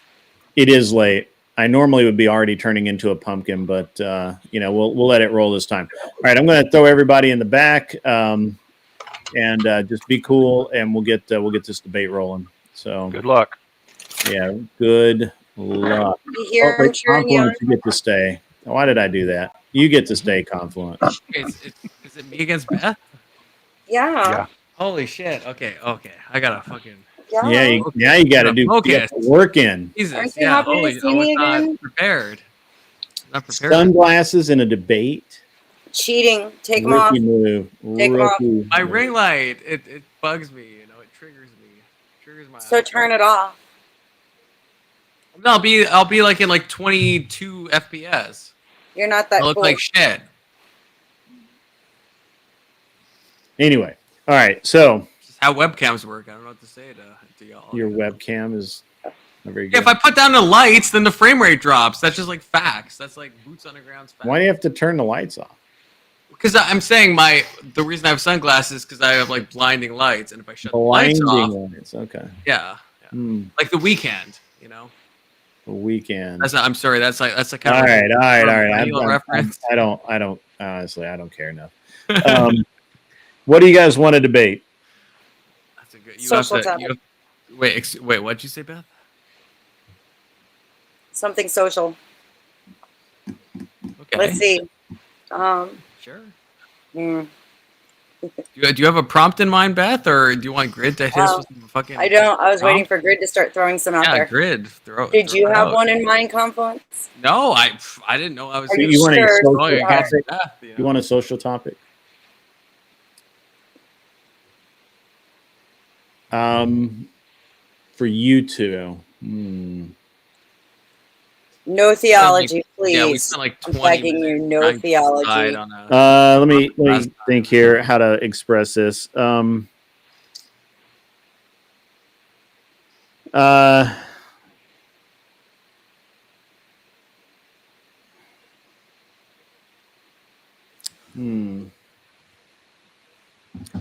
have one, but it's just like right there. I can't grab it. Socialism has encouraged feminism in the United States. Yeah. Very often. Da. Da. Probably. I'm going to say probably. That starts any prompt that starts with socialism, I think we're both going to agree on. I have to think. Even though Beth thinks I'm a communist, but you know. There we go. You guys are communists. Wanting to run off and join a commune makes you a socialist. It absolutely doesn't. That's an insane prompt, but no, it absolutely doesn't. I don't know how Grid. What do you? There we go, Grid. There we go. That's a kind of mental prompt in a way. Wanting to run off and join a commune, wanting to run off and join a commune because that's what you believe in makes you a type commune. Do they still have those? Yeah, they're called kibbutz over in the Middle East. And yeah, they have them. They have little. We have like a bunch of them where I am. Hold on. Part of a cult. Is this cat Confluence? Did you really say you want to run off and join the hippies? Not the hippies. I have it. A good conservative commune. I have it clipped. There's no such thing. There is. There absolutely is. I will debate this. You will debate it. All right. We got it. Who's for the better or for worse? Who is the affirmative? What was that? What was the prompt? Yeah, let's nail down this. I know what side I'm on. Believe. Okay. Here you go. You're saying damn communes are not socialist. Are not socialist programs, right? I think they're not. Communes are not always socialist. No. Either obviously most communes are socialist. Obviously, I'm either running off to a commune makes you a socialist, or it doesn't, sir. Not always. I learned that wiggle room problem. It's not happening again. And okay, what's the? Because I would agree, most of the time you go off to a commune, you're probably a socialist, but not all the time. So maybe that's not a good prompt because I feel like we probably agree. I'm not backpedaling. Look, I'm saying I want to join a conservative commune. If you're saying that's impossible, we can talk about conservative communes later. All right, let me. Public schools are bad. Well, that's a fucking. He's like tautology, of course. Yeah. Fuck you. How much of a communist do you think I am, Beth? Holy shit. That's debatable. My life choices. That's debatable. Let's see. How much of a communist do I think you are? I don't know. At least a 70 out of 100. Let's see. Tell me how you really feel. Man,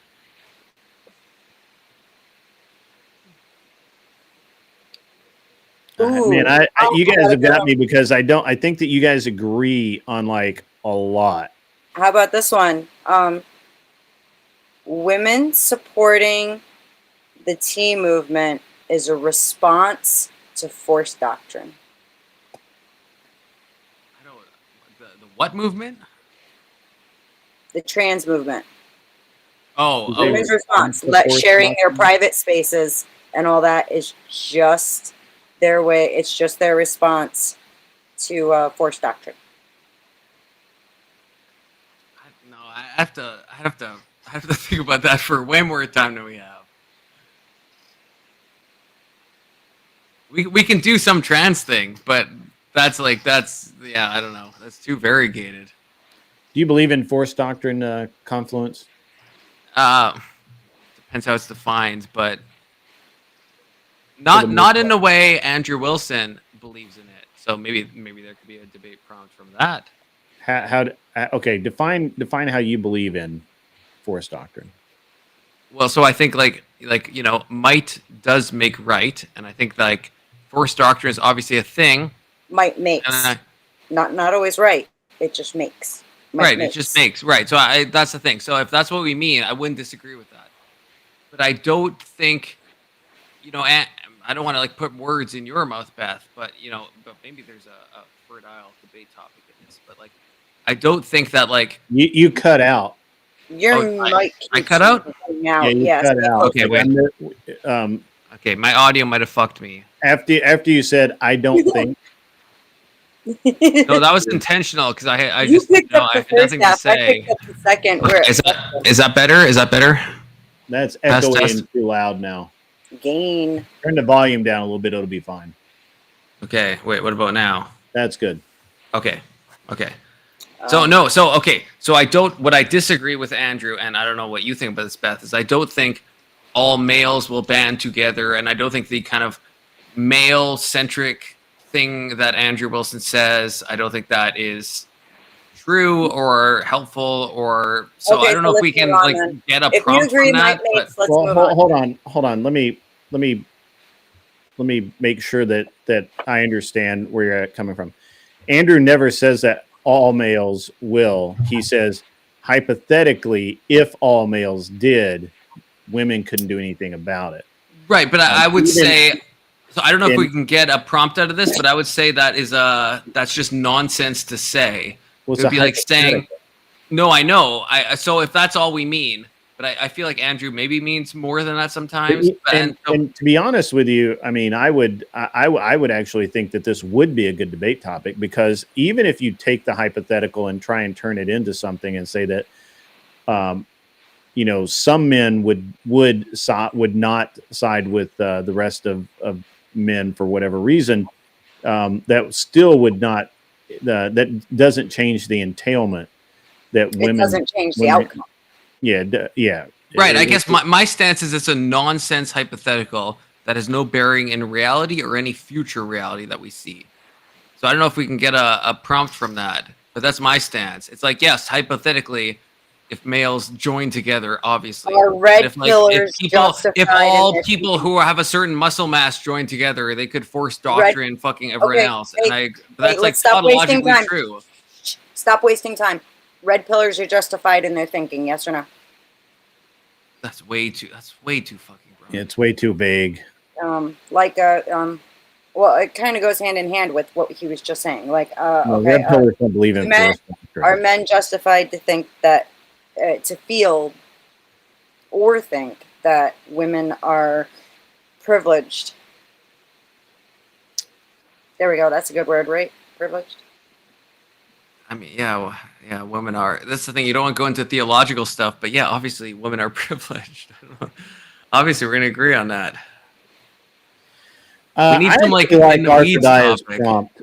Should a woman be allowed to abort a pregnancy because she wants a boy and not a girl, or vice versa? No. Yeah, I figured you guys would be there. That's why I need more lefties, man. Just throw something. I'll take the other side. No problem. I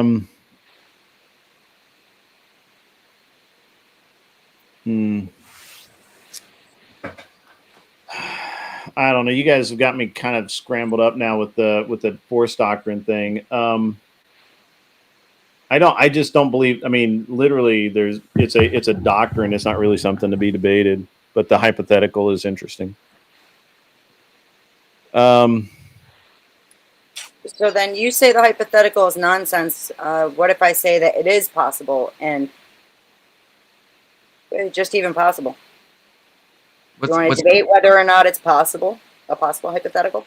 Well, I agree. I think it's an unlikely hypothetical. So we could debate on that. I agree. 100% it's possible. I got it. It's more likely than not. There, I'll take that side. Okay, so what's the full prompt? Men will band together and put women in their places using force doctrine. I say it's more likely than not. Yeah, that's fucking insane. So I will take the negative. I'll take it. I'll take it. I'll make it work. Okay. That's an insane prompt. Hey, Jim Bob has rated us. Oh, Jim Bob. I think. I don't see it on my screen yet, but somebody said that he has. So that's awesome. Thank you very much, Jim Bob. That is wonderful. We are in the middle of a debate game show, and we're having some fun. What Fuck It Button has just donated $5 American. Men have a monopoly on force. Pretty much what force doctrine equals think you should make a prompt that makes Confluence argue his beta anti-force doctrine. Don't read anything from right now. I'm doing that right now. I'm on the affirmative. Right, so, let me know when I'm ready. It's like junky version of Destiny. That's not nice. Who said that? Wait, Grid, who fucking said that? Bobby's ball bag. Okay, I'm going after you, Bobby ball bag. You're going after Bobby's ball bag? Okay, yeah, that's my new foe right now. Okay, Bobby ball bag. Oh man! All right, so we're gonna do this. Bobby Ballbags says, "Let's fucking go." He's ready for you. He's going after Bobby's ball bag. I just have to say it that way to be funny because it's fucking funny. All right, so let's go. Somebody define that prompt for me and the judges. Wait, can we say the prompt? Who has the affirmative in this? Someone help me. I do. It's likely that men will bond together and use force doctrine to overthrow women. Okay. Or to subjugate. Put women in their place. Subjugate, but subjugate's a little too hard too. So put them in their place. All right, guys. You know how this works. You're veterans of the show. I want a nice, clean fight, and no hair pulling, Beth. No smacking aviator shades off of anyone's face or anything like that, and absolutely no making fun of Confluence's facial hair. It took him a long damn time to grow that. What? No, it took a fucking second. All right, let's go. This shit Are you ready? All right, Beth is the affirmative. She goes first, and let's roll. Just start talking. I'll start the countdown. Due to feminism, abortion, the weaponizing of children that we see going on in today's society, it is becoming increasingly more likely by the day that men will bond together and actually use force doctrine to take back the power which they rightfully deserve as the great patriarchs that they are supposed to be. I think women have pushed their luck for too hard, for too long, and have been given this false sense of entitlement where men are just walked on, and it's shameful. There you go. 23 seconds left. Awesome. Very good. Confluence, you just start talking whenever you're ready. All right. Okay. So the key word I think is likely, and it's not a question of if men are harmed more or if women are harmed more or who has a better say in stuff. But from what we've seen, feminism has gained more and more traction. So if we're talking about likelihood, we have to look at what has actually been happening. And to my chagrin and to Beth's chagrin, the feminists have gained more and more kind of land or space, and so I see no reason to think that suddenly men will all of a sudden turn around and be like, we're going to use the fact that we are males to suppress women. I would want to see, I guess, and we'll probably get into this in our 5 minutes, but I would really love to see an example where we think that is actually likely to happen. Again, not that it should happen, to be clear to my audience who is incredibly intelligent, but what is the most likely case? That's what we're talking about. And I see no indication that is likely that men will use their gender to suppress women, even if I think it should, even if Beth thinks it should. That's fine. That's fine. Okay, I'm ready. Let's go. The end. All right. Again, nice, clean fight. Okay. Don't pull my ears off. Confluence. Would you agree with me right now that there is voting taking place in New York State right now that could in fact put someone in a political role who actually supports Sharia law? Yeah, I would 100% agree with that. And Sharia law does involve the subjugating of women, correct? Yeah, and you think that's going to happen like across the country, or is that like a New York issue? I think it's definitionally a New York. It doesn't start that. It doesn't. Everything starts somewhere. But why don't you tell me what is the magic number of babies being aborted that has to be reached before men finally say, "Oh my God, this is enough"? What's the magic? It's number? It's not about a number. It's about, again, we're talking about likelihood. So I want to know and your like examples where men are bonding together based on their gender, based on them having XY chromosomes that they're going to go against women. I see no examples. Are you familiar with Dearborn, Minnesota? I think it's in Minnesota. I think it's in Michigan. Michigan. Where they are implementing Sharia law across the entire town, right? I don't know how do you connect Sharia law? Like, obviously New York is going to do New York stuff, and Cali is going to do Cali stuff. But how do you transpose that to all men? Sharia law rises men to a position of power. And do you think the whole nation is about to become Muslim? Like, is that your? No, not at all. But what I do think is that every movement starts somewhere. Right, but why do you? What's your even? Give me a loose hypothetical on how all men will bond together. Where did feminism start? Where did feminism start? No, I want to know. I want to know a loose hypothetical, even if it's far flung. I want to know a loose hypothetical on why all men would band together, or any historical examples. I just gave you one, and you can't give me an answer as to how many. You talked about New York. You talked about a fucking liberal hellscape. Yeah, well, wow. Welcome to the fucking. How many babies need to be aborted before men? That's not a hypothetical, Beth. I want a hypothetical. How could this hypothetically happen where all men will align based on their gender? That's what I want to know. See, here's what it is that. All right, well, we already see it with the red pill movement. We have men that are bonding together. So it's not even a hypothetical anymore. We're seeing bits by bits in certain areas. You don't think your that extrapolation is like a small, like how many people do you think identify as like red pilled or black pilled or in the manosphere? We all agree it's like a minority of people. Because you agree too, right? That women have far too much power, that women shouldn't be allowed to abort children without men's input.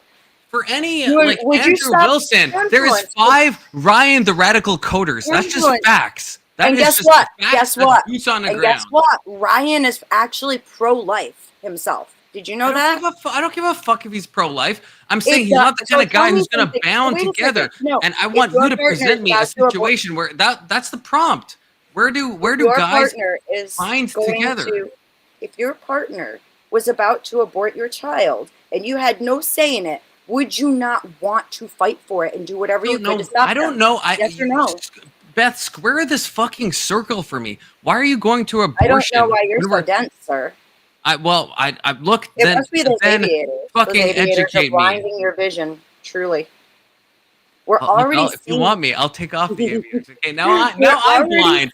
So I am actually blind. So let's continue. Okay. So they put up the idea. So the whole thing started as this hypothetical, but we are starting to see areas where men are coming together and really trying to put their foot down. So the idea that's not what I asked, though. I asked you to give me a hypothetical where this could actually happen, where the men outvote the women and take back everything. The idea that men will not reach the point where they do use force doctrine in order to stop the absolute craziness that is going on within our society is becoming more likely by the day. I want to know a single example. That's why even New York is about to vote in. No, I don't give a fuck about New York and abortion. I want to know a single example where men band together based on their fucking chromosomes. Look, I wish it was the case, but it's fucking not the case. Okay, it is absolutely empirically not the case.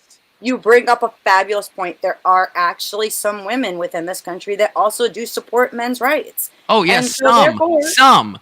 An incredible minority, but your burden of proof is to say that it is likely to happen. So you can't punt to like a 10% of women, because most women support women's issues. most women are feminists. So I want to see how we kind of cross that Rubicon where you think that men will band together based on their chromosomes, which again we have never seen. When you have prisoners, it's 5 minutes. There's no way that's 5 minutes. Hey, it's time. There's no way that's 5 minutes. Please, God, let this stop, please. There's no way that's 5 minutes. I'll do this. My gosh, that was like 30 seconds. That was 30 seconds. Grit, I think your timer is like fucking off. My goodness. I think your timer is not right. That's what I think. I think that you think that 30 minutes is like 5 seconds is what my problem is. All right, listen. That was brutal. I feel bad for the judges. I apologize. I apologize to the audience. I apologize to everybody. Fight over a prompt for another 10 minutes, man. 11, 12, 13. Okay. Deaf not. We go to the deaf. We go to the judges first. She thinks she's muted. Oh, it does say she's muted. It does say she's muted. There we go. Oh. Yeah, it's something about when you go out and come back in, you have to remute yourself. All right, so and she couldn't hear us because she is actually muting us. All right, Anson Knowles, let's go with it. Yeah, so that was a super difficult debate to judge because there was so much there was just a whole lot of I didn't really feel like there were really good arguments. The only really interesting part of it, from my perspective, was Confluence, basically demanding examples, or examples having been demanded of when this situation actually occurred, right? Where there were men, banding together to oppress women, and the only, the best example Beth had was Sharia law, which is a religious doctrine and not really like a male doctrine, because the women participate in it as much as the men do. And Confluence, you lost an opportunity by pointing out that both men and women are Islamic. So I mean, it's not really like a male thing. But that was your job to point out. You didn't do it. You sucked at it. So Beth won. Okay. Ouch. Fair. Ouch. All right, Mo, rebuttal. So when it comes to the clarity of the argument, I was listening to both of them. I do feel like Beth had more clear examples that she was giving. One thing that Confluence did, though, is he didn't let her run away from the prompt, and he kept hammering back. And so he actually it felt like he had more control of the debate. And he really kind of kept it at that point and kept hammering away on it. So as far as clarity, I would give it to Beth. As far as conftrol, I would give it to Confluence. The closing, though, I felt like Confluence was asking, he kind of went on repeat a bit and kept asking the same question, where she kind of gave a refutation for it that I thought it was time to move on. So I feel like he could have pivoted to something else to make his point stick more. So for the ending, I would give it to Beth as well. So I got to go with Beth on this one. All right. And finally, Cleaner. So during the openings, Beth had a really good structuring of her argument. She had a good argument itself, evidence to go along with it, and how it impacts society. So I gave her full points on that. Confluence, you're missing an impact in your opening that could have really made it strong. I mean, probably giving you the win in this, because hoping they like the way that I was following what y'all were doing. You had a little bit more control over where things were going, and you seemed a little more calm about things. So I think that if you had a stronger impact, it would affect people a little bit more and bring more people to the side that you're trying to get them to. Overall, I think Confluence had a lot more control of the conversation, and I actually scored him as winning on this one, because he kept bringing it back there after refuting other things and trying to get a clarified hypothetical.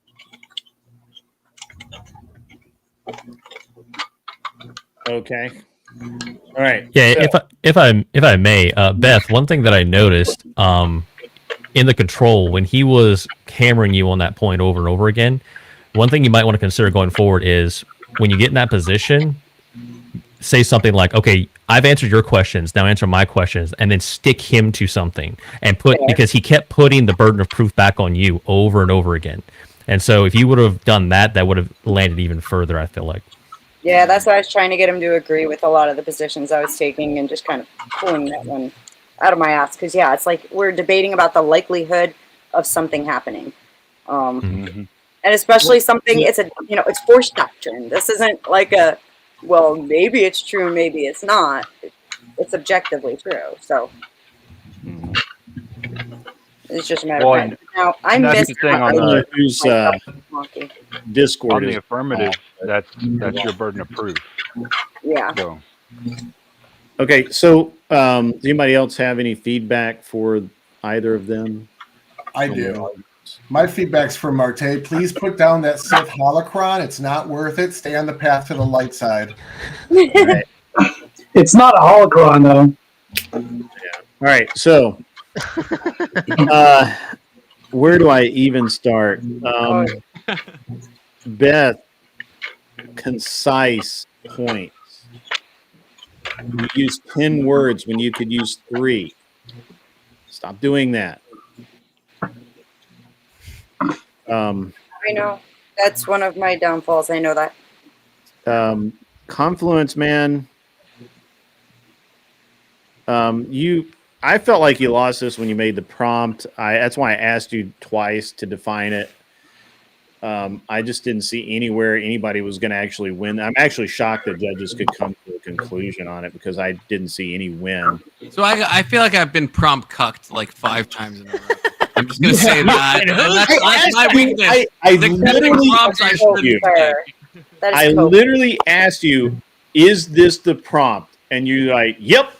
Yeah, well, I'm trying to make magic happen. Well, you're making magic happen, baby. You're making in a bad way, but like I want your show. I'm so nice, and I want your show to, I know, man. Hey, man, you did well with what you had. The problem was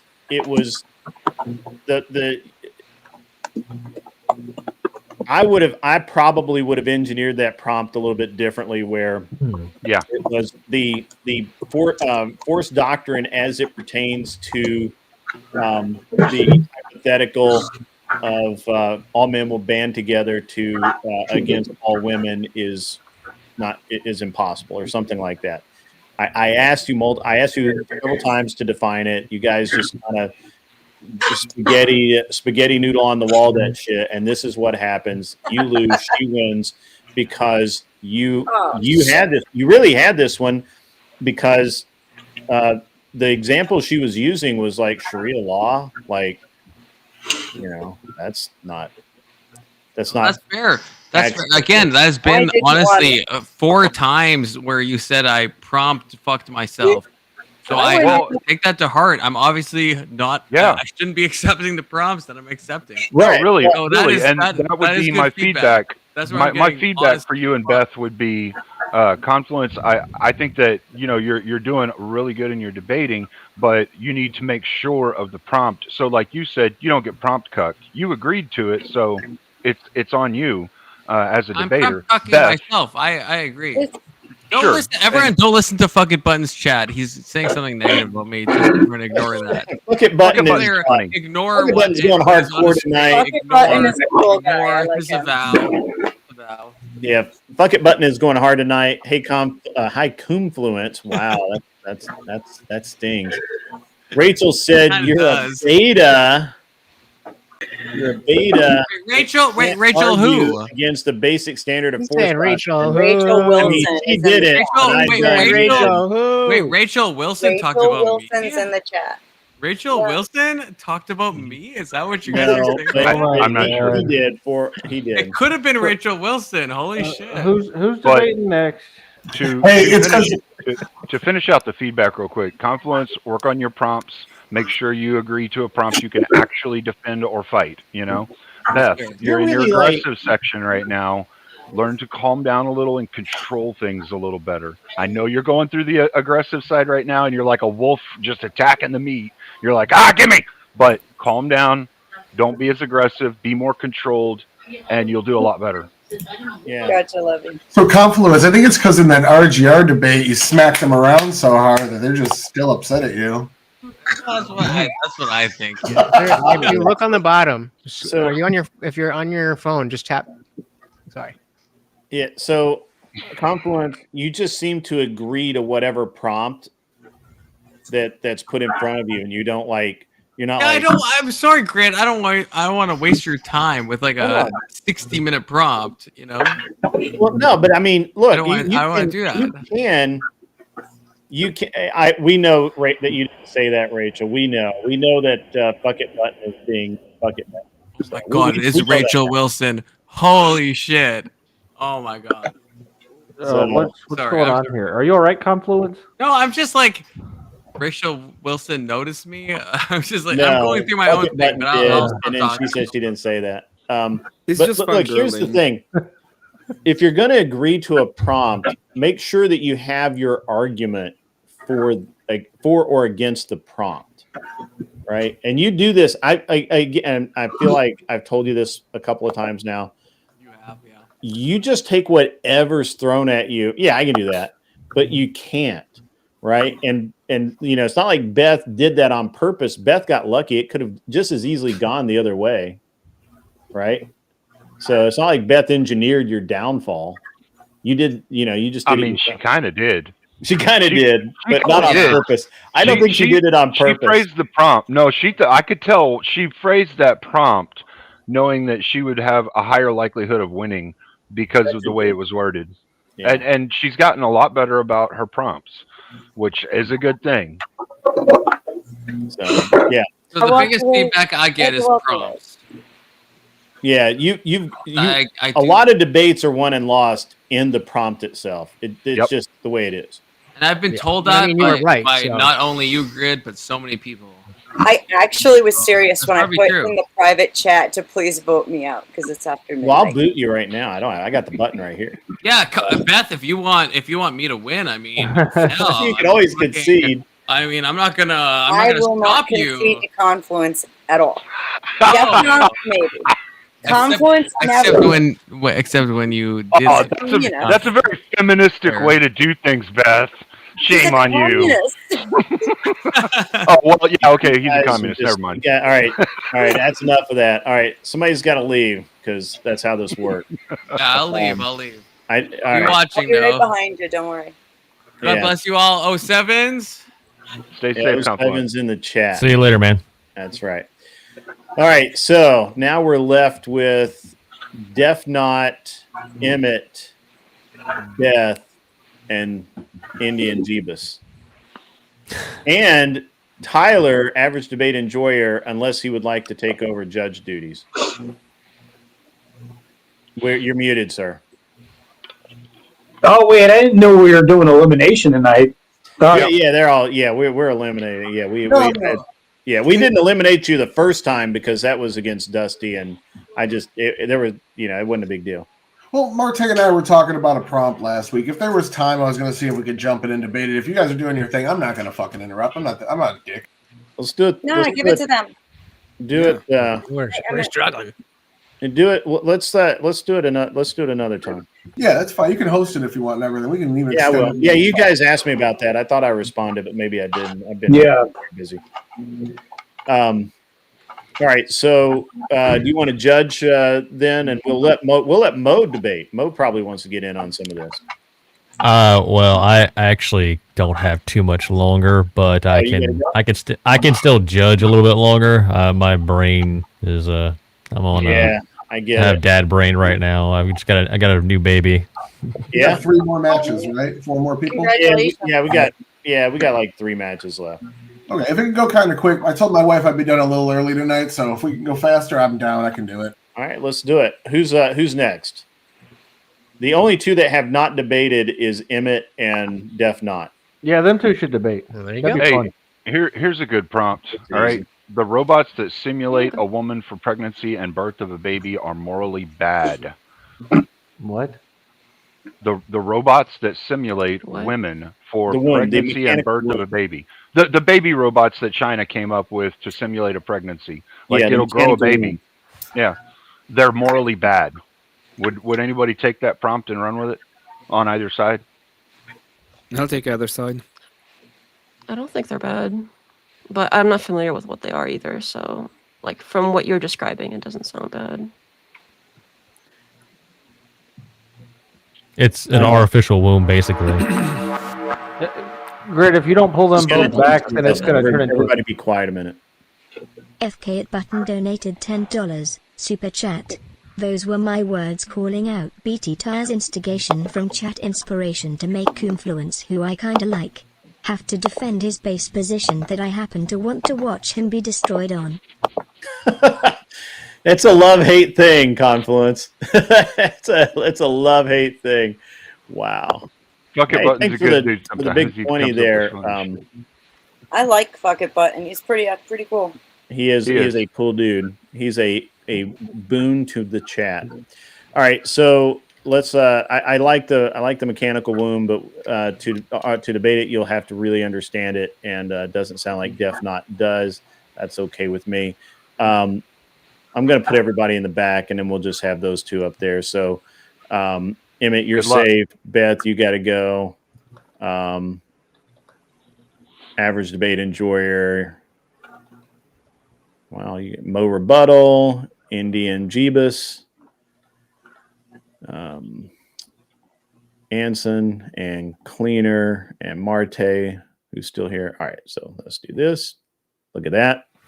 How about that? Okay, so what do you guys want to debate about? I mean, the womb thing sounded interesting. I mean, Okay. what is there that we need to know about it besides the fact that it's would like Okay. artificially grow the fetus? Right. So it can into the bread? artificially carry a human baby from egg to delivery. Yeah, that sounds good. Yeah. I mean, Okay, if so you will be there's in any other favor of caveat to it, having- but And do you Just to find that clarify- morally? Do you find that morally wrong? Just to clarify, that the prompt would be: is morally okay to have pregnancy robots, right? Yes, it is morally corrupt to have pregnancy robots. Oh, morally corrupt. Okay, I can say that it's morally corrupt. Yeah. yeah, I'll go with not. And sorry, I'm lagging a little bit. So if All right. Well, you guys, let me get the timer set up, and we will get you your man. And so, my man Emmett is the affirmative. He is saying that it is corrupt, and Def Not is saying no, it's not corrupt. Perfect. Emmett, you will start off. Just start talking when you're ready. Okay. Whenever we're talking about pregnancy and family values, usually the one part that is always left behind in all those kind of conversations are the kids. In this case, we are talking about an actual baby, an actual person, and that person deserves and should, in most cases, have a mother and a father. The fact that you are putting that baby inside of a robot actually robs both the baby and the mother of the time that is spent and needed to be spent on the womb, so that they can be closer and have the full-fledged, the full necessary time together, so that they can be a proper family. In this case, it would be morally corrupt to have this kind of robots. Thank you. All right, 14 seconds left. All right, Def Not, when you're ready, just start talking. I'll start the clock. Sure, yeah. I don't think there's anything inherently morally wrong with having a robot grow the baby inside of it because, well, first of all, parents aren't necessarily just by blood. You could have adoptive parents and the kid could still have a family if they get adopted out. Plus, in cases of abortion, if for some reason there's no choice but to abort, we could transplant the fetus inside one of these things and then it doesn't have to die. So that sounds like a morally good thing to me. Okay. All right. Then I will now set for 5 minutes. And just one of you start talking when you're ready. Do you think that the baby, in this case, should have a mother and a father? Yeah, of course, but that doesn't mean Why? that just because it ends up the way that it is grown or delivered, that doesn't mean it doesn't have a family after that. No, but why should it? There's nothing. There's no like rule that says the baby doesn't get a family. Yeah, I understand that, but why should it have a mother and a father? If you can just grow babies in a lab bat and you can just grow them and having them to be like plants and just create it. In fact, why shouldn't they just be born and get to be the next thing that you can harvest organs for? Why should they have, if there's nothing inherently morally wrong with growing them in bats? That has nothing to do with the subject. I Sure, you could do a lot of evil things. I know with that a lot you of think that it different has things. I nothing mean, to do with it, but you can you grow answer my babies inside of an question? actual Why woman should it have a and mother and a still father? donate the organs, and even if the woman births the baby. So, like, just because it's growing in like a machine doesn't mean that you can inherently do something evil with the baby afterwards. There's no rule Why that would that says be that. evil? Wouldn't what are you? Are you a utilitarian? Do you have what's your moral framework? My moral framework is irrelevant to the subject, I think. I think Do you think abortion is because fine? Should a woman have the right to abort a baby? again, irrelevant. I think if it does Again, happen, irrelevant. So then it is still okay, better fine. It's for just the baby to irrelevant. survive than it is Yeah, for the baby to die. if you're not gonna answer a question like that, why should I even go into the debate in good faith? Do you Okay, think but it is if my okay moral, to? Do you I think it don't is? really Do you have think a a defined moral woman should framework, have so I the right can't to explain it to abortion? you, and it's relevant. Do you I'm think sorry, a what? woman should have the right to abortion? I think it's in certain cases, yeah. In certain cases, which cases? Yeah, for instance, in cases like SA and What about things she like doesn't that. want it? Is that a case that she should have the right to? That doesn't really have anything to do with whether the What about the case the she prompt. doesn't want it? Should she have the right to?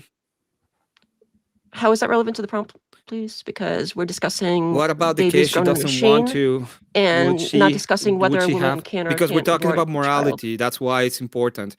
Would Well, a you lot of go things ahead and are tell morality, me? and a lot of things are It's important, about but not morality. everything So is if a relevant person to is the just, baby in a if your machine moral thing. framework has to do with preference based, and I say my preference would be to just go ahead, it could be used in a case which is preference based to grow a bunch of babies and then harvest their organs.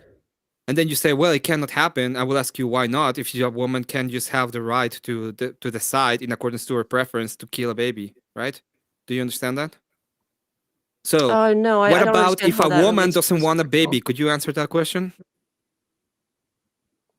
Yeah, I think up to a certain point, it's probably okay.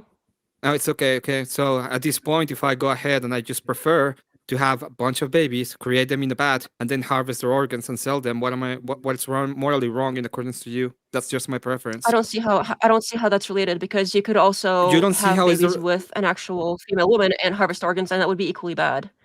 You The don't see baby how being it's grown related? and Do you think actually what experiencing do I need? consciousness and then What being would I killed need is the to do problem, not anything? whether it's grown one way or another. What would I need when it comes? Can you sell your eggs and your sperm? Can you sell that? I think that is currently acceptable, yeah. Yeah. So I just can buy eggs and sperm, grow a bunch of babies, and then sell them in the market, right? Their organs. No, I disagree. I think that would be a Yeah, problem. I think why? you can Why do you have. disagree? I think Why it's do you acceptable disagree? to have. Well, I'm sorry, you're asking me a lot of questions. Let me explain a little bit, because I think it's acceptable to have this whole baby in a machine being grown with regulations. Of course, you don't just Yeah. let everybody have them. You don't just go, oh, here's a machine, here's a bunch of eggs and sperm. Well, you Now said grow all that these your babies moral and harvest organs. preference. Obviously, You said I that think your there should moral be preference regulations when it around comes it to if killing there's such babies a is just if one wants to or not. I want to sell a bunch of organs. Why would it be wrong? I don't think I at any point said that it's okay to kill Oh, babies. yeah, you did. You said that And if a woman doesn't want the baby, she can just go ahead and do abortion, right? So if that is the case, and I I want to think just that sell a up to bunch a of certain organs, point, why would I when be a wrong woman, morally in accordance to you? excuse me, but if you If ask I a question, can you get answer the it? machine legally, Can I I get answer the the eggs question if you legally, ask me a and I get the question? sperm legally. Can I actually answer the question now? Yeah, you So can. I think that up to a certain point before a fetus gains consciousness, I think that A is fetus morally is never acceptable to abort conscious. the fetus. Have you ever talked to a little baby, Sure. like a just one that has just been born? What do you think it I does? think that Do there is you think evidence it goes where ahead and there tells is, you how he at feels a certain point in the fetus's has development, an instance of who he is and stuff like that? the baby does get brain activity that develops, and at It that doesn't point, it matter. is Like, it gets brain. ambiguous You as to have whether cell or not it is activity in the possible brain. that there is consciousness going on there. And at that You point, I have think cell it is activity in morally the brain, wrong. in what would be the brain since the beginning. Okay. I'm not understanding the connection there. Sorry. You don't understand? I know you don't. Grid. Get it. Grid, you get why I like this prompt now, right? Because it can go in a lot of different places, and it is a topic that I think is going to plague humanity It's going to be in some relevant areas of the sooner world. than later. Yeah, China, the way that they did things, deleting the girl babies for so long and only keeping boy babies because of their patrilineal succession. I mean that's putting them in a situation where they had to come up with this baby making thing. Okay, that was actually pretty good. Let's go with Tyler. I want to start with you first. You're fresh off the bench. There it is. There's my mute. Okay, actually, wow. I've never seen Death here before. Good job. Good first showing. Emmett, your prompt was kind of weak. I'm not going to lie to you. You started out with your introduction was kind of weak. You started out with an introduction that just didn't really have that strong of a point. That being said, man, you were the affirmative. All you had to do was just make your point and sit back. Instead, you were interrogating, you were asking questions, you were opening up your neck, basically, when you didn't need to, really. You could have just sat back in the fortress. The reason why I felt like you had to do that is because her counter argument was actually pretty solid. Even though she wasn't invoking correct terms, she was kind of seemingly on the. You had so much control over this debate that you didn't even need to have, but you had control over this, so you were almost acting as though you were the negative. I just feel like when you go back to what the prompt talks about, you brought up deserving the mothers and fathers. She hit you with just because the baby's put in a test tube doesn't mean it's not going to have a family after. She even brought up specific situations where a mother planning on keeping the baby just wouldn't be able to carry it inside her own body, and use that to go around your direct attack. And then you started going to morality and going into abortion, and she invalidated that by saying, like, she did say it a little weirdly and say, I never advocated for killing babies. But what was the prompt? The prompt was, did I brought up morality, or the prompt brings up morality? The prompt brings up morality about test tube babies, not abortion. That's it. That's all I wanted to know. Not abortion, not killing babies. This is just taking a baby from the woman's body and putting it in a test tube for whatever reason. Now the organ. No. Actually, that's not correct, Tyler. What is it? What did I miss? The birthing chambers literally go from sperm and egg all the way to full-featured humans. Yeah. Oh, okay. So, like, could it come out of the woman as well, though, during the pregnancy? Does that qualify? Because that was not part of the prompt. Okay, so even at the birthing chambers, that's how I understood it. Yeah, that's kind of how I understood it myself as well. Yeah, me too. It's a pregnancy robot. It'll take it straight from fertilization all the way to done. Said from. Oh, my bad. Yeah, I missed that part. I was very clear. Okay, so then maybe I wasn't. At the end of the day, we're not talking about killing. We're talking about birthing. Her exemptions of, like, somebody whose life is threatened, somebody that can't have kids, somebody unable to carry that baby to term, or abortion. This could potentially outlaw abortion. I felt like she was making a moral argument there, saying abortion is morally significantly worse, and this could actually mitigate it. And then you kind of came back with, but you believe in abortion after that. Abortion wasn't like we weren't talking about. We cannot load. We don't need to have this fucking machine, okay? But you were talking about. It's like, oh, we have to have this machine to load it finally. That's something you should have brought up to her in the debate. Instead, you pivoted to asking her moral stance on abortion, not the subject. You got too deep in the woods on abortion when this subject wasn't about killing babies. It was just taking them from place A and putting them in place B. They're still growing. They're still becoming human. Your organ harvesting argument has some traction to it, I feel like, but you went down the abortion path too deep for me to say that you actually defended your prompt good, and her attacks, I felt like, were not. Why did I bring up abortion? Do you remember? To try to interrogate her morality and get into the morality question. And what was the point of that at the end? She said it was about her moralist axiom is depending on. It is, but we're talking. It's dependent on her preference. So if I go and prefer to just grow a bunch of babies and then sell their organs, and I use this machine for it, and I buy everything for it, and it's just mine. What would 5 minutes is not enough time to lay on that narrative. Yeah, I understand that. This is why I'm like, kind of stop arguing with the judge, Emmett. Yeah, he's making solid points that you deserve. Yeah, let's save that for the thing. No, I'm gonna use the Indian Jesus form. I have 40 minutes, so I can just go ahead and just spurg for 40 minutes. What did I do? How did I get invoked here? I can spare for 40 minutes, Indian Jesus. Okay, I can do it too. You know what he's talking about, Jesus. Yeah, don't pretend to So be. did you judge? Hey, I don't Bro, know. keep your and shit I over need there. my I don't show know to what you're keep- crying guys, about, but I didn't do anything to you. Guys, I need my show It's a to joke, run dude. It's a smoothly, joke. and that means that Tyler gives his judgment. Mhm. Then we're going to go to Cleaner, and then we're going to go to Anson. Mo, I'm sorry, man. I thought that you had dipped out in the back. I apologize. Oh yeah, no worries. Okay, man. I'm sorry. I didn't want you to didn't want you to feel like I had was being disingenuous. No worries. I get it. I was just sticking around to do the judging, but that's if you don't need me anymore, I'm gonna go ahead and dip. And I appreciate you having me up. It was Hey, a lot man, of I fun. appreciate you being here, and thank you for putting in work tonight. I really do appreciate Thanks it. for filling Yeah, my no spot, worries. man. I appreciate the All right. cover. So Yeah. Later. Stay safe, Mo. So Later, guys. Tyler, your judgment. I was Emmett controlled the whole debate the entire time. Def, you have a good job at tapping into the right arguments. I think you need to be more assertive, more aggressive, and find your voice. But otherwise, you tapped into the right arguments, and I feel like you successfully penetrated the wall there. But who won? Def. Sorry. So Def won. Emmett did. Okay. All right. Emmett did not. Okay. All right. Go ahead, Cleaner. Yeah, they both had really good opening statements. They had an argument, evidence for it, and how it impacts society. And that's the best way to get people on your side of things, is showing them how it impacts it. There was a lot of good moral arguments on both sides of this. I do think that Def made some very interesting points and allowed her opponent, Mehmet, in this one to derail it to something else rather than even approaching the prompt, which may not be a good thing whenever you're trying to debate a specific point. So trying to keep it on the point that you're going at and not letting people derail into something else would be my feedback for you for getting better. I think Emmett had a lot more control of it, and he took it where he wanted it to go. And so on this one, I'm saying Emmett definitely had the win. All right. So 1-1. All right, Anson. Yeah. So Emmett, he started out his opening with the children deserve two parents, which is a moral argument, and it is something relevant to this debate.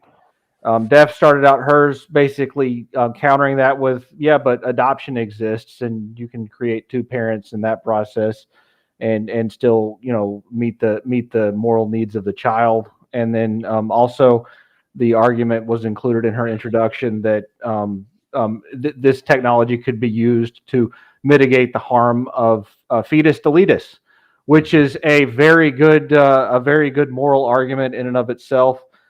The actual internal workings of the debate included basically Emmett doing an internal critique in an attempt to derail the debate because he didn't have good points to make, and Def continually tried to bring it back to the actual topic by saying, "Hey, this isn't the prompt." And Emmett, when Emmett would levy his internal critique with the questioning, Defnot would try to answer, and then he would just continually talk over her. And I actually, Cleaner, didn't look at that as control. I look at that as lack of control from the perspective of someone in the audience actually trying to pay attention to the debate, and they would see Emmett as being bad faith. And so I actually viewed Defnot as the winner of that because Emmett looked so bad faith. Oh, thank you. If I can say, Yeah, thank you. I'll have a good one. Emmett, before you take off, I guess you took off. I would have hammered more on the importance of the things that babies, what they experience while they're in the womb. They hear the mother's heartbeat. They hear us speaking. They know so much about, even with fathers, they can hear the father's voice when he's around, and their siblings. So babies do experience things in the womb, and that's another thing that makes these robots so wildly not good. Yeah. The whole topic of these robots is a huge moral dilemma that people are going to have to accept. It is a societal thing now. Yeah, so $4.99 came in from Rachel Wilson. AGE, or I'm sure she meant ADE, makes a good point. The first rule of debating is always put your opponent on offense and don't spend the whole debate on defense. that was very awesome. No, I'm average grid enjoyer tonight. Yeah, and then that's true. You tried. And then, you tried. And then Bobby Ballbags said Emmett W for $4.99. Thank you very much, sir. I really appreciate that. I did like Anson, I think you're wrong. And Tyler, I think you're wrong because nowhere in any of that rambling nonsense did Def not make a moral argument. The entire argument was, is it moral? Emmett said it was. She said it wasn't. And both of you attributed her to countering Emmett's attack when and said that he was trying to get her to justify it, which she couldn't do because she couldn't make the argument that it was in fact not immoral. But Emmett was not even talking about the prompt grid. That was my point. But he did. He said, I believe it's moral. He said, hey, what's your morality? She said, that's not important. He said, it is important. Okay, but let's talk about what's your morality when it comes to abortion. Well, that's not important either. So when you can't, it's a very interesting point of view that Emmett didn't do his job when he was literally arguing from a moral position to try and understand why that she did not think that it was in fact immoral or there was no morality attached to it. So I didn't get there, and I never heard that argument from her point of view. Now maybe I missed it because that can happen. I didn't like Emmett's argument. I'm not saying that I liked Emmett's argument. Emmett's argument, he should not have gone. I don't think that he should have gone to abortion at all. I think that it would have been much more effective to have stuck with the harvesting of organs and that was brilliant. That's a much more effective argument because where's morale? If you have no morality, then how can you object to those things?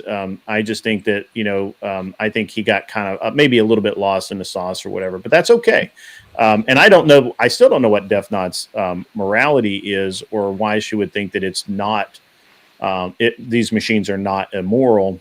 Well, that's kind of goes into what I was saying. Like, she did. I'm sorry, I couldn't hear you, Def Not. He was talking, and I can only hear one person. Go ahead, Def. Sorry, I'm lagging, so maybe I'm behind. Go.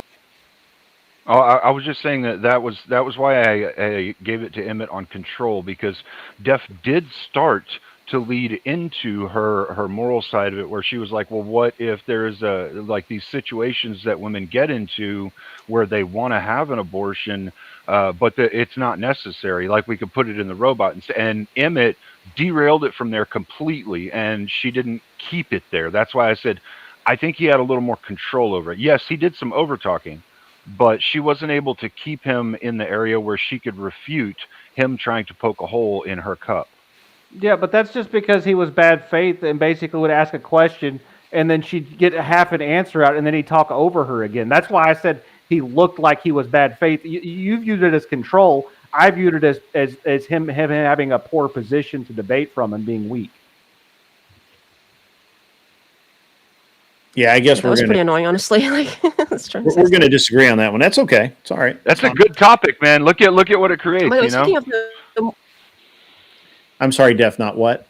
Real quick about the moral framework thing. I don't think I need like a whole moral framework defined in order to say like one particular thing is moral or immoral. So that's kind of where that's from. Well, when you're arguing it helps to have a framework, a worldview that people understand why you would hold that. And that's what he was looking for, was your moral framework surrounding babies themselves. He wasn't asking like your moral framework on anything other than that. Well, he did. He started out, what is your moral framework? And she said, well, I'm not going to answer that. And he said, okay, well, why isn't this okay? Why isn't this okay? And that's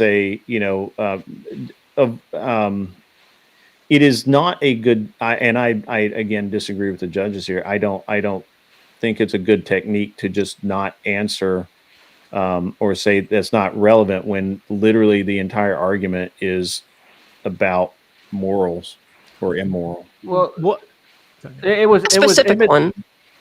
What if she had said instead of "I'm not answering that," like something along the lines of "That's too broad of a topic. We can't do that in 5 minutes. So do you have something more specific? Something along those lines." It probably would have been better. I think for and I was going to get to that. I think if Def here could have because I have a hard time looking at this from the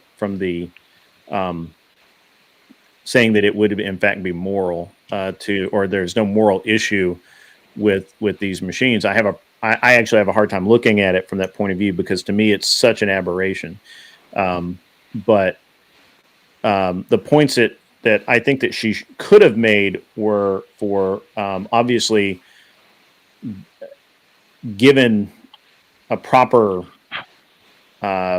construct or management or whatever, then these could help families that can't have children. There are good things about them. They're not and probably where I would have argued from Def Not is that these machines are neither moral or immoral, that's men make them moral or immoral. And by men, I mean humans. Humans make it moral or immoral. We can't actually assign a morality to the machine. She did kind of make that argument in that sense that she was saying, like, all these things, these caveats about organs that you're bringing up still exist, despite the fact that these machines would go away, because you could still do that with birthed babies. You could still turn them into organ harvesters. Yeah, but that's morally wrong. Yeah, and that was her point. That actually defeats her argument entirely. No, it's unrelated, Grid. So all right. So if you're saying that the machines are exactly identical to people currently harvesting organs, and that is morally wrong, then you are now saying that the machines are morally wrong if they do the same thing. That's like saying a woman's morally wrong for carrying a child. I think her stronger argument. I think her stronger argument and the strongest one that she could make on this would be on like the whole abortion scheme, right? So like if a man wants to keep the baby, but the woman decides to unalive it, there's another process that this baby could be put into so the man could keep his child, or if there's an extreme situation in those states where, this isn't a rampant thing and it's not just based off of what I want. And the woman is going through something, they could C-section the baby out without the woman, having a complication and passing. Maybe they could put it in there. I think she had a really, like when she started leading into that, she had a really strong argument there if she would have been able to flesh it out more. But Emmett controlled it in a way of diverting it over to her morals first to try and hone in on the moral framework she had to show whether or not she would logically follow into whether or not this is a good or bad thing. Yeah, I don't think you can get Anson. I think you're stretching in a big way to try and equivalent, having, babies from a womb harvested for organs, which I was talking specifically in relation to the arguments that were made. Like my own personal belief about the whole thing is irrelevant. Like I think it's the argument as the argument was made. Yeah, she was saying that it is equally immoral to do the thing, and so that makes it immoral. And she's but her position that she took was that it was in fact not immoral for these machines to exist. Just because you can do a bad thing doesn't mean that the thing carrying the baby is bad. It means that you can do a bad thing whether the woman's carrying the baby or the machine's carrying the baby. That was her point. That's why it doesn't exist at this moment. You don't have fully grown babies being harvested for their organs at this moment. Yeah, you do. There was a big old thing about it a few years ago where Planned Parenthood was doing that. That was Planned Parenthood doing illegal late. Not even necessarily illegal. It's illegal. Late term. I'm sure it's illegal. Terminations. They were doing terminations. Women aren't having babies just to offer them up for organs, though. So I mean, like, Well, I mean, I don't think you can say they aren't or are doing Yeah, something you're for right. a reason because that's intent. There may be Yeah, a I don't. handful of women that are assholes like I that. don't believe there's. I don't believe there is an equivalency there. Oh. But if you're welcome to show it to me. What about this? Would it allow organ harvesting too? What would change those laws that are already in place? Ooh, that'd be a huge one for morals. I like that. I like that, Tyler. That's a good one. $5 comes in again from Fuck It Button. He's becoming my hero tonight.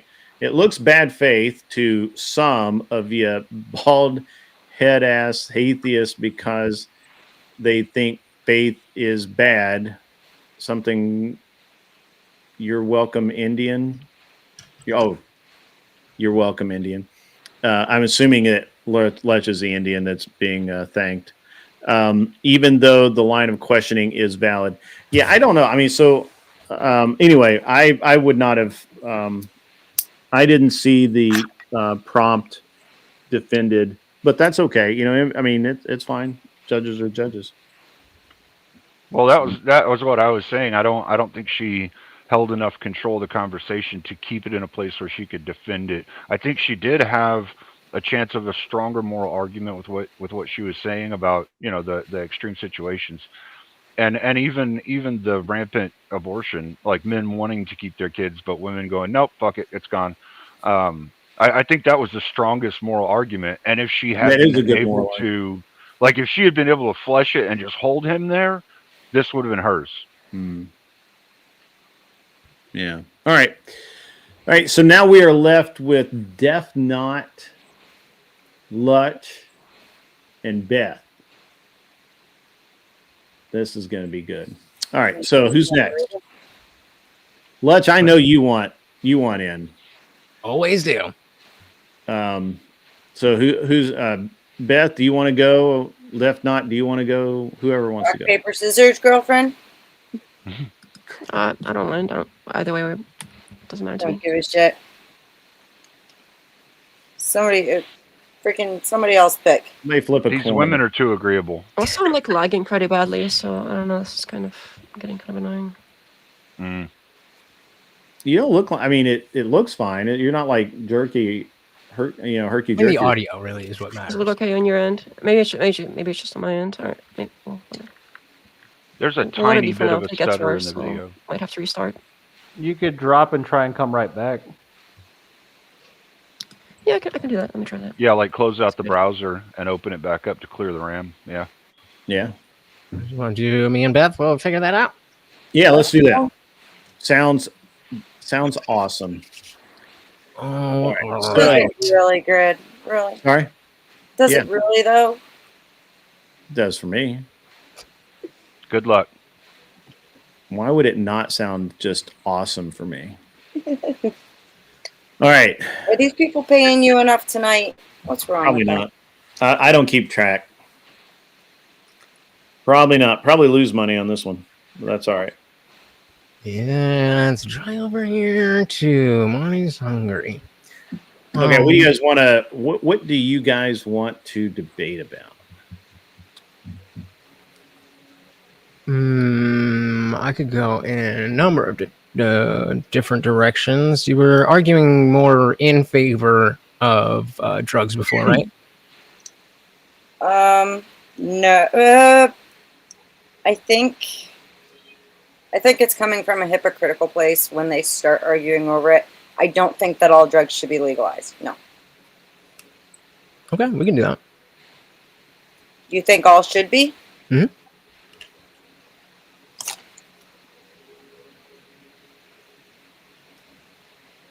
Okay.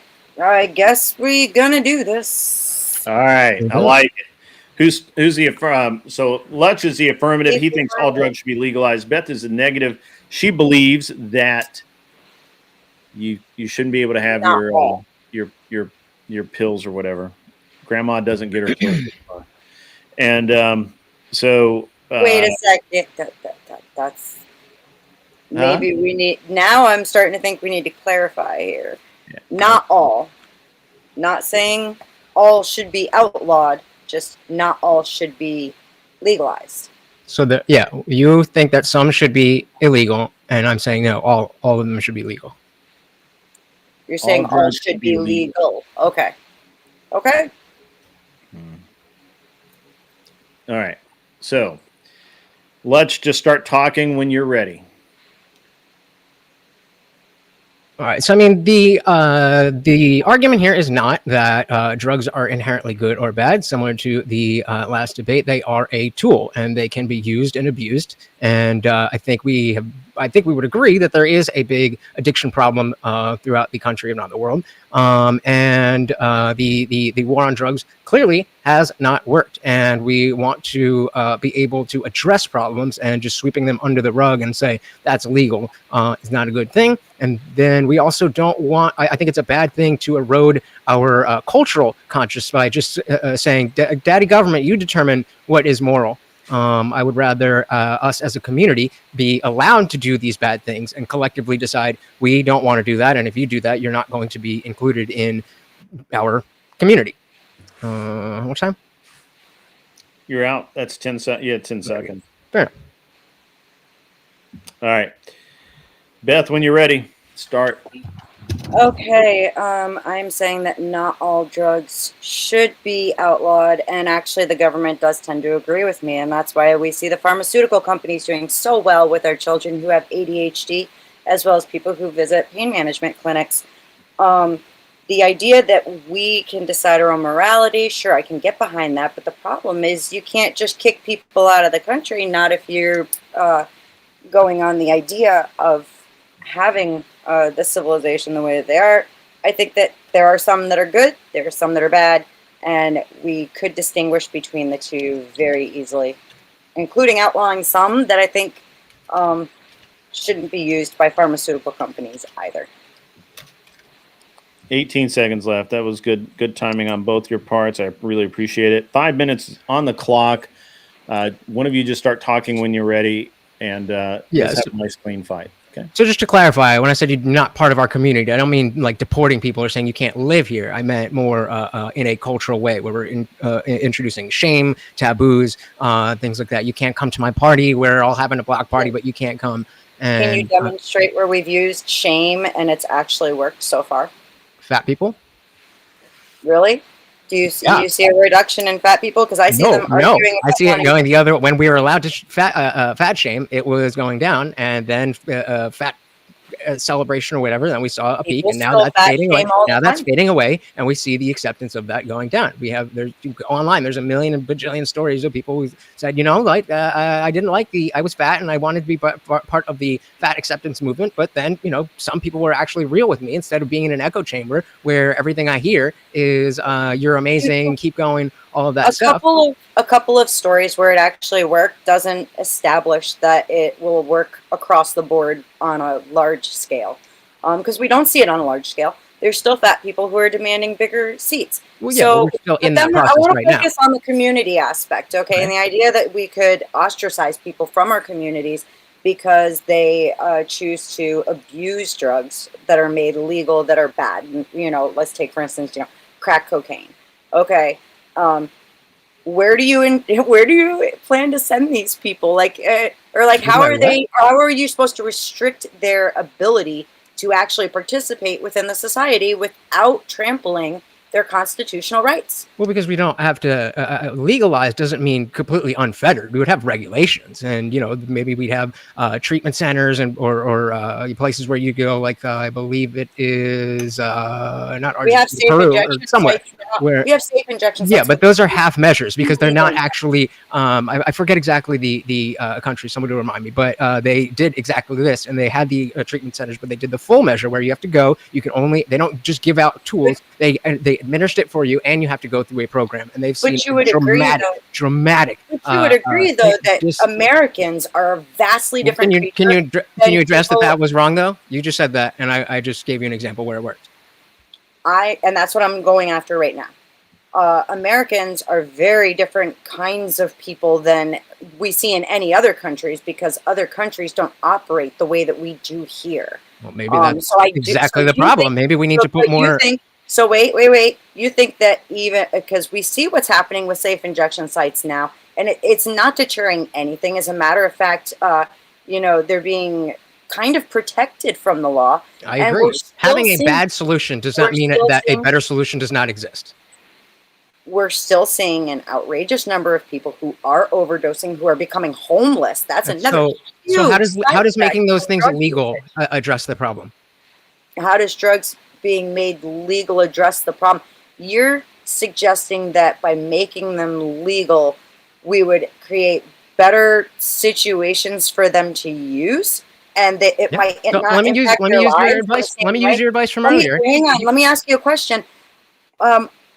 Explain to me how someone who becomes homeless due to a drug addiction and is going to safe injection sites to use is not still going to somehow have like a turnaround just because the narcotic is still illegal while they're using it at the safe injection sites. So legalizing it is not going to change the position that they're currently in. No, that's being exactly what homeless. I'm saying. That in certain circumstances, it would be legal. So it is No, legal to do it in the. It would be legal to do in these ways. You're missing my point. Just because You're alcohol is missing my legal, point. just because You're missing alcohol my is legal doesn't mean you can drink it wherever you want. You're missing my point. Okay. Even though we have safe injection sites where people are being protected and shielded from legal Which ramifications, I've already said is for not what I'm proposing. for using drugs that are currently illegal.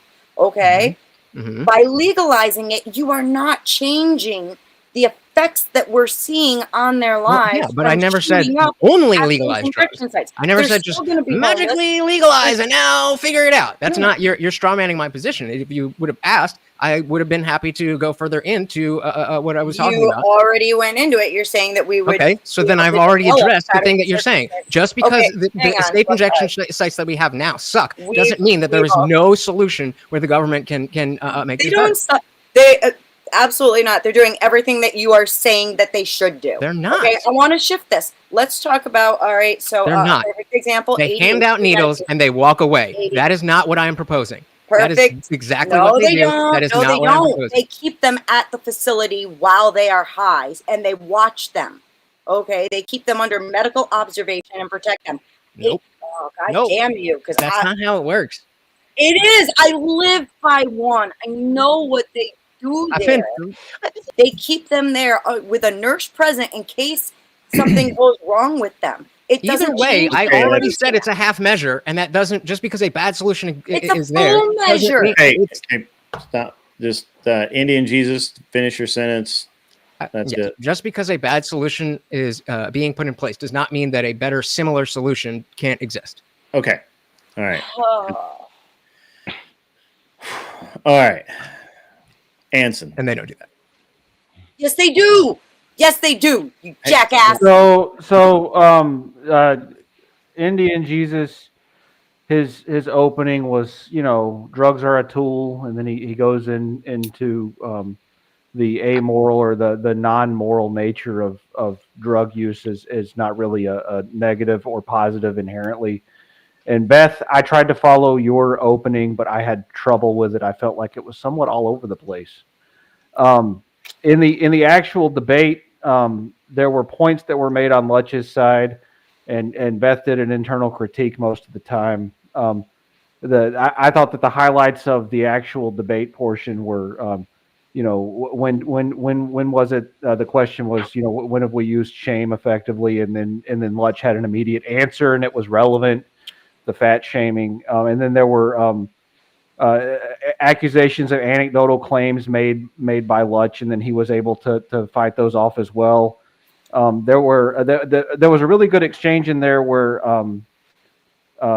basically, and it came down to it in the end where you said, "Hey, you're straw manning my position," and Lutch, you were very effective in pointing out the I guess either intentional or accidental talking past each other and clarified the debate. I really thought that you had a more measured way of dealing with the debate, and so I felt like you definitely won that one, Lutch. Sir, Tyler, you're muted. Okay, so yeah, I'm getting yelled at. we know what he's gonna say. Indian Jesus started out with something in his prompt that made my blood boil. The war on drugs hasn't worked. That's not only false and wrong, but a lie, and Beth should have pounced all over it, and she did not. She did not. But also, she left that on the table. You gave me some. I made my blood boil. I hate you for it. And she left it on the table. So in terms of introductions, best introduction was a little bit like, as Anson said, kind of hard to Grid, follow. make a note.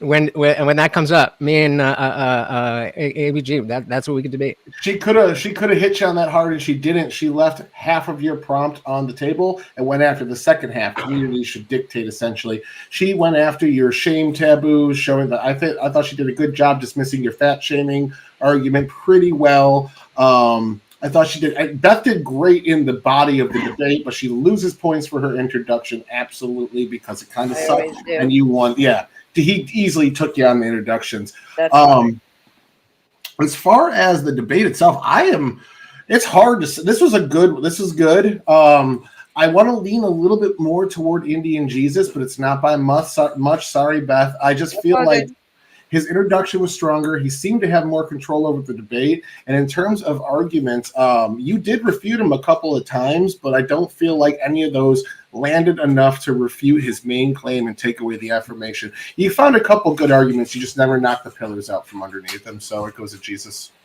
Cool beans. Thank you, sir. All right, Cleaner. Yeah, Tyler kind of mentioned it already. Lutch had more in his opening that gave him a much stronger opening. He kept to making his argument, trying to show some evidence and how it impacts society. And I think that was a very strong way to approach it. Beth missed out on like how it affects society, making the impact on people in her opening. And so there was a little bit less there. She got 4 points out of that, and Lutch got full 5. During the meat and potatoes, the arguments, she wasn't completely dismissing all of the things that Lutch was saying. And she didn't hold the mainstay of the control of the conversation. She did kind of show how to pull it back a little bit at times, but in this one, it did definitely look like Lutch had more control over where things were going. So I'm giving it to Lutch on this one overall. That's cool. Thank you, guys. Thank you. See you guys later. I don't even have anything. I can't add anything to any of that. I'm tired. We'll just roll into the next one. Yeah. Toth talks. Whatever. Nice sniper rifle. Yeah. It is actually. It is a nice sniper rifle. So we've got Def Knot versus Indian Jeebus in the finale. Now we got to wait for Def Knot to be there. Yeah, sorry, I'm dealing with a thing here. No worries. No worries. I think that's another good topic that people are going to have contention on is the legalization or illegalization of the drugs. It's one of my favorite things to argue about lately. Yeah, I think there's a lot of merit to both sides. I mean, we see pharma like really, really abusing cocaines and other drugs in things they're making, opioids, and I mean, there's just a whole slew of things that they're getting people addicted to and convincing people they need to be taking because their brain doesn't work right or whatever. And it's like, man, throughout most of human history, we just learned to deal with our fucking problems and hold ourselves accountable for shit. And nowadays, instead, you're going to make me take a pill so that I no longer feel accountable or have to deal with my shit. And it's like, nah, that just creates more baggage, and guys don't want that. So, try to find a girl in your 20s. It's interesting, I think, because the legalization issue is it's really one of those things where people just either have like this, they think that you just want to like turn on the faucet and just let drugs flow into society. When I think that most people who are serious about that, all drugs should be legalized, are more talking about actually controlled, adrenaline spike, and kind of I don't really know. I mean, it just because I'm not. I think that we've given we've ceded control over medicine, and now it's taken years. We've ceded control over medicine and medical care to the government to the point where literally people die because they can't. They have no access, and where they would have even 100 years ago. And it's really sad. I was watching Fabian Liberty's discussion with Ryan Mullally the other night on the healthcare lodges and how, you know, the AMA went from basically a kind of a fellowship fraternal organization to being a regulatory agency, and with the specific aim of making it illegal for these healthcare lodges to operate, and it's really bad. And we still have examples of a similar type of we have similar types of not healthcare, but pricing schemes that go on in the world today. I've done some work for people on their race cars where they would hire me, you know, like 4 or 5 guys would get together and hire me to go and do all the work on their cars at one time. And it was cheaper for them to band together and do that than the alternative. And even today, I have friends of mine who go to work down in Puerto Rico or Saudi Arabia, places like that. And they'll get 5 or 10 guys together and just pay to have some guy fly out and spend 2 weeks over there doing all the service or whatnot to their vehicles. And we see that in various industries. And why we made healthcare different is legendary. Like it's insane how we made it different. But anyway, welcome back, Def Nod. Is your tech okay now? Seems all right. Oh, muted. Yeah, I think we're good. It's still a little laggy, but I think we're okay. I think it'll work. Good luck, you two.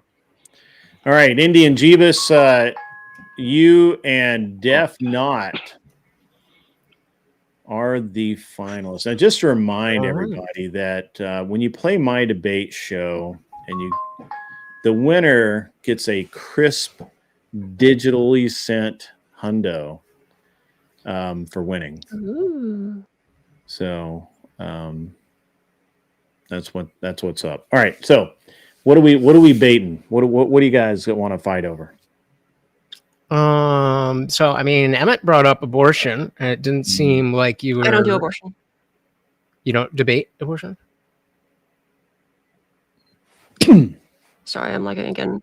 But You're froze, I don't like that debate thing. It's everybody does it all the time. It's annoying. It's all the same arguments, and I don't like it. Yeah, we can find other stuff. Yeah, your video's lagging now on my end. Is it lagging on your end, Lutz? Yeah, it's lagging like really badly. Let me just try sound. Maybe that'll help. Yeah. We got a few minutes. No, I mean, like, if I just turn off the video, I think that might be okay. But I don't think, like, turning it on and off didn't help, so I think this is the best I've got.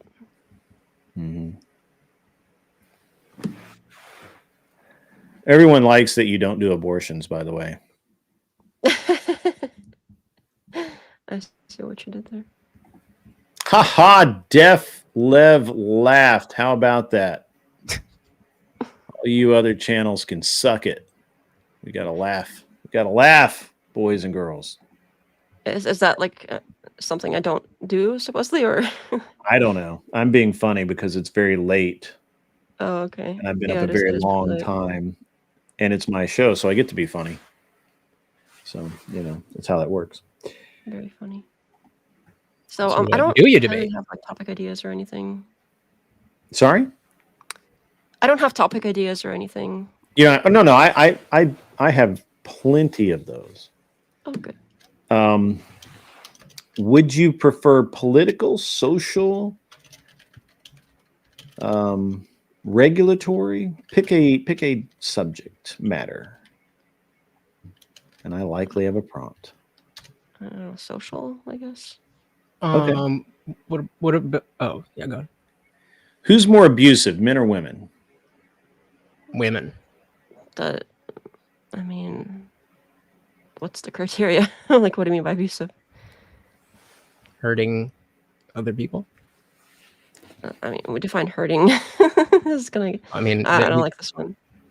Mental, It's so like vague. physical, or emotional abuse.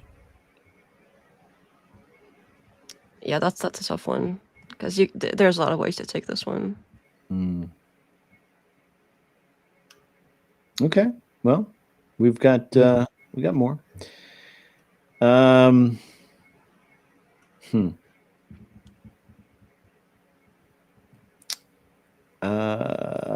I don't want to do that one.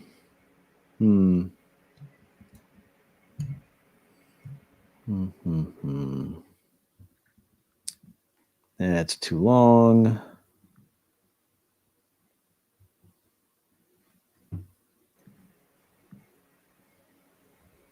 Already done that one.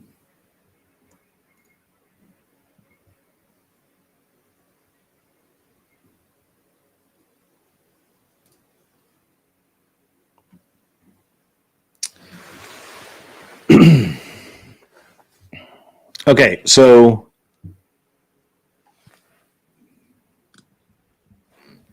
I won't take on almost anything. I'm tired. Yeah, I know you're. I'm trying to find something that I'm trying to find something that's not like too deep in the weeds, but is really good. I like a lot of these. I like a lot, but it is late, and you guys are, well, I mean, Dev sounds perfectly fine, but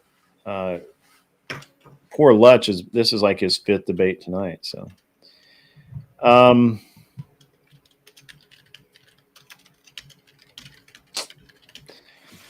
the more patriarchal a society is, the more successful it is. Yes. I don't have an opinion one way or another. You don't have an opinion on that? Okay. Good. I wasn't too strong on that. I mean, I believe it. I just don't have a lot there. Modern men take advantage of feminism. Yes.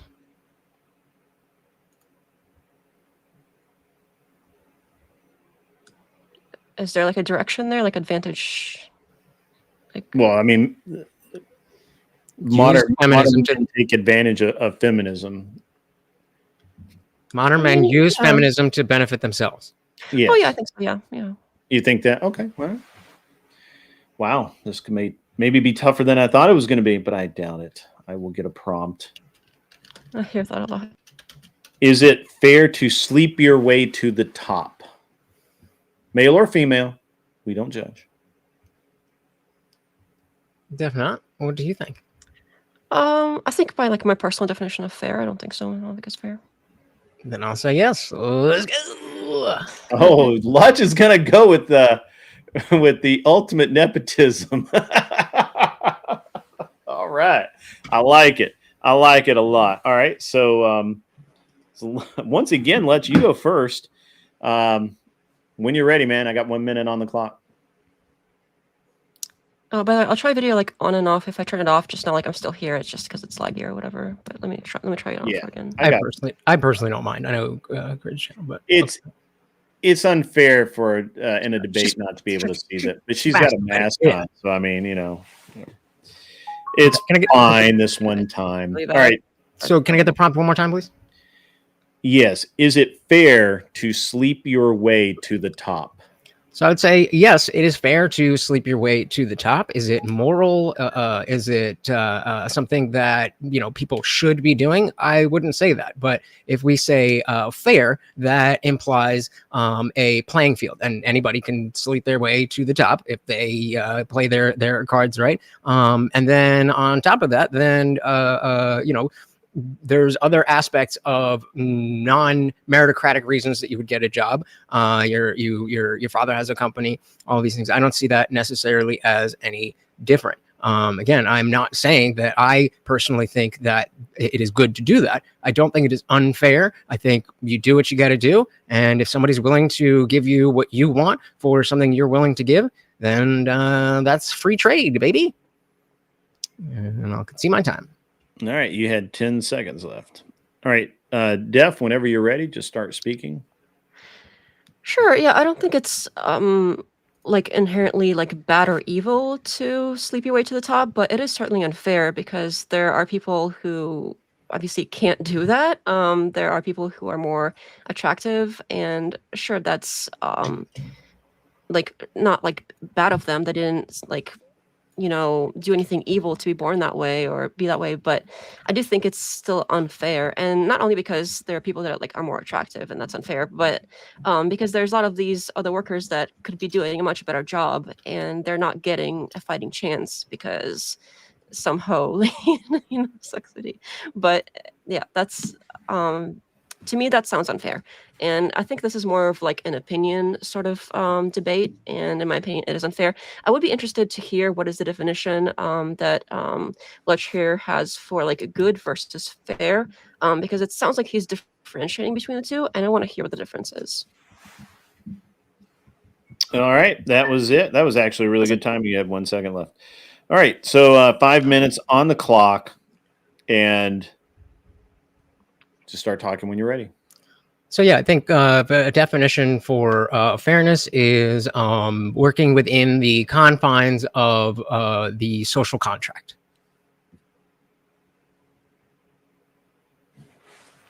I think it's within the social contract that, you know, if you can do these things, then go for it. And you mentioned that some people can't do that, so it's not fair. I can't get in the NBA. Is that fair? I think so, because you know, whether it is by merit or utility or anything else, then if there's no demand for my being in the NBA, then I'm good. But let's say that I was. Well, hang on a second. Sorry, this is a little bit different though, because if we're talking about, for instance, getting ahead in a corporation or whether it's sports or anything else, sleeping your way to the top is different than like you not being physically fit, like built for it. Well, you brought up it's not fair because not everybody can do that, and because they're not attractive. So I'm comparing attractiveness to height here. No, the difference here is that sleeping way to the top isn't fair because there's other people that can do the job better that aren't like attractive specifically. But the job is about being not about being attractive. The job is about doing the job better in whatever way that like you're a better accountant or whatever. So if you're a shittier accountant and you sleep your way to the top, sure, that's unfair. But that's different for your comparison here to sports, because in sports, sure, if you don't have the body for it, the body is needed for the sport. So that's a completely different thing. Okay, so if you're saying, then I'm pivoting a little bit just to try to understand your point. Then, how do you feel about the example I gave with a father owns a company and lets his nepotism? Is that fair under my definition? Yeah, I don't think it's really fair. I don't think there's anything morally wrong with it, but I don't think it's fair. Why not? It's unfair to all the other people that could be doing a much better job just because somebody was like born as somebody's kid or whatever. Why not? My dad worked really hard to give a great life to his kids. What's unfair about that? Well, if there are people that could do a better job, I think it's not fair to them if they could do a better job. And it's not fair to society because they're missing out on there being a more better equipped person to take the job start on. From zero. It doesn't matter if my father is the richest man in the world because of he cured cancer or whatever. Then I should have to start from zero. I don't think you should start from zero. I think you should get like an inheritance. Then any level of help. But nepotism is a little different. Well, any level of help there is the same concept. It may not be technically nepotism, but we're talking about fairness. And so, is there a line then at how much help it is fair that my dad helps me? Yeah, I think when you're sleeping your way to the top, that's a little bit different than you getting like an inheritance. So I think like getting an inheritance is fine, but sleeping your way to the top is not fair. So you keep saying it's not fair, but all you're bringing up is situations where you agree that I mean, life isn't fair, and life isn't fair, and neither is this. Exactly. There's a lot of things that are unfair, and this is one of them. Thank you.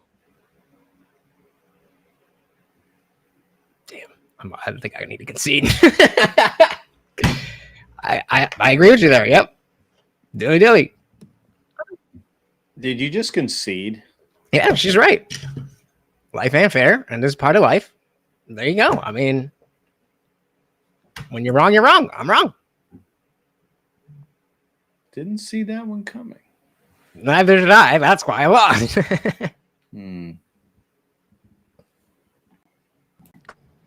Hutch, I hope that gets you laid. It won't. It won't. Well, women do love it when you admit you're wrong. It's a thing. That was a cool debate. Yeah, good job. Good job. I mean, you have me on my back foot because that is. I was expecting that you were going to, have some difference of opinion with nepotism, and that's why I was trying to drill in on that and show the principle. Well, it's the same thing. It's just maybe you feel icky about it, but I mean, you didn't go there, so. Well, you actually had her with that Indian Jesus because you nested it. You nested in there some really good stuff about how your father built this great life, and like she didn't take the opportunity to say, "But what if he had slept his way to the top? Would that have been fair?" Right, and so like you basically nested in there meritocracy into your argument, which was what her position was, and she didn't pick up on it, and I thought that was really sly, and she missed an opportunity. So you're saying I should have said, you're Jeff Knight, you're okay with my dad helping me, but then I should have asked, what if he only got in that position from sleeping his way to the top? That's what you're saying? Yeah. I personally, if I were you, would have argued more that like you go into a job interview presenting yourself in a certain way so employers see you this way. And it's just more about just being the best qualified for the job, because oftentimes the best qualified for the job doesn't even get called for the interview because his application looks like shit. So a lot of it is about aesthetics and manners and all these things non-relevant to the job. So how come just, giving your boss a little, making your boss happy through other sorts of favors isn't acceptable as well? And that kind of would have invalidated the meritocracy argument. I think you made a mistake. I First of all, you made a couple of mistakes. The first mistake was you forgot that all is fair in love, war, and thermonuclear devices. And obviously, if that's the case, then sleeping your way to the top is fair. The idea of fairness in and of itself is very personal. So saying life is not fair is as irrelevant as anything else that you could any other global saying like that can be, because fair is what you make it, right? Yeah, I would have taken that fairness comment this really was like an opinion fairness thing. line to the subjective matrix, subjective versus objective, right? Because the objective would be we want people who are employed based on merit. The subjective would be, well, I like this person better because they slept with me, and so I'm going to give them the job. Like, you see what I'm saying? I would have taken the fairness to a subjective versus objective place. Yeah. That would have been a stronger place to have a foundation built on. I think so. Yeah. All right, I'm going to bed since he conceded. Have a good night, guys. Yeah, he conceded. Yeah, that was cool though. Yeah. He Never conceded. concede, even if you're losing, Lutch. Come on, man. What the hell was that? Go down with the shit. I would have rather. I am totally fine taking an L and getting a loss. What I don't want is what about like if you got me. Life is not fair, based on my definition. Life is not fair, and I mean, when you're right, you're right. What? I understand. Are you gonna sign off, Jeebus? Yeah. You are? I'm gonna head out. I need some sleep. All right. We'll Thank go you so the hell much. away then. Thank you so much for having me, Man, guys. we'll see you next week, right? Definitely. Have you decided whether or not you're going to come down to DebateCon? I can't get it. I can't find anywhere to keep Morty. Oh. So, I mean, unless he dies before then, that's a possibility. That's not cool, man. you don't laugh, you cry. Think about it all day. He's 15 and has heart problems, but yeah, that's a good long age for But appreciate you guys, Def Not. Yeah, man. You got me. I'm pretty sure there was one other one that I definitely wasn't cornered when it was. We don't need to bring up names, but definitely not whatever. You beat me. Good game. Yeah. All right. Well, you stay safe, Lutch. Yeah, never Will do. concede. Just resort to ad homs, Lutch. Come on, man. Nope. Too much honor. And with that, and all through the night, he was honor and offer.